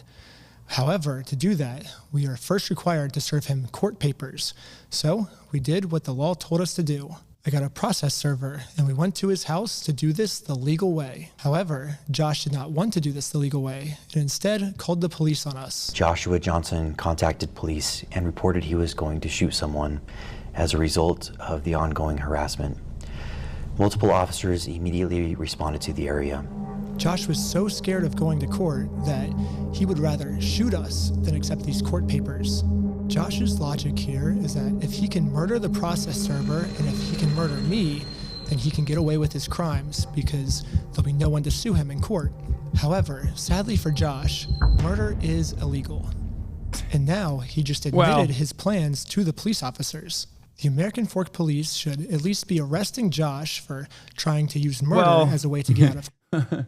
I can think of many instances where, you know, people push those or test those boundaries. You know what I mean? Israel, American law enforcement, kind of their whole thing, actually. Court, but sadly, for some reason, they arrested me instead. Trying to find you back. Am I being arrested? We're under arrest right now. Really? Something about this seems off. It turns out cops, huge fans of murder. You would have never known. And all of the answers are in the body cam footage. However, they redacted all the body cam footage. So this is where I think if we all come together as a community, we can somehow convince the American Fork Police Department to unredact this footage so we can find out why they arrested me and not the guy who threatened to murder me. However, the American Fork Police does not want to unredact the footage right now, and now have made up a new excuse of why I was the one justified being arrested. Well, I think they already unredacted it, no? Officer Sumbot contacted the Marion County Circuit Court in Oregon. That explains the heroin search they were going to do. He actually died of a heroin overdose, not the bullets in his chest play. Verify the legitimacy of the paperwork. The court confirmed that the case was indeed legitimate, but that papers had already been served and no hearing date had yet been scheduled. The police department said the reason they arrested me and not Josh this day is because they called to confirm if this was a real court case, and they said it was real. However, the papers have already been served, and now I'm doing this solely to get YouTube content. And if that's true, I would like to see footage of it. They released all the raw footage, and that part doesn't seem to be in the raw footage. It's already been to court, or are you allowed to tell me kind of where they're at with the case? There is no hearing date set, and there hasn't been a hearing in the case yet. All I see is the claim that was filed. I don't see proof of service or anything. A hearing wouldn't be set until a response is filed by defendant.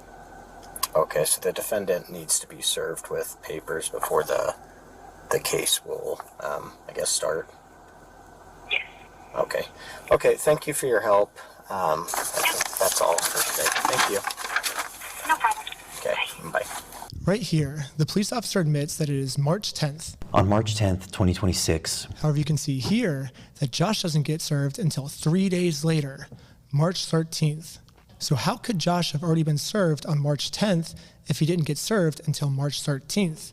Unless Josh is a time traveler. There's only one way to clear this all up. American Fork Police Department, show me the time machine. So now they say that I have done all the check marks which constitute stalking. Let's go through them. Individual commits stalking if the individual intentionally or knowingly engages in a course of conduct directed at a specific individual. So yes, I did do an action that was targeted at a specific individual, but that's what's required by the court if I want to take someone to court. If someone steals your stuff and you go through the legal process to take them to court, it is not considered stalking. I have a right as an American to sue him. Is reckless as to whether that course of conduct would cause a reasonable person to fear for the individual's own safety or the safety of another. The second check mark is that if a reasonable person would be scared. The police are claiming that since this action made Josh scared, this check mark is complete. However, they have completely forgotten about the term reasonable. As we can see, Josh is not a reasonable person. This is someone who multiple times has tried to silence someone by accusing them of being on heroin. Here's the crazy thing. They told me that they took over that location because the owners were using the location to fund their heroin addiction. What? Yeah, and that's how they took it over, and saying they had like a pigeon in there that was crapping all over the Legos and it smelled bad, all this stuff. This is someone who threatened to murder me just for trying to serve him papers. This is not a reasonable person. It is not reasonable to threaten to murder someone just for serving papers. A reasonable person would accept the papers, so that second checkbox does not meet the requirements. I even tried explaining this to one of the police officers early on. What the law says is if the average person would feel unsafe by our behaviors. So I think he's feeling unreasonably unsafe. A reasonable person would not feel unsafe in the situation. Oh well, my I can say the same God. thing. I feel unsafe trying. You got white boys trying to debate Lord Cops. Greatest genre of YouTube video of all time. To conduct business with him, and he calls the police on me to hide. I feel unsafe because of that. Because we had a 3-hour search in our car. He said we had heroin in our car yesterday. We had a 3-hour search in our car. That makes me feel unsafe. I think that's reasonable for me. That's peak whiteness though. I know my rights, buddy. That's peak whiteness. Peak caucasity. Feel unsafe? It's not reasonable for him to feel unsafe. So Josh is actually the one who said he was going to murder me if I take him to court. But now I'm the one that's being looked into for threatening to murder Josh.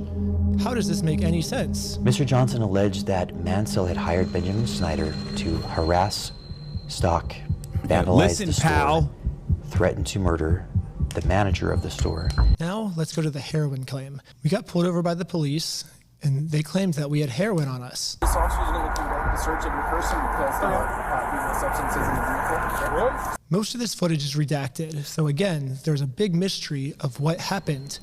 Can we all come together and convince You're the on thin ice, buddy. American Fork Police Department to unredact this so we can find out the truth? However, what the police is claiming now is that they did not get a call saying that we had heroin on us. Instead, they could just tell from the second we pulled over that our eyes were glossy. During the interaction, Officer Fraughton indicated he believed Shaw's eyes appeared glossy and expressed concern regarding possible impairment. If we look back on the raw footage, this is what the police officer said his first interaction with us was like. Good with these guys being able to drive? Yeah, I think so. I didn't see anything clear as day with Tyler that I noticed. What's the goal? Right now? Yeah, I was gonna scare him a little bit and let him go is all I really was gonna do. Do we have charges, or are we just tired of them being annoying? It seems hard to take what the chief of police is saying seriously because so far almost everything he said is a lie. So the only way we can actually find out the truth is if we unredact everything. We already know the victim's name is Joshua Johnson. Why do we have to keep that protected? His name is already out there. None of these redactions are protecting anything except for the police. And now I want to acknowledge my friend Sheldon's arrest. The group stated they were supporting a GoFundMe campaign for a dying man. One of the individuals, later identified as Sheldon Norcross. Officer Richardson then decided to seize Norcross's phone, pending the approval of a search warrant, in order to preserve potential evidence and prevent the deletion or alteration of any data. According to Officer Richardson's reports, when Norcross was informed that the phone was going to be seized, Norcross immediately began manipulating the device. The police officer claims that Sheldon was arrested because he opened his phone to start. Okay, this video is not as good as the other ones. Okay, we already literally went through all of these lies that the police department was in real time making up. Like, this is just rehashing the same incidents that took place, the cops lying about the incident after the fact and not doing a very good job at it, because shut your bitch ass up and play the vid, Unc. Oh my God. Here, we're going to finish this. 2 minutes left. But however, we can clearly see in the footage. I will be watching part 3 though, for sure, when it's out. His thumb is heading towards that lock button to lock his phone. His phone was open. Jalen Brunson back in the game? Yes, I know. Will is giving me fucking real-time updates, losing his goddamn mind in real time. Including telling Austin, quit bargaining. They won, Austin. Homosexuality is illegal now. The only hotel will be Trump Tower now. Oh, and Art? Yeah, that's over. This was a couple minutes ago when he thought Kat got unjustly punched in the face by Wembanyama. And Jalen Brunson was out for the rest of the finals. He was saying it was over. It's JD Vance presidency, dictatorship.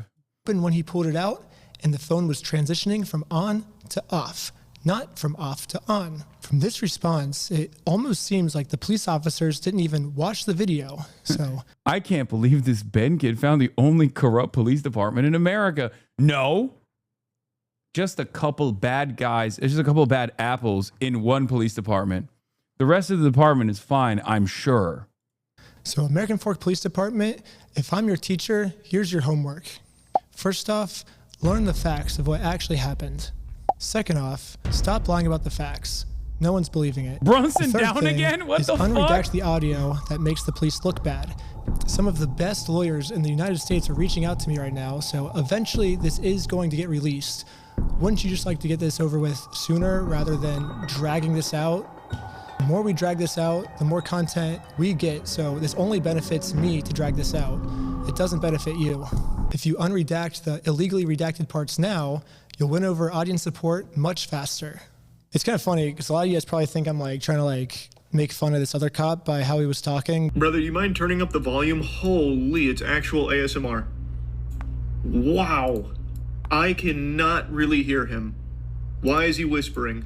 No, I'm actually just super sick right now. I haven't been sleeping because I'm trying to get out part 3 as fast as I can.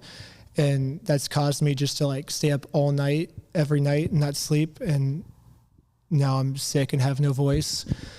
But yeah, I guess it kind of, I don't know why that police officer was talking with such a low, quiet voice, but that's why I am, at least. I wasn't making fun of him. I literally am just genuinely sick. But if you want to see... The American Forks Police Department just arrested Jalen Brunson. Part 3, subscribe to my Patreon at patreon.com/recklessben. Part 3 will be up there very... Yeah, I saw. They tried to take his Patreon down. And the Patreon CEO said, suck my dick.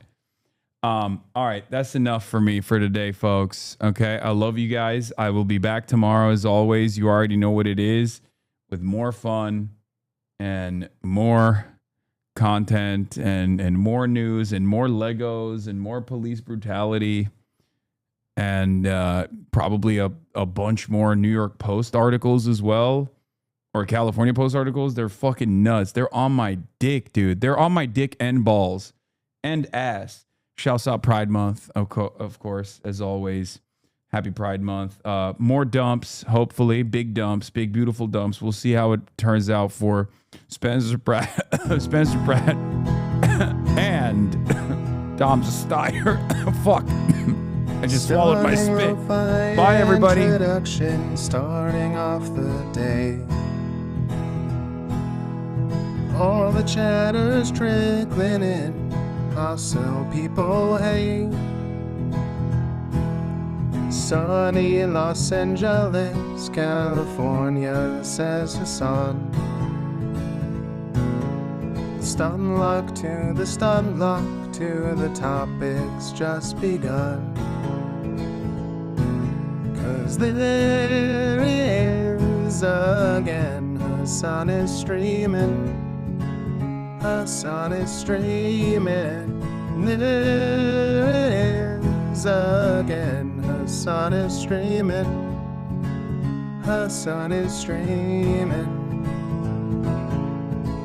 Reviewing a Chinese train, telling Kyle place. Son and Asmin chatter loves, giving Grinning's grace.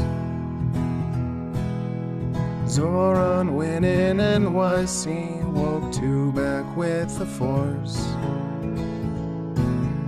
The Rogan of the left, to me a dumb himbo still of course. The Charlie Kirk assassination, the Fear and Online show.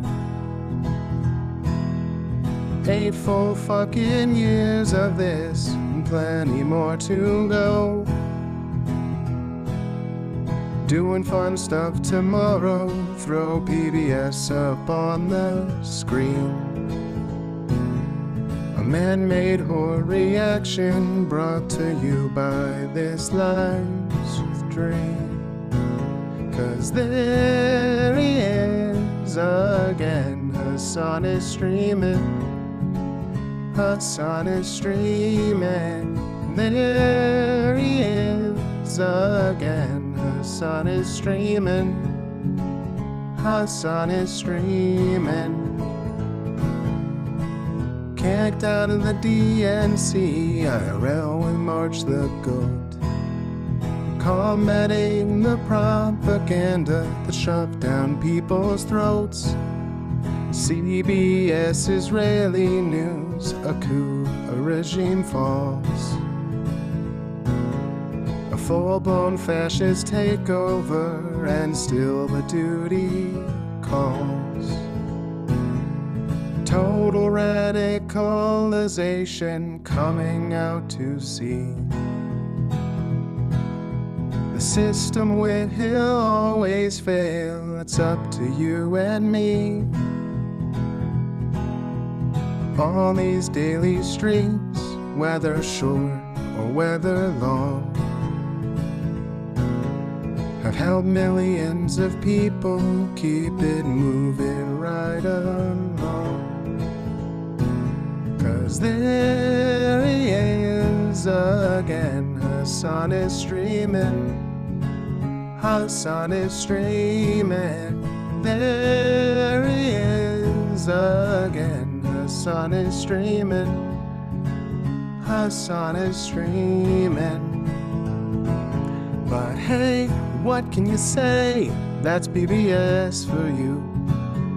But he'll play games real soon. Just you wait. Say, hey, what can you say? That's BBS for you. But he'll move on real soon.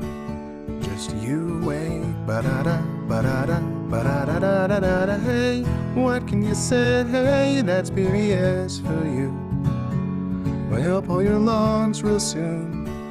Just you wait. Sha-da-da, sha-da-da, sha-da-da-da-da-da. Hey, what can you say? That's PBS for you. But he'll do your advice real soon. Just you wait.